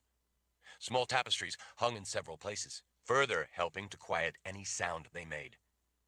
When they reached the end of the corridor, before the intersection, Richard squatted down with the other 2. When he gave her the signal, Cassia lay down on her belly and carefully crawled to the corner. She stretched her neck so that she was just able to peek around the edge. She pulled back and held up 2 fingers. Richard let out a sigh of relief. That made it easier for Nikki to do the first part. Once they started, they needed to be quick. Nikki set down what she had been carrying. Cassia backed away from the corner and stood. She unfastened buttons and the black leather straps, turned away from Richard, and then pulled the top of her outfit down to her waist. She looked over her bare shoulder and gave him a nod that she was ready. With 2 fingers, Richard signaled for her to go. Cassia boldly walked around the corner and off toward the bedroom. All the guards knew the 3 moored Sith, and knew that they frequently went to Ludwig Dreyer's bedroom to be with him. She walked deliberately, as if she had been summoned. When Richard and Nikki heard Cassia tell the guards, "Lord Dreyer sent for me," Nikki stepped around the corner. Without pause, the sorceress thrust both arms out, palms facing outward. When Richard heard the 2 thumps, he knew that Nikki had stopped their hearts and both men were dead. Death was so swift, they hadn't cried out. They probably hadn't even seen Nikki. Richard handed her what she had brought. Nikki leaned out around the corner again and with her gift sent it silently floating down the hall, the way Richard had seen Zed float rocks through the air. He hoped she would have enough control to keep it from hitting a wall, to say nothing of holding it stationary for a time, and then at last hitting the target. Nikki had acted like it was a foolish question, but he didn't know how to use his gift to do such a thing, so he would have no way of judging the difficulty. He had to trust that Nikki knew what she was talking about. Richard heard Cassia knock on the bedroom door. The corridor remained silent. Richard took a quick peek. The 2 soldiers were slumped dead on the floor to either side of the white double door. A number of reflector lamps lit the rotunda. Cassia stood facing the door, her breasts exposed to get Dreyer's immediate attention, as they had the guards. They needed him to keep his eyes on Cassia and not look to the side. Cassia knocked again. Richard heard the door open. "What is it?" It was Dreyer's voice. "Oh." Nikki immediately sent the stone block sailing in at him. The instant Richard heard the sound of stone hitting the man's skull, he was around the corner, racing the rest of the distance. As he ran in at full speed, sword in one hand, collar in the other, Richard kicked the round table in the middle of the room aside. The table crashed against the wall and shattered. Dreyer was on his knees, bent forward, his head almost touching the floor. He was naked. Both hands clutched his bloody head as he moaned, sounding dazed and confused. The heavy stone block Nikki had sent flying in at him lay off to the side. Richard slid to a stop on his knees just as Cassia threw a leg around Dreyer to saddle his back. She grabbed his thick hair in a fist and pulled up on his head. His hands fell to his sides. Blood pouring from a long gash back across his scalp ran down the side of his head, turning an ear and his neck red. As soon as Cassia had pulled Dreyer's head up, Richard pushed the collar around his neck and slammed it closed. It made a clang that echoed through the hall. Dreyer was so groggy from the blow to his head that he didn't even know what had happened. He was like a rag doll and offered no resistance. The other two Mordsith, having heard the sound of the stone hitting the man's skull and the clang of the metal collar locking closed, came around the corner at a dead run. Erica, also naked but for the Aegil in her fist, ran out toward the hall and skidded to a halt before she ran into Dreyer, still slumped on the floor, now holding the loose flap of scalp up onto his head to cover the wound. Sword in hand, Richard stood. Erica smiled at him over the top of her stricken master. Richard knew that she expected him to try to use the sword against her, and then she could capture him by capturing its magic. Richard instead slid the sword back in its sheath.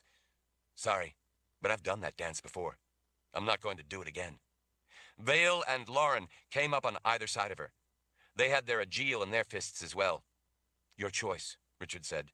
Surrender or tangle with my Mordsith? Her brow twitched. Your Mordsith? Who do you think? Lauren jabbed her Aegil into Erica's kidney. The woman cried out as she dropped to a knee. If you would like, we can take turns doing this to you all night, Lauren said. I suggest you get dressed instead, Erica. Cassia held out her hand. Give me your Aegil first. Erica reluctantly handed it over before going back into the room. Richard followed her in to get Dreyer's clothes. He found them thrown over the back of a chair. When he picked up the purple robes Dreyer had been wearing, Richard felt an odd lump.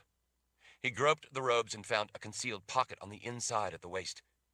With a finger, he fished out something small and flat. He was surprised to see a journey book. He opened the black leather cover to see what it said. Nikki looked as surprised as Richard. Well, she asked. Nothing in it, he told her. Wiped clean. She nodded. A lot of the sisters wiped theirs clean as a precaution. Others liked to preserve the messages in case they needed confirmation of instructions, or to remember certain things, or even as proof that they were acting on orders. Richard sighed as he slipped the blank journey book into his pocket. Unfortunately, this one tells us nothing. Nikki gave him a meaningful look. I'd sure like to check its twin. Me too, he said, but I have no idea who might have it. When he came out of the bedroom carrying the robes, he found Colin glaring down at the stuporous prisoner on the floor. He had better prove useful. Nikki may need to heal him first, Richard said. I think she might have cracked his skull. Samantha briefly stared down at the naked man. Can we please go get my mother out of that dungeon now? Of course, Richard said. We need to get Commander Pfister and the men out as well. They need to get the Citadel Guard under control, or we will soon have trouble. I can handle any who cause trouble, Nikki said. Samantha or her mother could as well. They have archers. Richard reminded her. An arrow in the back and you would be just as dead as if a sorcerer stopped your heart. Nikki sighed. I suppose so. Can we go chain this pig up in the dungeon now? Cassia asked as she fastened the sides of her leather top back in place. Good idea. Richard smiled at the three Mordsith. You did good, all of you. I'm proud of you. We just captured a dangerous man with powerful occult abilities, and none of us were hurt.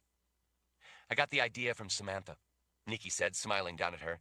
If you can't use magic to stop those with occult abilities, just drop rocks on their head. Samantha looked proud as she watched the Mordsith haul a profusely bleeding, groggy Ludwig Dreyer to his feet. Chapter 81. Once the men of the first file had been freed from the dungeons down in the lower levels of the Citadel, they had raced up the stairwells into the grand greeting room and spread out through the gallery. As they had poured out among the columns, surprised Citadel guards drew their weapons. These Citadel guards had been the ones who had carried the unconscious men of the first file down into the lower dungeons and locked them in. Commander Pfister, at the head of his men as he led them into the grand meeting hall, without ceremony cut down the first two men who rushed in at him with swords. It was as shockingly swift as it was decisive. He hadn't even bothered to loose his men on the soldiers, as if the defenders were a mere pesky annoyance he could deal with himself. Almost as soon as the two soldiers hit the ground, dead, and lay bleeding out on the rich carpet, the rest of the men had dropped their weapons and raised their hands in surrender. Until it was decided what to do with the Citadel Guard, they had all been locked in the dungeons. Ludwig Dreyer, too, had been chained in the dungeon, right where Richard had been chained, with the shields to the collar and the room itself, containing both his gift and his occult powers, as they had been meant to do by those in ancient times who had built the Citadel, the same people who had once built the barrier to the Third Kingdom. Erica had been chained up beside him, where Niki had been restrained. As Niki was seeing to the abbot's wounds to make sure he lived long enough to be of help, Cassia returned and said that she had found Richard and Colin a secluded bedroom to use while they waited for Niki to finish. Richard had figured that after the ordeal of being chained down in the dungeon, he and Colin could at least get a couple of hours of sleep. With the way the sickness was wearing them down, they couldn't afford to let exhaustion pull them into unconsciousness before Niki was able to get answers, and they could finally, hopefully, be healed. Dreyer was now their only remaining hope. As he and Colin followed Cassia through the complex of halls on the way to the bedroom, Richard tried to think of some other solution, some other chance, some other way for them to escape the grip of the poison, but he could think of nothing.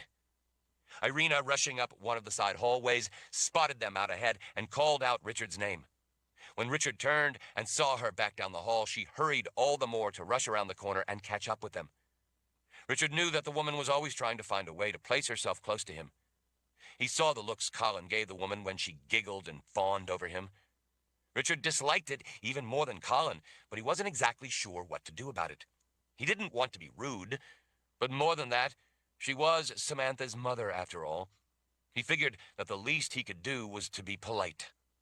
"Richard, there you are," Irina called out, lifting a hand to keep his attention. "I've finally been freed from that terrible place down below. It was awful. I thought I would never get out of there. I was so relieved to hear that you escaped as well. Are you all right? Were you hurt? Is there anything I can do to help?" Richard and Colin shared a look of silent resignation. Cassia stopped between two reflector lamps a short distance farther up the corridor, waiting for them to speak to Irina. "We're fine," Richard said without elaborating. As Irina cut around the intersection, rushing toward them, her hip bumped the edge of a table she hadn't seen against the wall just around the corner. When her hip hit the table, something dark fell out of her dress and dropped onto the gold and blue carpet. She cursed the table under her breath for being in her way as she snatched up the skirts of her dress in order to hurry to catch up with him. She didn't notice that something had fallen out of her dress. "Niki told me that she told you to get some rest for now," Irina said. "You need to rest, Richard." "That's where we're headed right now," Colin said, hoping to get the woman to go away. Instead of getting the hint, Irina gestured with a flick of her hand. "I told the soldiers to take up their posts back there, and that I would watch over you and Colin to make sure that you rested in peace. I told them to set up stations a good distance back up the halls to keep anyone from bothering you. It's important that you not be disturbed for now, and you know how noisy they can be." Richard was about to tell her that he, and not she, would be the one to give orders to the men and that she had no business making such presumptions, when he was stopped in his tracks by what he saw lying on the gold and blue carpet. The small dark thing that had fallen out of her dress was a journey book. He froze for an instant, his gaze locked on it. Before she could notice him looking at the journey book lying on the floor behind her, Richard put a hand on Irina's back and guided her forward toward Colin. "Good, Irina. We would be thankful for your help. In fact, Colin was just saying that she wanted to ask you about something you could do for me, and, well, here you are." He shot Colin a look over the top of Irina's head. Colin, knowing him as well as she did, got the message and said, "Yes, I was wondering if you could help us." Irina twined her fingers together as she gazed expectantly at Colin. "With what? What kind of help do you need?" While she was focused on Colin, Richard slipped unnoticed behind her and snatched the journey book off the carpet. He held it up high behind Irina's back to show Colin what it was, then rolled his hand, letting her know that he needed her to keep Irina's attention. Colin understood. He turned his back in case Irina should happen to look around behind her. The journey book was filled with page after page of writing. He was sure that this was the twin to the one they had taken out of Dreyer's robes, but that didn't make a lot of sense. Why would Irina have the twin to his? He had to find confirmation, one way or another. It was possible that this one had an entirely different twin. There could be a perfectly logical explanation as to what she was doing with the journey book and why she had kept it a secret from them. Well, Colin said in a drawl to drag it out longer, we were hoping you could help with Richard's headaches. Nikki is busy at the moment, and I was hoping you could come to our room with us and see if you might be able to do something for him. You know, with your gift. Put your hands on him and do some small healing to ease his pain and help him sleep. Something like that. You are so talented that I thought if anyone could do it, it would be you. Irina touched her fingers to her neck, cooing with satisfaction at the flattery. I would love to. Irina droned on, asking Colin specific questions about the nature of his pain. Richard didn't even hear what Colin was saying to the woman as he focused on reading the messages back and forth between the journey book Irina had and its twin. A sudden, icy sensation flashed through him when he saw what he had been looking for. His heart hammered over what he was seeing in the journey book. Irina had been communicating with Ludwig Dreyer all along. Chapter 82. The book was filled with messages. She hadn't erased any of them. All the messages back and forth for more than a year were still there. There were messages from Ludwig Dreyer telling Irina the specifics of what he wanted her to do for him, along with promises of rewards for her loyalty and service to him. There was even a message Dreyer had written from the People's Palace, telling her about the wedding of a Mord Sith that he was attending. By the conversational tone of the messages and comments going back and forth, it was easy to see that the two were like-minded and quite at ease with each other. Richard quickly came to see that Irina's handwriting was neater and more legible than Dreyer's.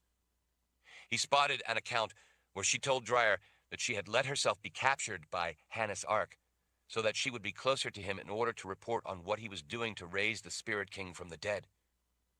She recounted to Dreyer how Richard had rescued her, and the things he had done to escape with them from the caves, and how he had been able to defeat the half-people holding his friends prisoner. She had subsequently used the opportunity to join and travel with Richard and Colin's group. Ludwig Dreyer in turn advised her on how she should react and behave, and the things he wanted her to find out. He told her to be especially careful not to let anyone know of her occult abilities. Irina had been right under their noses the whole time, watching and reporting everything they were doing to fight and escape the half-people coming after them. Irina had been a traitor the entire time. There was far too much in the journey book to read it all right then. With the way his heart pounded at the betrayal and his mind raced trying to piece together all that had been compromised, Richard was having trouble focusing enough to read. He flipped over a few more pages, skipping ahead, and spotted the passage where she told Dreyer that Richard and Colin needed a containment field in order to be healed. She told him that she recognized it as an opportunity to finally offer an excuse to get them to the Citadel, where Dreyer would be able to capture them. Richard trembled in shock as she read Dreyer's message back, telling Irina how pleased he was that she had found a way to convince them to come to the Citadel. He described where he wanted her to say the containment field was located within the Citadel, and how to get down there in order to get them to a place where he could take them by surprise. She reported to him their progress along the way, keeping him abreast of when they thought they would arrive at the Citadel. Richard felt shame and rage that he had been so completely fooled by her story. When he quickly flipped back to the beginning, as he suspected, he spotted Irina's report to Dreyer that she had killed her sister Martha and Martha's husband when they had gone to see if the reports about Jit were true. She had then dumped their bodies in the swamp. She and Dreyer discussed how they couldn't risk any of the gifted in Stroiza learning that the barrier was failing. Dreyer said he would send soldiers to collect her other sister, Millicent, and her husband, Giles, and take them to the Abbey to make sure they couldn't interfere either. Richard could hardly believe she had killed her own sisters and their husbands, and was shocked to see Irina's report that her husband had started asking too many questions. So when an opportunity presented itself, she had killed him. The casual manner in which she reported killing her husband was shocking. Dreyer told her that if her daughter ever became suspicious, Irina would need to eliminate her as well. Richard was horrified to see Irina's reply, that once Richard and the others were taken prisoner at the Citadel, he was welcome to take care of Samantha if he wished, so that she would cease to be a potential problem. And then he saw it. The passage read, "The old wizard was getting suspicious. Tonight I cast a concealing spell to make it appear I was in my bedroll so that I could go off to report to you. He somehow followed me and caught me writing in my journey book. Fortunately, he thought me merely a sorceress and was unaware of the occult side of my abilities. When he used his gift to try to restrain me and take my journey book, I was happy to finally have the opportunity, and I beheaded the troublesome old man. He will no longer be a problem." Richard's vision went red. He turned and with a scream of rage rammed into the woman, catching her completely by surprise. Richard had both hands around her throat before she knew what hit her. He slammed her up against the wall hard enough for her head and shoulders to break the plaster. Her hands snatched desperately at his wrists. He smashed her head into the wall again before she had a chance to summon her occult abilities. The sound of the powerful blow echoed through the hall. Blood splattered across the whitewashed plaster wall. Stunned, her eyes rolling, she fought to remain conscious.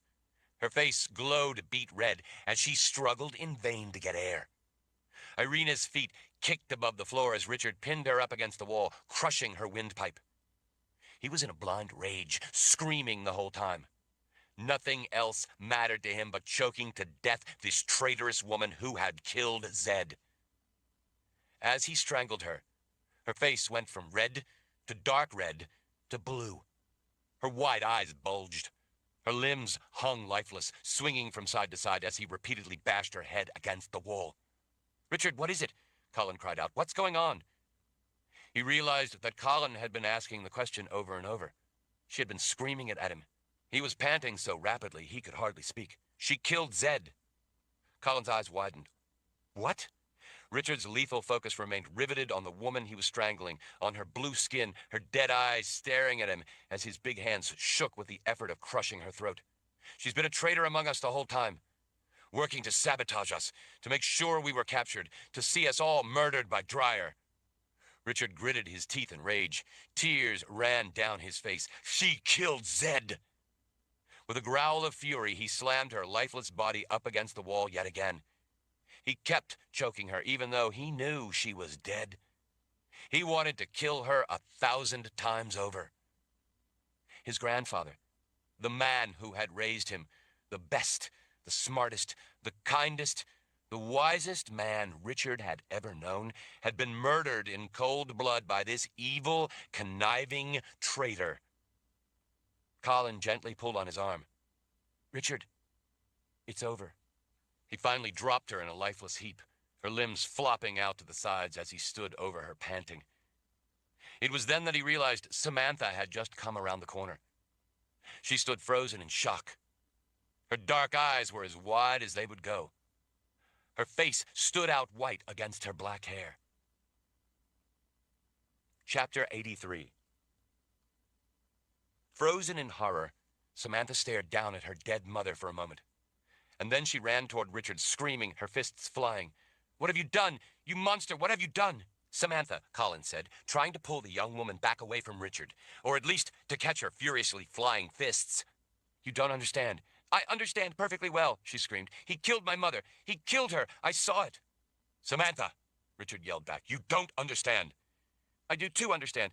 I understand that you've taken everything from me. I hate you. You killed her. She was all I had left in the world, and you killed her. You took her from me. You took everything from me." Down the hall, Richard could hear the sound of boots as men raced at a dead run toward the shrill screams.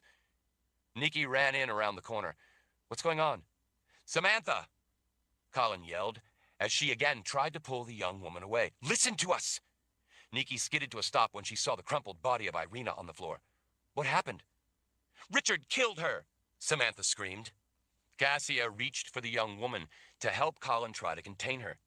Samantha jerked away from them, moving back out of reach, her hands fisted at her sides, her teeth clenched, tears streaming down her face. "Samantha," Richard said, "you don't understand. You need to listen to me. I'm so sorry, but your mother was working with Dreyer against us the whole time. She murdered Zed. She helped Dreyer capture us so the two of them could—" "Liar! You're a liar! You didn't like her, so you killed her. Now you're just making excuses. She loved us all. You're a liar!" "Samantha," Richard said, trying to find a way to get the young woman to calm down and listen. "Your mother killed your aunts to help Dreyer." "That's a lie. That's not true. You're lying. You're lying." "Samantha, listen to us," Colin put in. "She murdered your father as well. We can show you—" "Liars!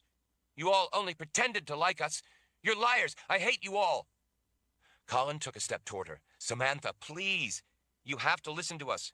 You took what I loved most. I hate you," she screamed at Richard. "You took what I loved most in life." Men running up the halls from every direction raced toward the sounds of trouble. Samantha thrust her arms to either side, driving them back with powerful fists of air that tumbled the men back.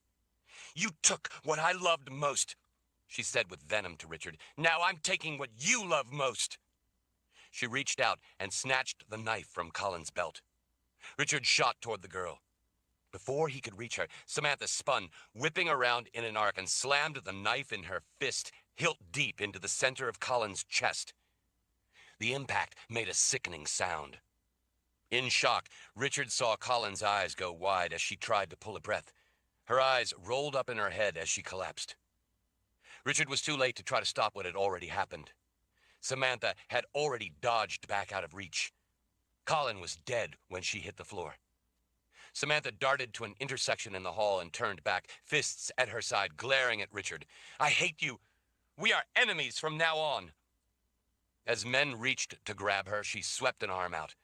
The power she released sent the men flying, slamming into walls, smashing tables as they tumbled back down the corridor. Samantha gave Richard a last glare and then took off running. Richard didn't give any thought to going after her. He was instead already on his knees and bent over Colin's lifeless form. Her dead eyes stared at nothing. "No!" he screamed. "No!" Nikki pushed at him, but couldn't budge him. He didn't even feel her trying to shove him aside. He was lost in numb panic. "Get him back," Nikki said to Cassia. She tugged at his arm as Lauren and Vale came racing into the hall, leaping over men still down on the floor and groaning in pain.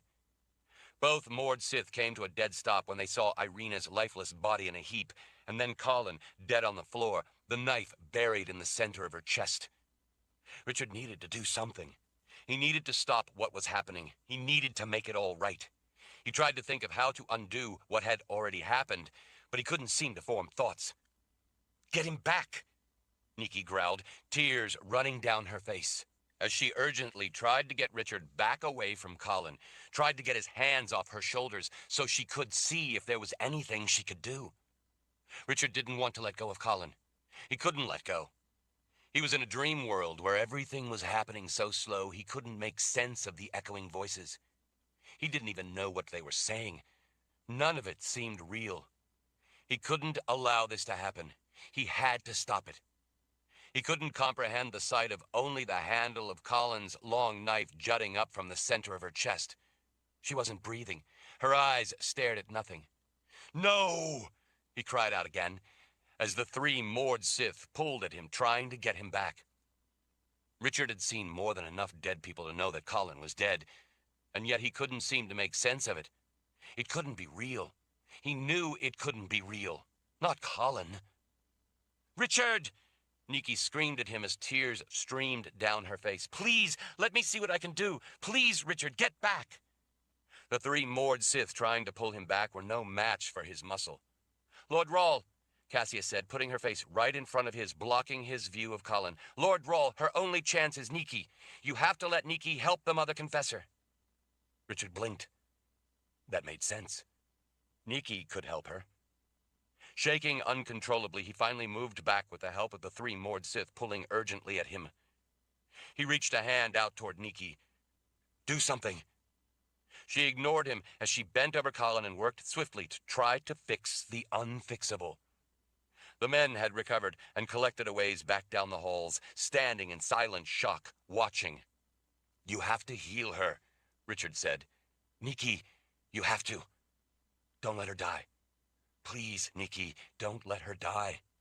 Nikki stared up at him briefly, then swallowed back her emotion as she turned to the Mord Sith. "Get her into the bedroom. Put her on the bed. Don't touch the knife." Richard wrenched himself away from the three, trying to restrain him, and rushed back in to scoop Colin's limp form up in his arms. "I'll do it." Chapter 84. The walls of the room Cassia had found for them were creamy stone. One of the walls displayed a large, thick tapestry depicting a dark forest scene.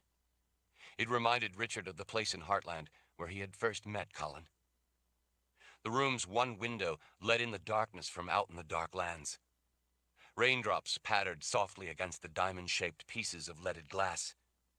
Dark, rust-colored carpet muted the sound of the rain and low rumble of thunder. The canopy bed was covered with dark blue-green fabric, embroidered with gold edging. Heavy draping of the same blue-green fabric was gathered with ties around the posts at each corner, making the bed look like a holy shrine. Now, Colin lay dead on that bed, as if she were lying in state. Richard stood numb and silent as he watched Nikki frantically trying everything she could do. Even as he watched, even as he hoped, even as he tried to tell himself that Nikki would be able to save Colin, he knew better. The sorceress had slowly withdrawn the knife, sensing the nature of the damage every inch of the way as she had drawn it out. Richard couldn't believe how long the blade was. He couldn't believe how much steel had been plunged through her heart. Richard had sharpened Colin's knife for her, so he knew that it was razor sharp. It was sharp enough for even that skinny girl to drive it right through Colin's breastbone. When Nikki had finally withdrawn the entire length of the bloody blade, she had looked at it a moment, not knowing what to do with it. She had finally returned it to its sheath, where it belonged, probably so that no one would accidentally get cut on it. The three Mord Sith quietly guarded the door, making sure that no one could come in. They hadn't known Colin very long at all, yet they had known her long enough that tears ran down the faces of all three as they stood silent watch. Richard had given Commander Pfister orders to have the men kill Samantha on sight if she came at them, but otherwise not to go after her. She had abilities they had no defense against. He would have gone after Samantha himself, except he didn't want to leave Colin. But Samantha didn't really matter now. No matter what he did to Samantha, it couldn't undo what she had done. Colin's body heaved several times with a sudden jolt from Nikki's power.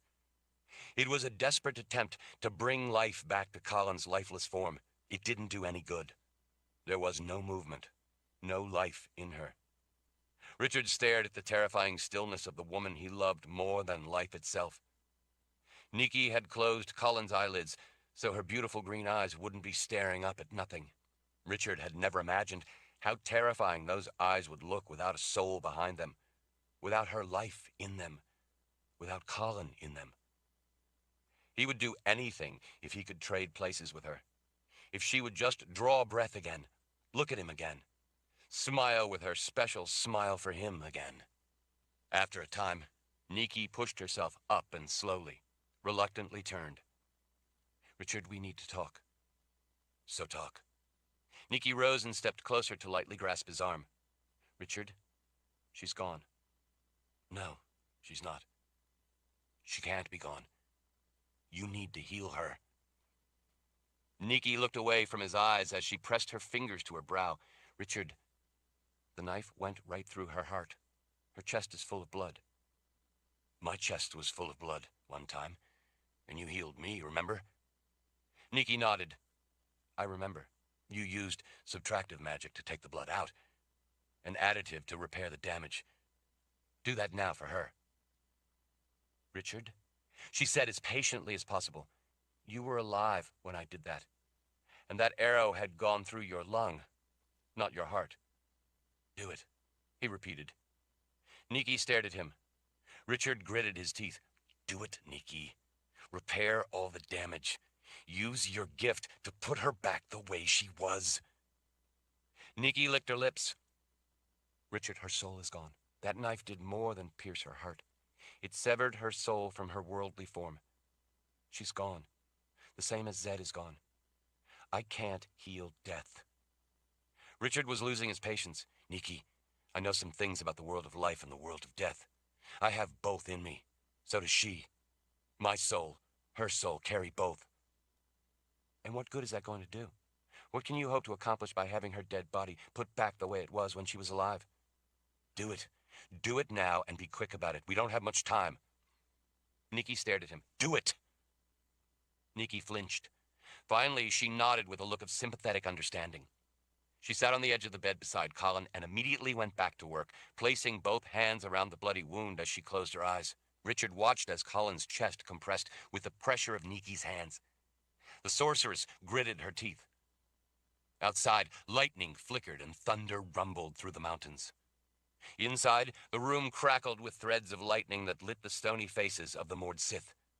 The lamps dimmed, not because their flames went down, but because the air itself grew thick with what Richard recognized as subtractive magic. The magic of the underworld itself.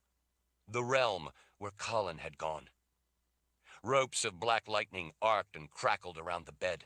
Blinding threads of lightning threaded themselves around it, spiraling and twisting, jumping from one place to another. The sound it all made, especially when the white and black lightning touched, was at times deafening. Several times Richard saw Colin draw a breath under Nikki's hands, but he knew that it wasn't Colin breathing. It was Nikki trying to pull life back into her. She was doing everything she knew to try to bring Colin back. Finally, the sound and fury died away. Nikki stood and stared down at Colin for a time. The blood was gone, wiped out of existence by the subtractive magic, while the additive had knitted tissues back together and made her still heart whole again. Nikki took a deep breath. She looked exhausted. She looked defeated. I'm sorry, Richard, she whispered, unable to look up at him. I repaired everything that was damaged. She is again as she was before. It is not enough. Richard stared at Colin's still lifeless body. Thank you, Nikki. You cannot imagine how much I appreciate what you've done for us. Richard, I've done nothing of any real use. Her life is gone. Her spirit has already crossed over through the veil.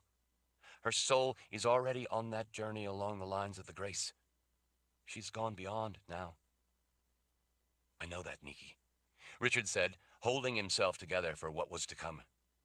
Now, I need you to do one more thing for me. Chapter 85. Nikki frowned suspiciously. What one other thing do you need me to do? Without answering, Richard walked to the door, to the Mord Sith standing silent guard. He touched the cheek of each one of them in turn. Thank you for reminding me why I fight for life. A little puzzled, they nodded. Thank you for giving us ours back, Lord Rawl, Cassius said. He smiled as best he could. It was forced. Now, I need you all to wait outside, please. The three shared looks with one another, uncertain what he had in mind. Lord Rawl, Cassius said, I know, he said. Now, please wait outside. They nodded tearfully and then, reluctantly, quietly left, closing the door behind themselves. Richard went back to the side of the bed. His heart pounded so hard that he rocked slightly with each beat as he stared down at Colin. We have to hurry. Nikki's head came up. What? Every moment counts. I need you to do one last thing for me. We have to hurry. Nikki stared suspiciously up into his eyes. What do you want me to do, Richard? He swallowed. I need you to stop my heart. She did not look surprised. I can't do that, Richard. You can, and you must. You healed her body. Now, I have to go beyond the veil and retrieve her spirit before it travels too far along the lines of the grace, and she is lost forever to the underworld. Richard, I understand how you feel. I swear I do. But that's just not. I have the touch of death inside me. And so you want to hurry it along? Richard's gaze turned from Colin back to Niki's haunted blue eyes. When Hannes Ark captured all of you, he kept you trapped in chambers behind a veil to the underworld. I stepped through that veil and into the underworld to come and get you out, remember? We weren't dead, Richard. In the Third Kingdom, both worlds existed together at the same time in the same place. Because I have death inside me, I am part of that Third Kingdom. I'm not only alive, I also carry death inside. I passed through the world of the dead to get you out of that prison. I was there briefly in the underworld, and I made it through. I know a great deal about the underworld. Richard, this is different. You can't go to the world of the dead and retrieve a soul that has crossed over. You can't do such a thing. Ordinarily, no. But Colin has that same touch of death in her that I do. That means that in this world, the call of death we have in us has been slowly stealing life away from us. But Colin and I are of that Third Kingdom, with both death and life in us together at the same time. That means that right now, in that place, Colin has the call of life still in her. She carries both worlds until the spark of life still attached to her soul extinguishes in that dark place. I have to go get her before that happens. I'm dead anyway. This poison is killing me. But we may be able to get Ludwig Dreyer to show us how to heal you only after I bring Colin back. Then you can heal us. But before we try to heal that touch of death, I need to use it. Richard, it isn't so simple as you... Niki, you were a sister of the dark. You know that there is more to it all than most people can begin to understand. You must stop my heart and send me beyond the veil. You must. Niki shook her head. No, Richard. I can't do that. Tears started coursing down her face. I can't do that to you. I can't. Please don't ask such a thing of me. Richard gripped her shoulders and made her look back at him. I am asking it. She started sobbing in earnest. I can't, Richard. Would you die for me? He asked. Surprised by the question, she looked up into his eyes. Yes. Then you understand that sometimes those we love are worth dying for. If you care about me, if you love me, you will grant me this. Richard, it just won't work. Niki sobbed. She's gone. You can't change that. It would be for nothing. Don't you see? If I can't bring her spirit back, then I want to be with her. Please, Niki, don't deny me this. Colin needs me right now. She needs what only I can do. There is no one else with the kind of chance I have. I have to do it now before it's too late. Let me go. Let me be with her. Don't hold me a captive in the world of life when you have the power to send me beyond the veil. Don't make me do it myself and damage my body so that I don't have a chance to return. You have to do it now, while the spark of life is still in her soul and before her spirit travels too far into that darkness for me to find her. Every second counts.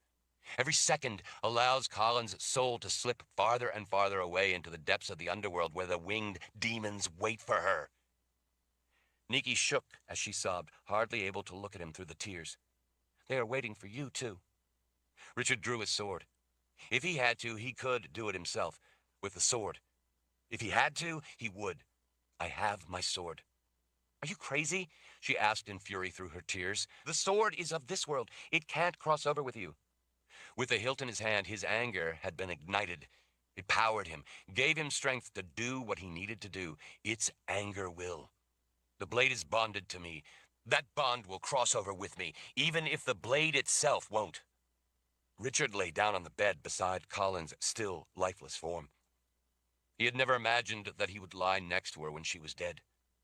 He had to partition his mind to be able to function, to be able to think at all, or the grief would claim him, and then he had no chance. He laid the blade of the sword down the length of his body, holding the hilt over his heart, feeling the word truth pressing into his palm as Niki stood beside the bed crying. Only the rage of the sword kept him from losing control and screaming in agonizing grief. Hurry, Niki. It must be now. Her teeth gritted. Her hands fisted. She leaned closer.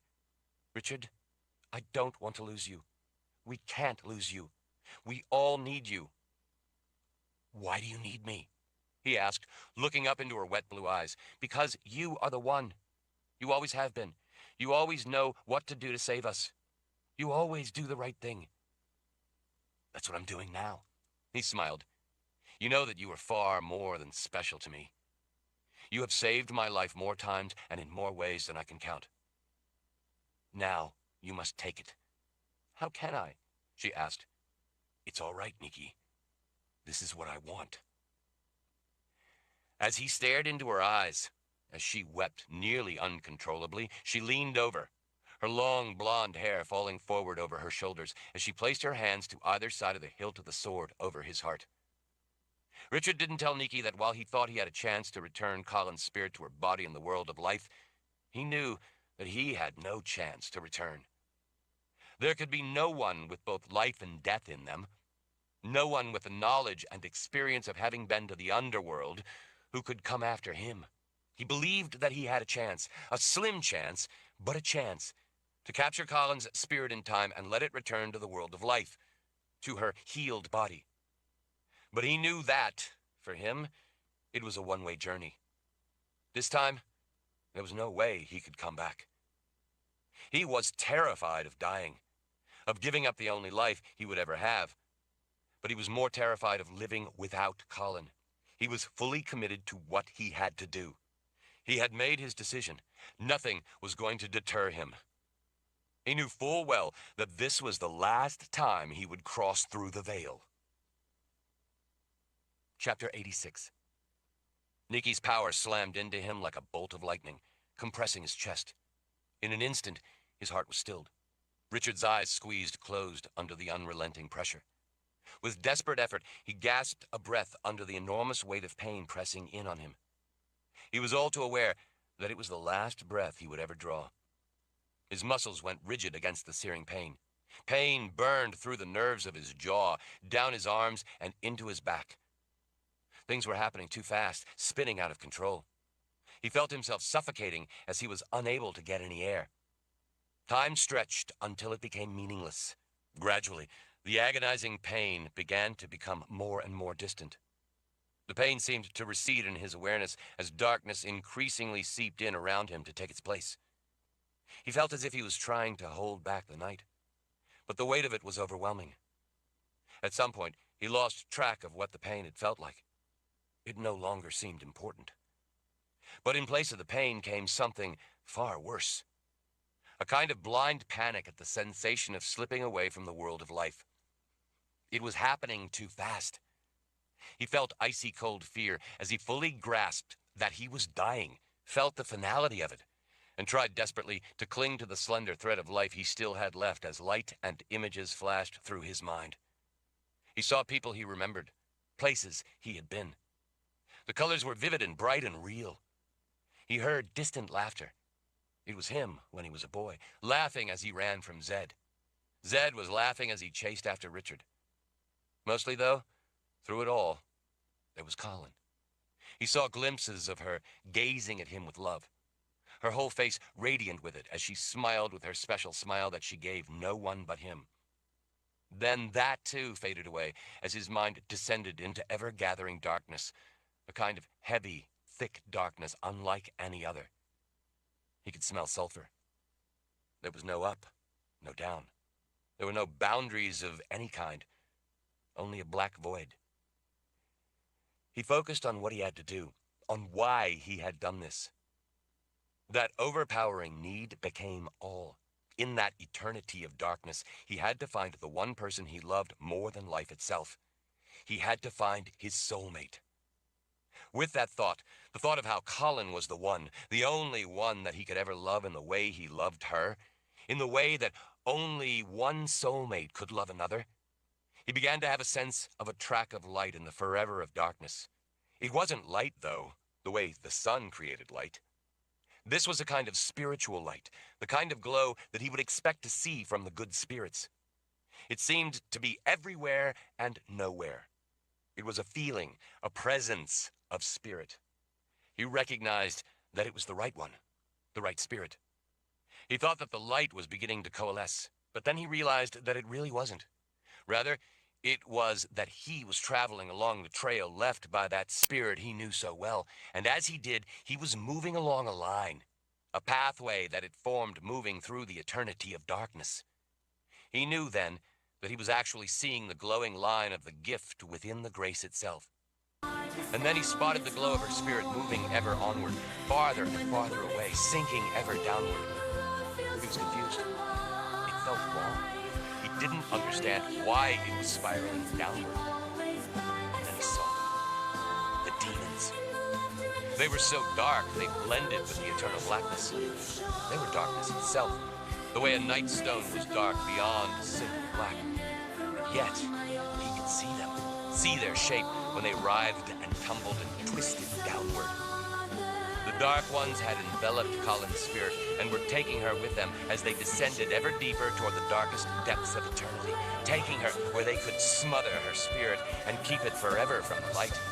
Even as they smothered the light of her spirit so that only the glow of the trail it left was visible to Richard. A snarl of glistening black fangs turned to him. With menacing, fluid grace, they spread their wings wide. Rather than resist, Richard used the rage from the sword to propel himself toward them.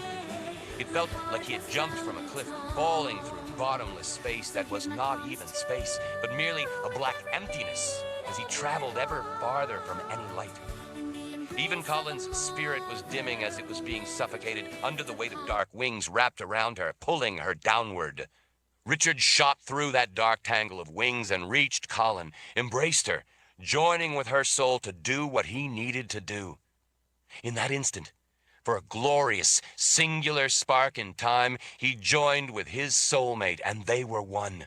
He knew that that brief, singular connection when they were alone and together in the darkness would have to last him, would have to last both of them for eternity. And yet in the underworld, there was no time. He knew that in the brief spark of time when they were joined, he had forever to do what he needed to do, even if it might be only a fleeting second back in the world of life. But here, time was his. Once it was done, Richard used all his will to leave her and streak past the demons, running from them, drawing that overwhelming, uncontrollable, predatory need to chase. Hungry for his soul, driven to chase, they all turned and then suddenly swept through the darkness to go after him. They drew ever closer as he streaked away. Black fangs glistened in the darkness as they growled and snapped at him, eager, hungry for his soul. Richard let their claws hook into him, sinking ever deeper, so they could pull him in until they were close enough for their black wings to wrap around him and capture him. Even as they did, he let the rage power him so that he could keep racing away from Colin's spirit, keep their fury and their attention on him. And then, claws firmly gripping him, wings enfolding him, the Dark Ones dragged him downward, tumbling ever downward with him, suffocating the light of his soul. But in doing so, in coming after him as he raced away, they had abandoned Colin's spirit, her soul. In that infinite span of time he had been with her spirit, he had accomplished what he needed to accomplish. He had given her the chance she needed to live. Suddenly freed from the weight of the dark demons, the light of her essence, that spirit, that soul, still carrying the buoyant spark of life from being part of the third kingdom, part of both worlds fused together, began to ascend, ever faster all the time, ever higher, escaping the forever of darkness. Richard saw her glowing arms open, reaching for him as she was pulled ever upward toward life. She tried to reach out to touch him, to draw him to her, to bring him with her, but she no longer could because as she rose, he was sinking with ever-increasing speed under the weight of the demons that had cocooned their inky black wings tightly around him. The last thing he saw was her spark in the darkness high above him as it winked out, and then she was gone. He was suddenly alone with the Dark Ones, alone with them in an eternity of blackness under the dead weight of oblivion, where there was nothing, where even his soul would be crushed under the pressure of darkness until it ceased to exist.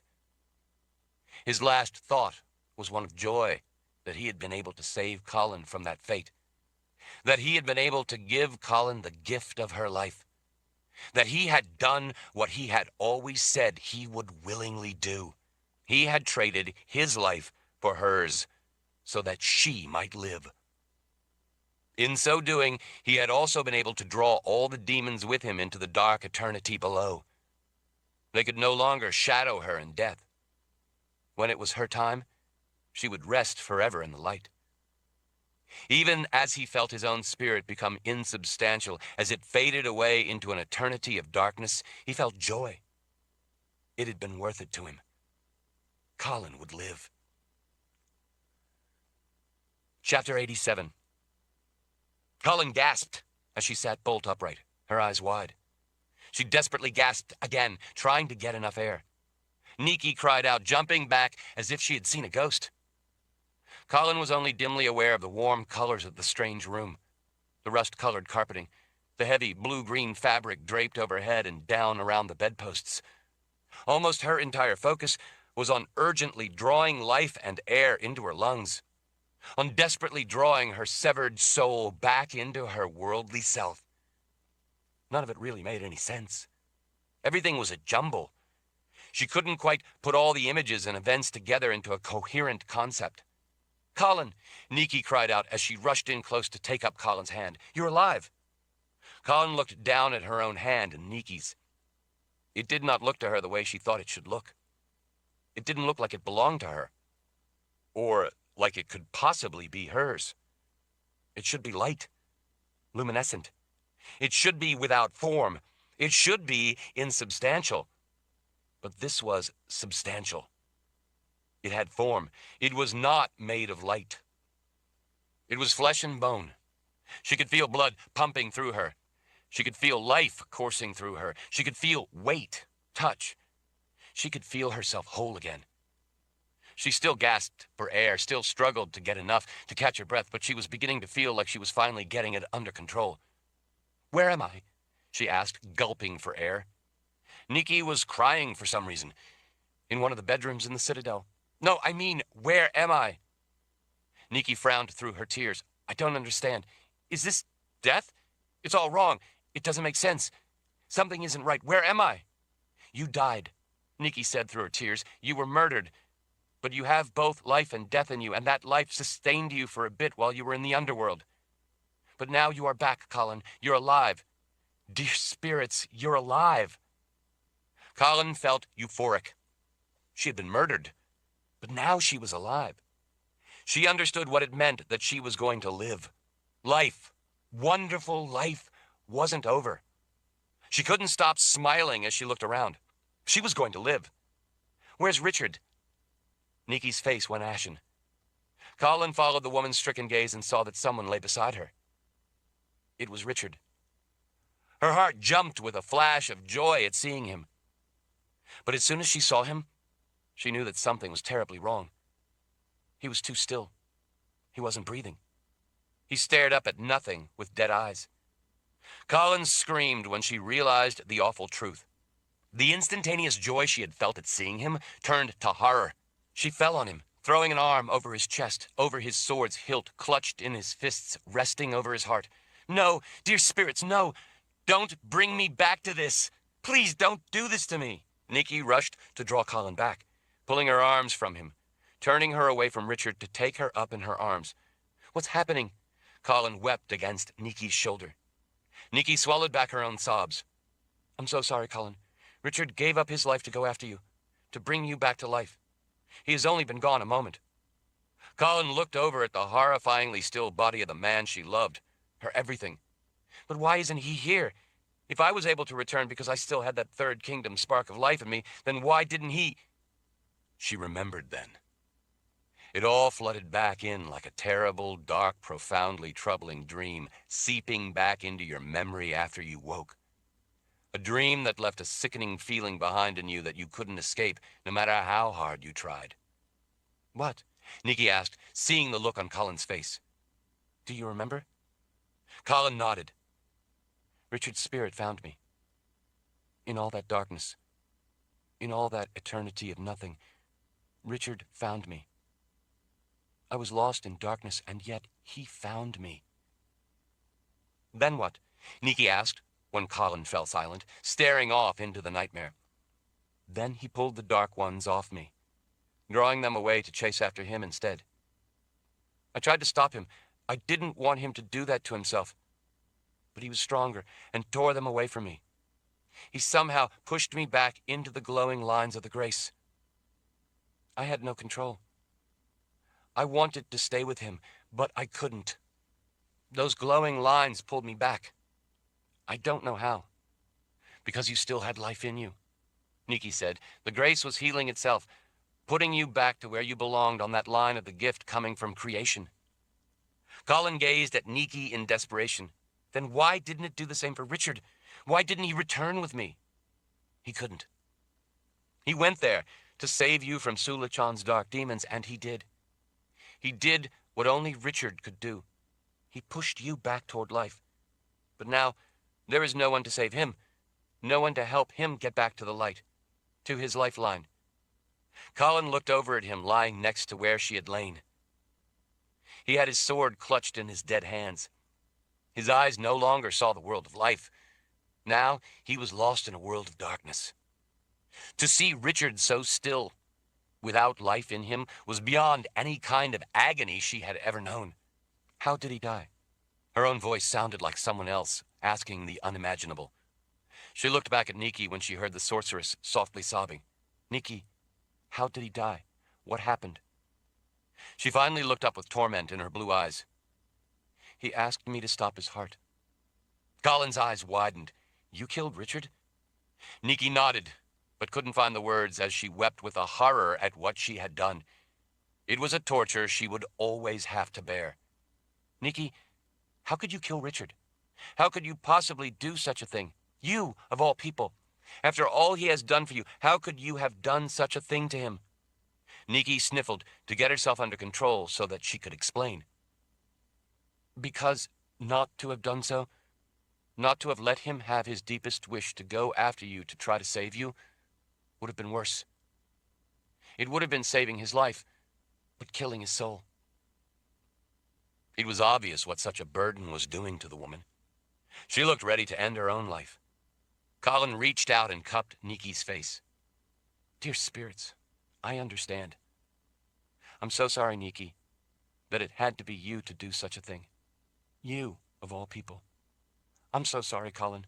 Nikki wept. I'm so sorry. A spark of an idea, a spark of hope came to her then. Nikki, you stopped his heart. Can't you start it again? You said you did it only a moment ago.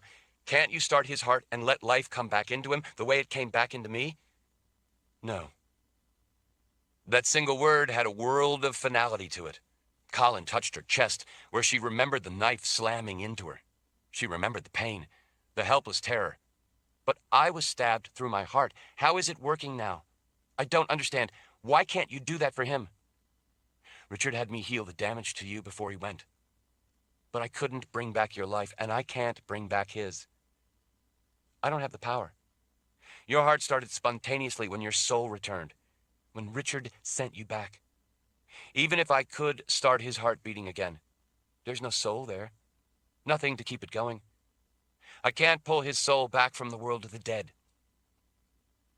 Tears ran down Colin's face as she stared at Richard lying there still as stone.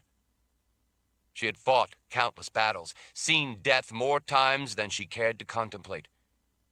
She recognized that terrible stillness that existed only in death, when, after the last breath of life had faded away, the soul had left the body to journey beyond the veil. It was a kind of stillness that was beyond redemption. Richard was gone. It didn't seem like it could be real, and yet she knew it was. Colin lay down against Richard's dead body as she gave in to the agony and lost control. All she could think was that he had come for her, traded places with her in death, and now there was no one to save him. Chapter 88. Even as she wept against Richard's body, the words kept echoing around in her mind. No one to save him. Colin sat up suddenly. She sucked back the sobs and wiped the tears back from her face as she scooted to the edge of the bed and hopped down onto the floor. Where are Cassia, Lauren, and Vale? Nikki gestured, standing watch outside the doors. Colin raced to the doors and flung them open. The three moored Sith turned and gasped when they saw her. "Mother Confessor," Cassia cried. "How? I don't—" "Richard traded places with me in the world of the dead so he could send me back," she said in a rush. Their eyes widened, stricken with horror. "Lord Rahl is dead?" Vale asked in a shaky whisper. "I'll explain it later. Listen to me. Cassia, go get Commander Pfister." She pointed to a hallway branching off not far down the corridor. "He is waiting right down there, not far, but out of the way, along with a number of the men." "Good. Tell him to bring a few dozen men. At least half of them archers. Lauren, Vale, you two go down in the dungeon and get Dryer. The collar he is wearing keeps his powers contained, so you will be able to handle him." Although shocked to see her alive and at a loss to understand what she could be thinking, they nodded earnestly. "What do you want me to do?" Cassia asked. After I give the commander your instructions. I want you to go get Mahler and bring him back here. We need his keys." They looked confused. Or maybe it was just that they thought she might be a ghost or a good spirit. "Go! Hurry!" Colin said. "If we are to have any chance of saving Richard's life, we have to hurry." Cassia blinked. "You mean there's a chance to save his life?" "Yes!" All three turned and raced away to do as they had been asked. Colin rushed back inside. She thought there was a chance. She had to believe that there was. She forced her grief aside so that she could act. Now was not the time to grieve. Richard would tell her to think of the solution. "Dryer has abilities we can't even imagine," she told Nikki. Nikki turned away from staring at Richard's lifeless corpse stretched out on the bed. What of it? What if he could bring life back into Richard? Nikki wiped back her tears as she frowned. "Bring back life? What are you talking about? What do you mean, bring life back into him? You can't do such a thing to—" She closed her mouth. She looked like she had been about to say, "to the dead." She didn't want to refer to Richard that way. "Sulachan and Hannes Ark can," Colin said. "Even those half-people soul trackers could wake the dead, remember?" A horrified look twisted Nikki's face. "You want to—" "What? Have Ludwig Dryer turn Richard into one of those walking dead? You want the man to use his power to reanimate Richard's dead body? Colin, you can't. You wouldn't. He wouldn't really be alive. He would just be another of those monstrous corpses that moves. But he wouldn't be alive. It wouldn't be Richard. Colin, Richard is gone.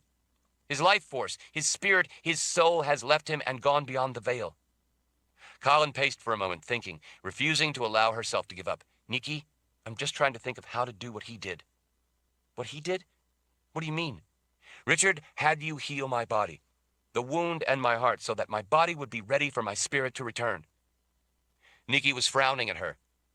"So you were suggesting that we get Dryer to make his body alive again like some kind of mutant half-person without a soul?" Colin paced to the window and back along the thick, rust-colored carpet. "No, I don't know. I'm just trying to think of a way to help him. We have to help him." Nikki cocked her head. "Help him what?" "Well, you remember when he saw those people who snuck up on him? Back right before all those half-people spirit trackers attacked us?" "Yes, I remember, but they weren't there. They vanished somehow." Colin nodded. "Richard said that the souls of the half-people Sulachan created were ripped from them. And also that in order to animate the dead, part of that process involved ripping the dead person's spirit from the underworld, disconnecting them from where they belonged. Those spirits were lost. They were severed souls." Nikki folded her arms, frowning as she tried to follow what Colin was getting at. "All right. What did Richard say they said to him?" "Bring us our dead." He said they expected him to reunite them with their dead bodies." Nikki rubbed her eyes for a moment. "You mean, you think that maybe Richard's spirit could be reunited with his dead body? How?" Colin lifted her arms in a gesture of frustration. "I don't know, Nikki. All I'm saying is that if there is any chance for Richard to ever return, it has to be soon, and he has to have his body ready for his soul to return too. Like Richard wanted your heart healed so that when he went to get you, your soul could return to your body, because there was a home for it after I fixed it. So you think that maybe Richard's spirit will find a way back to his body?" Colin shook her head in frustration. "I don't know, Nikki. I'm just trying to think of something. Anything. I can't accept that Richard is really dead. The way he crossed over and came back before makes me think there has to be hope. Richard has gone to the Temple of the Winds in the underworld. He is of the Third Kingdom, and so he went through the world of the dead to rescue you and the others. This is Richard we're talking about. He's done it before. He has gone to the underworld before and returned. Nikki gently grasped Colin's shoulders then and looked into her eyes. Colin, Richard made sense after a fashion. A crazy, wild Richard kind of sense.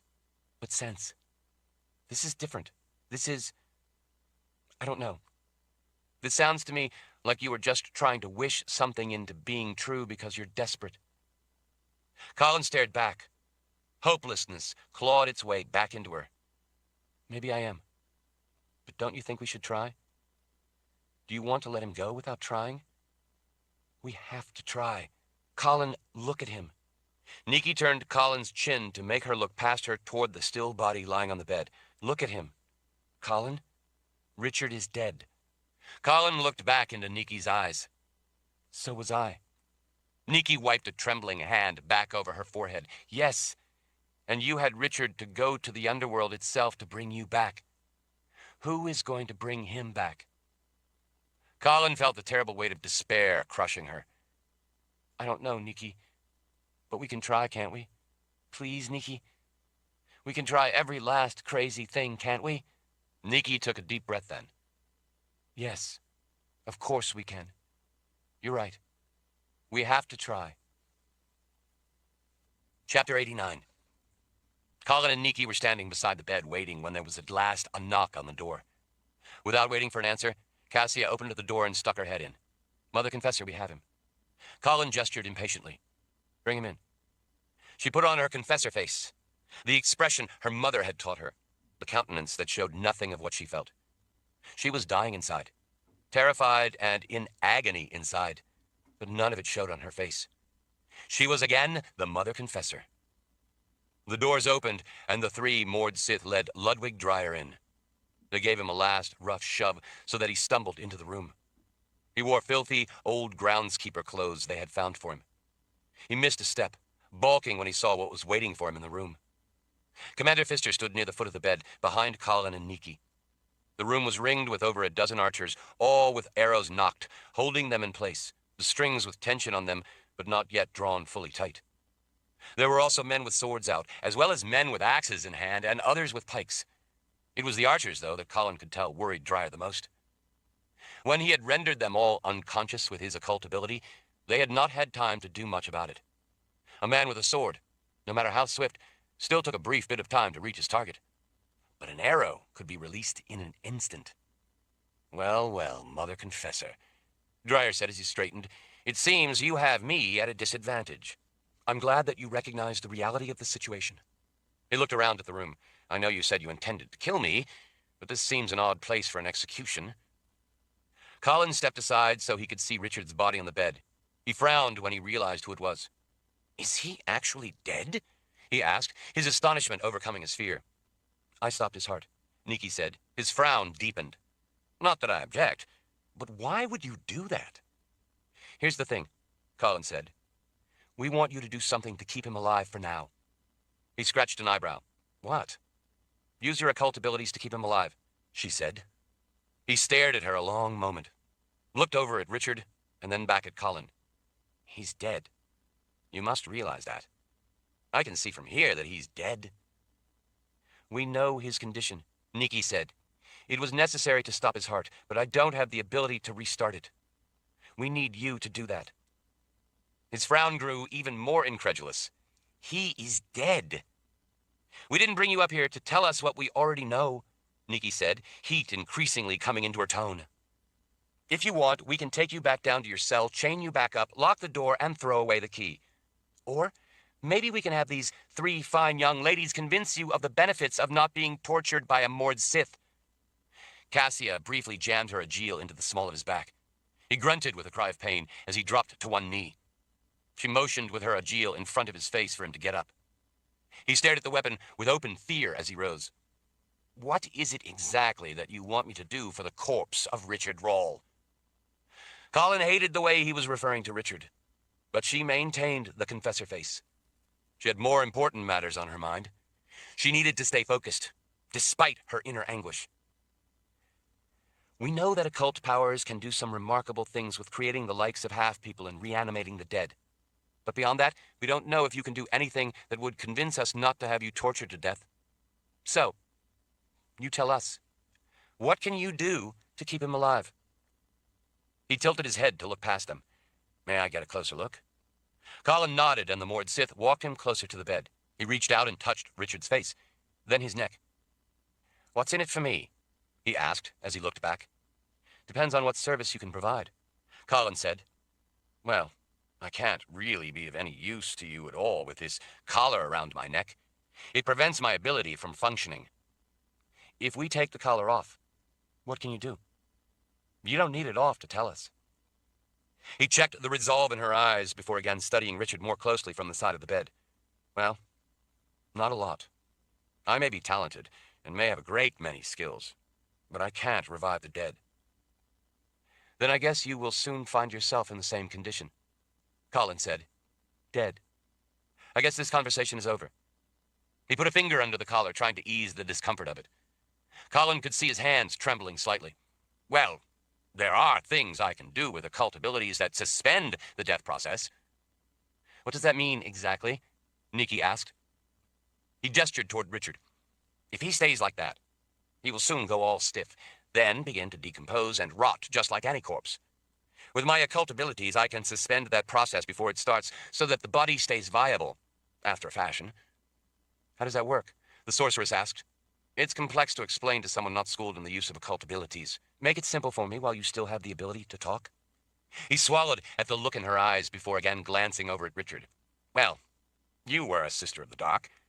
You must know some of the basics about the underworld. I do. Then you know that time means nothing there, in the eternity of the underworld. What I can do is create a bridge to link some of that timelessness of the underworld to his body. And what would that do? Colin asked. He shrugged. I'm not positive. I've never done it before. Never had cause. But it's the basic concept behind using occult powers to enliven corpses or to create half-people. The half-people, for example, live for long periods of time because they carry a link to the underworld. That timeless link keeps them from aging like normal people. Keeps time from working on their living body the way it ordinarily would. By using a link like that, I can keep his body the same as it was the moment he died. With time moving slower for him, he will remain in that state for quite some time. Nikki rubbed her arms as she glanced over at Colin. The Palace of the Prophets was like that, she admitted. Nathan Rahl lived there for close to 1,000 years because the spell around the palace was linked to the underworld. Exactly, Dreyer said, lifting a finger to make the point. It can't bring back the dead, but it keeps the body in the state it was in when he was alive. Doesn't let it age the way the dead ordinarily would, and thus not decompose. Then how do we bring him back to life? Colin asked. I never said you could. I only said that I could keep him viable. I can't make the dead come back to life. I can animate corpses, but they aren't actually alive. So what good would this do him? Nikki asked. Dreyer lifted his hands in frustration. None, as far as I can see. He's dead. His life force is gone. His spirit is in the underworld. You asked what I could do. That's the closest I can come. I can link his remains to the underworld to halt the process his body would go through after dying. So that would preserve him for now, Colin said, until we can figure out how to bring his life force, his spirit, back into his body.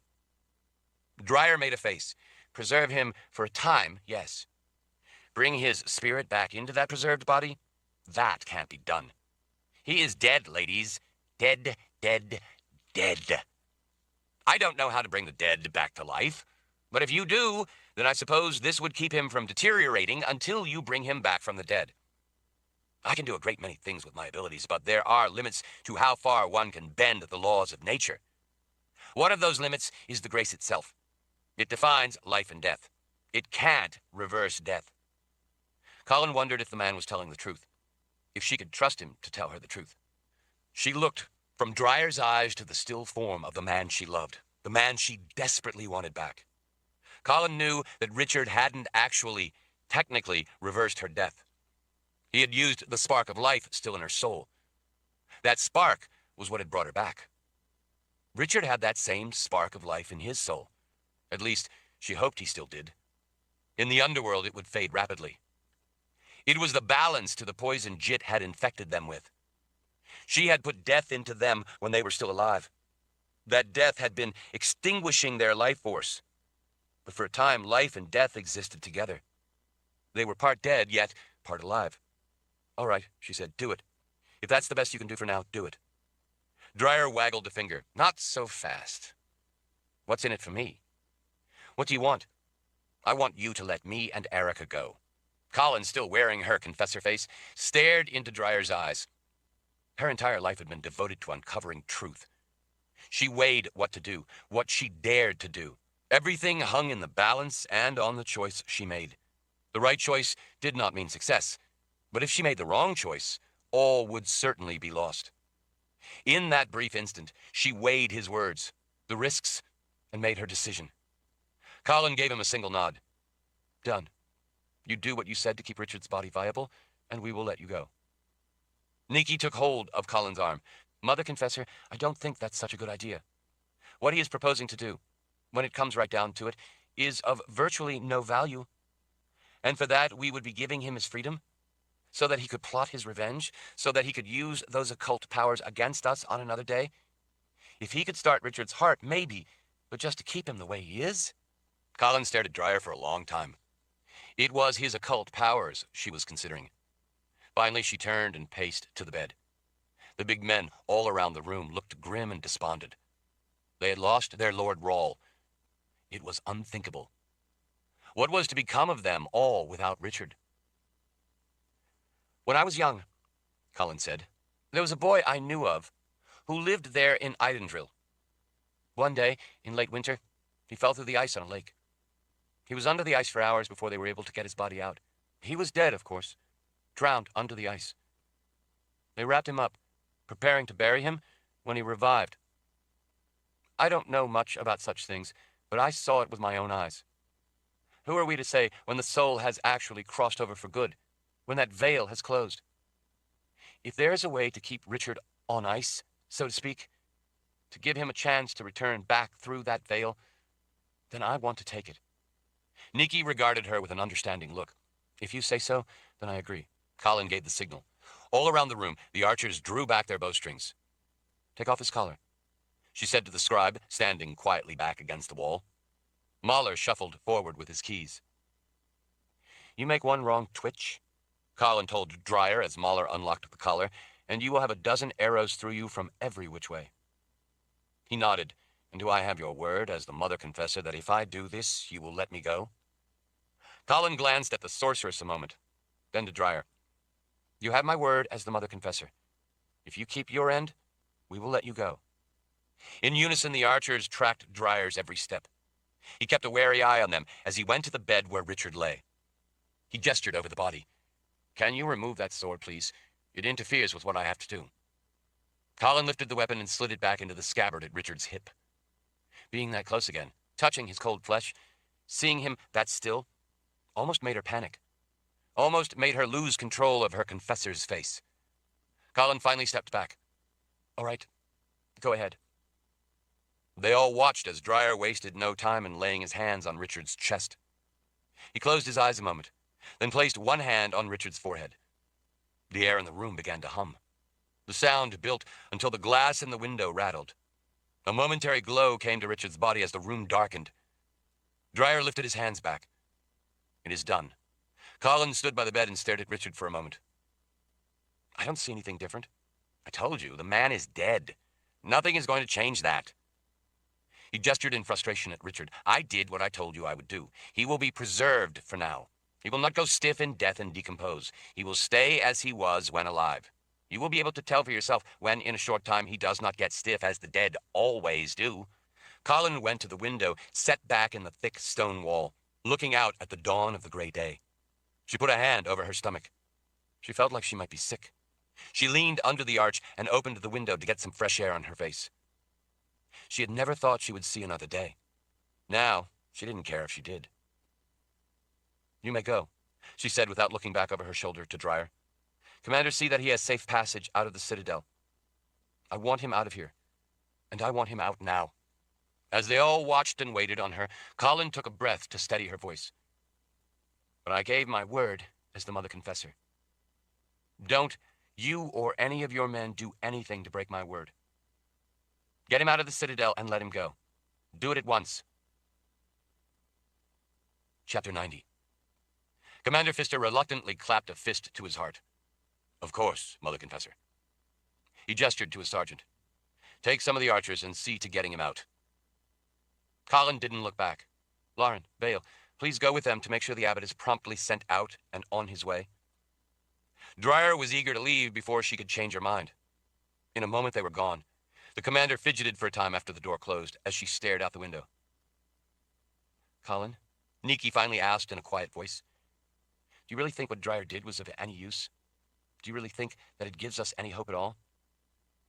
Colin was silent for a time, staring out the window without seeing anything, as tears ran down her face and dripped off her jaw.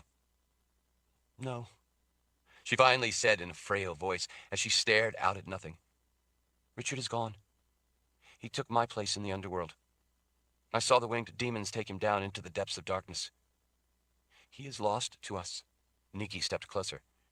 You saw that? She asked in a soft, fearful voice. She had been a sister of the dark and knew full well what such a thing meant. You saw the dark ones take him down? Colin nodded without looking back. Dear spirits, Nikki whispered. She covered her mouth with a hand, holding back a cry of anguish at having sent him to that fate. Mother Confessor, Commander Pfister said, there must be some small hope that Lord Rawle will somehow come back from the dead? Colin slowly shook her head, tears streaming down her face. I would love to believe it. I would hold out hope if I could.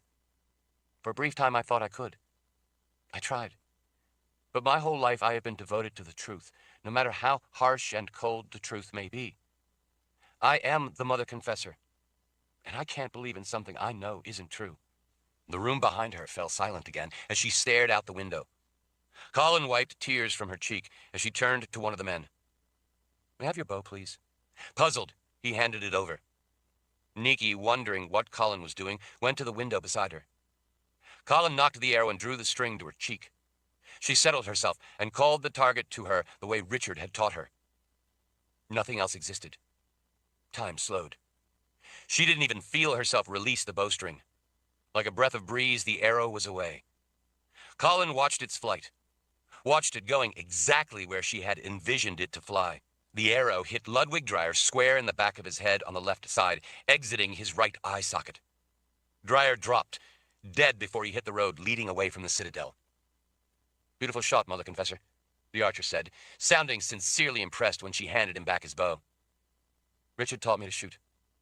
You wouldn't believe how good he was, she said, her voice trailing off. Nikki arched an eyebrow. Not that I object, but you broke your word. You said you would let him go in exchange for what he did. Colin met Nikki's gaze with an iron look. I kept my word. I told him I would let him go. I never said how far. She gestured out the window. I didn't tell him that was as far as I ever intended on letting him go. Some of the men smiled just a little. That was the Mother Confessor they knew. The Mother Confessor they had fought beside. The Mother Confessor with an iron will and an unwavering sense of justice. Colin softly asked everyone to leave then. She wanted to be alone with Richard. She sat on the edge of the bed beside him, looking down at him as everyone started quietly filing out. Nikki shared a silent, tearful, sympathetic look with Colin before gently closing the doors behind her as she left. Colin didn't know how she was going to go on, or what she was going to do. She was lost. Everything was lost. She understood how Kara felt. Chapter 91. After crying in desolate solitude for hours as she lay beside Richard's body, desperately wanting more than anything to have him reach out and hold her in his arms, after being certain that she would die of inconsolable grief, after wishing she could die and have the suffering end, Colin finally wiped her tears, straightened her clothes, and emerged from the bedroom. Nikki, a number of soldiers of the first file, and the 3 moored Sith were standing silent vigil outside the bedroom, but down the hallway a respectful distance, not wanting to appear to be standing by the door, listening to her cry.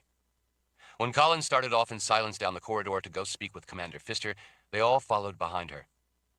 They were thoughtful enough, though, to give her plenty of space to be alone in her grief. Even Nikki hung back with the others. She could tell that it would be best to give Colin some privacy and not ask any questions. There was no comforting such inner agony, and they all knew it. They were grieving too, but Colin's grief was different. She had lost her entire world. She had lost her soulmate. As she came around a corner, Erica suddenly appeared from a dark doorway right in front of her. The Mord Sith again had on her black leather outfit. Gripping her Aegil in a tight fist, she was considerably closer to Colin than any of the people back down the hall following behind.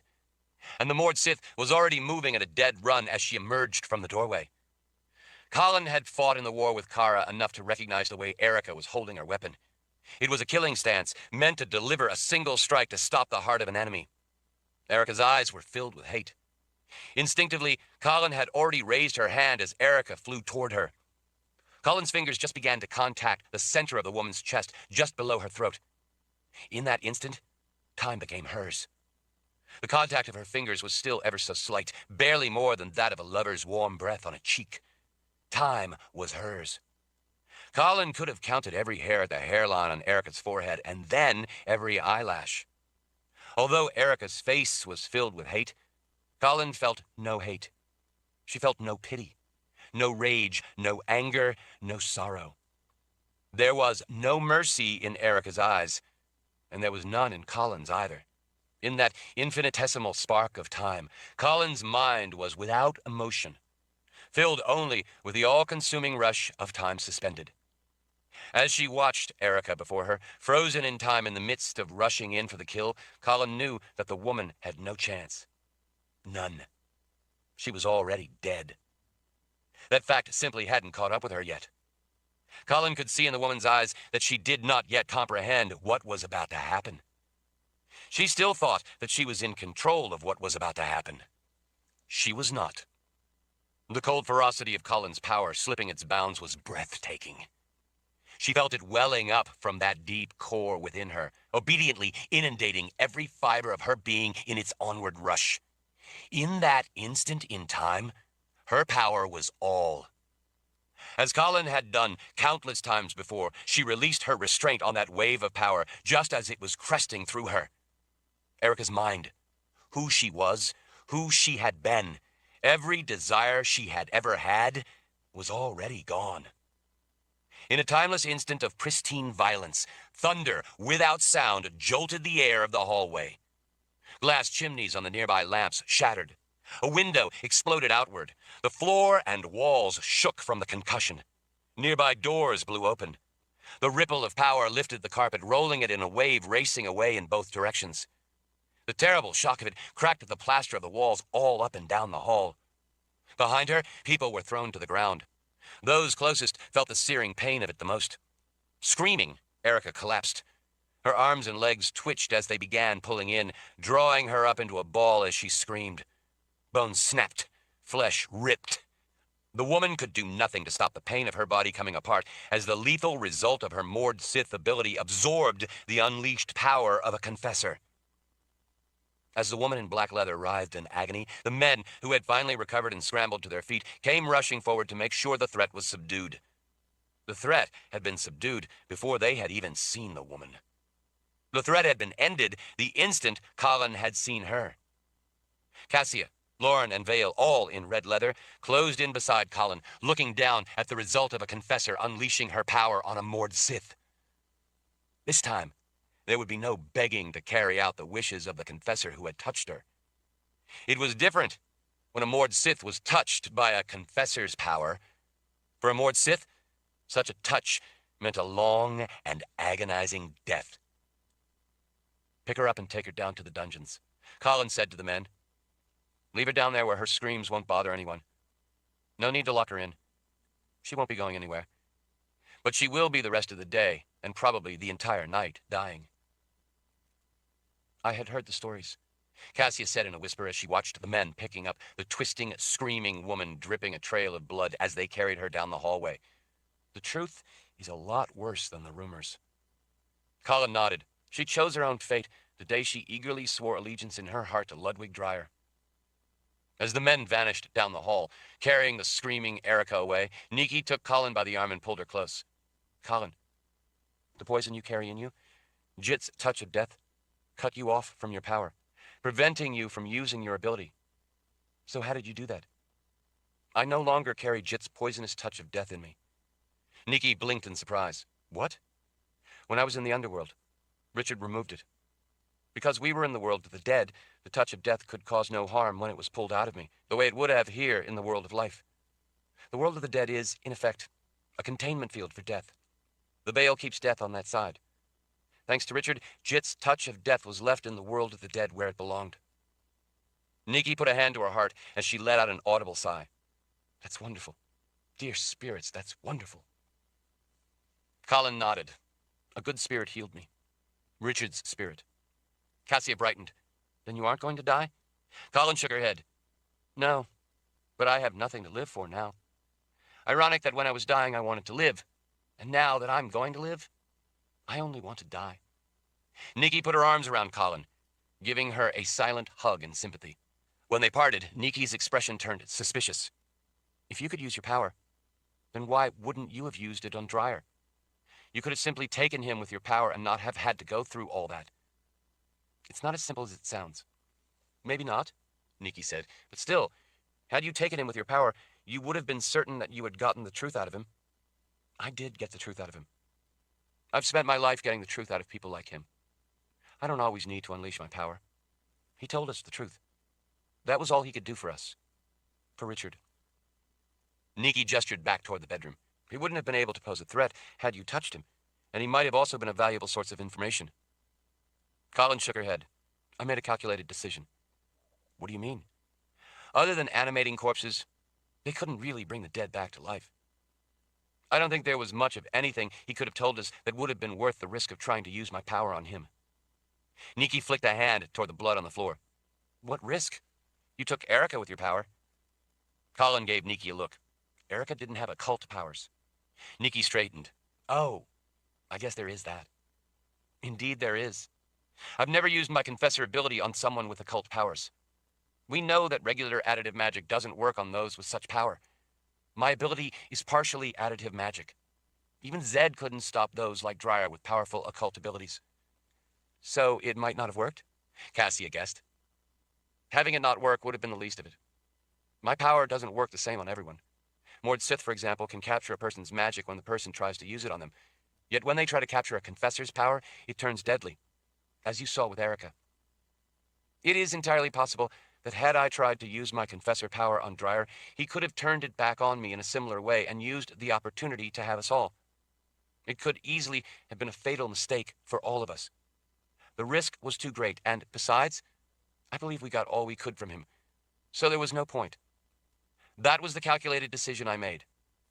Nikki nodded with a sigh. I should have known you would have thought it through. Colin stared off into her thoughts. Richard taught me to think of the solution, not the problem. That's what I was trying to do. Chapter 92. What are we going to do now? Commander Pfister asked when Nikki and Colin parted, and the hallway fell silent again. Colin swallowed. Richard isn't coming back. We need to face that. I was only fooling myself. The awful truth is that Richard is dead. We know what he had wanted done with Zed's remains. He would want us to do the same for him. He is gone now, lost to those of us left behind in this world. We owe it to him to take care of his worldly remains. We are going to have to prepare a funeral pyre and say our goodbyes. Tears slowly ran down the faces of all three Mord Sith. Colin, are you sure? Nikki asked. What Ludwig Dryer did used occult power. We don't know if there might still be hope. Hope? Colin asked. She shook her head as she swallowed at the painful agony of the memory she still couldn't get out of her mind. You didn't see what I saw. Those dark winged demons chased him, caught him, hooked their claws into him so he couldn't get away, and then wrapped their black wings around him to smother his soul as they carried him down into oblivion. Everyone stared in silent horror. There must be some hope, Nikki finally said in a weak voice. Richard would want us to have hope. Colin felt empty. The world of life was dead to her. Hope, Hannes Ark, and Emperor Sulachan are headed for the People's Palace. Sulachan wants to break the world of life. He wants to loose the world of the dead on all of us. The only one named in prophecy who had a chance to stop that was Richard. Prophecy has named Richard every step of the way, in everything he did, as the pebble in the pond, as the only one who had a chance to set things right. Prophecy says that the only hope to stop this threat from the Third Kingdom being set free on us all is for Richard to end prophecy. He is the only one with a chance. Now he is dead. We have no hope without Richard. In a way, since there was so much prophecy involving him, since he was so tightly woven into so much of prophecy, since he was Fuer Grissa Ost Drauka, that means that with him dead, prophecy too has ended. It died with Richard. After all, what can it say about him now that he is gone? He was the one, and now he is gone. In a very real way, by dying, Richard has ended prophecy. There is no one else who can stop evil from darkening the world. Time and hope has run out for life. To tell you the truth, I can't think of a reason to care. Colin, Nikki said in a comforting manner, Richard wouldn't let that happen. The people of Dahara need him. Richard would return from the dead to protect them. He is the Lord Roll. He is bonded to them and they to him. He would come back from the world of the dead to protect them. Colin swallowed back the grief, trying to hold back the tears by trying to maintain a confessor face. I understand the sentiment, Nikki, and the words are very noble. They really are. But they are just words. It takes more than wishes and words. You know in your heart as well as I do that there is no way for him to return, that he is gone. Colin thought that maybe she should be the one unwilling to accept the reality of Richard's death, that she should be the one saying that he would return and hoping against hope for some miracle to come out of thin air. But she was a confessor, and as a confessor, Colin's entire life had been devoted to truth. She couldn't deny the truth because it was painful. Even in this, she could not deny truth. Cassia rolled her Aegil in her fingers. Mother Confessor, I was without hope. I found my way back. Colin gestured to the woman's Aegil. And does your Aegil work? Now that Dryer is dead and Richard is gone? No, Cassia said with a sad smile. But is it so bad that I don't feel the pain? At least for a time? I guess not, Colin said as she put a consoling hand on the woman's shoulder. But not feeling the pain means that Richard is gone, and the bond to the Lord Roll is dissolved. I guess, though, that not feeling the pain of that link is a small consolation. She knew that, for her, the pain had only just begun. What about Lord Roll's sword? The commander asked. I mean, do we leave it with him when we prepare his funeral pyre? Colin knew what she had to do. No, with Zed gone and Richard gone, the sword now falls to me. Bring it to me. He silently tapped his fist to his heart. Talking about it, having to face the reality, was crushing her soul. Colin felt faint with the grief twisting in on her. Her knees almost buckled. Nikki caught her arm and helped her over to a window where she hurriedly unlatched it and swung it open. I think you need a little fresh air, the sorceress said. The thought of Richard lying dead and all alone back in that room was making Colin feel hot and dizzy. She couldn't get the image out of her mind. She couldn't think of anything else. Richard seemed so alive, and yet her mind could bring forth only the image of his worldly form lying lifeless on the bed as his severed soul was being carried down into eternal darkness. Even though part of her could think of him only as alive, he was already receding back into the realm of memories. Colin wanted to scream, to cry, to turn things back to the way they had been. For some reason, she couldn't cry. She thought she might pass out instead. Her hands shook. Her whole body trembled. Colin, Nikki said in urgent but soft compassion, you need some air. Breathe. Come on. Take a deep breath. It will do you good. Colin leaned on her hands on the stone sill, breathing in the cooler air. She felt a tear roll down her cheek and drip off her jaw. How was she going to go on? What was she going to do? She just wanted Richard. She ached for him to be there by her. Somehow, none of it seemed real, and yet it seemed more real than anything had ever felt. She had wanted so badly for Richard to have a life with her, a life they could share and enjoy away from conflict, time to live for just themselves. That chance had slipped away from them. Now, they would never have a life together. As she gazed out across the grounds and to the forest not far beyond, she spotted a creature at the edge of the woods, sitting on its haunches, watching her. It was Hunter. As he sat there, silently looking up at her. Colin thought that he almost looked like he had come to offer his condolences. More likely, Red had sent him in a gesture offering hers. Red had known. Red had told her. Had Colin listened to Red's warning and done as the witch woman wanted, Colin would be the one who was dead, and Richard would be alive. She looked over at the sorceress. Of course, Nikki would be dead too. Prophecy rarely turned out the way it seemed. In this case, events had turned out exactly as Red had predicted, but in ways that Colin could never have imagined. And yet, the prophecy had been precisely correct. Colin hadn't listened. Now, like Richard, prophecy too was dead. End of Severed Souls, The Sword of Truth, by Terry Goodkind. Read by Alec Voles.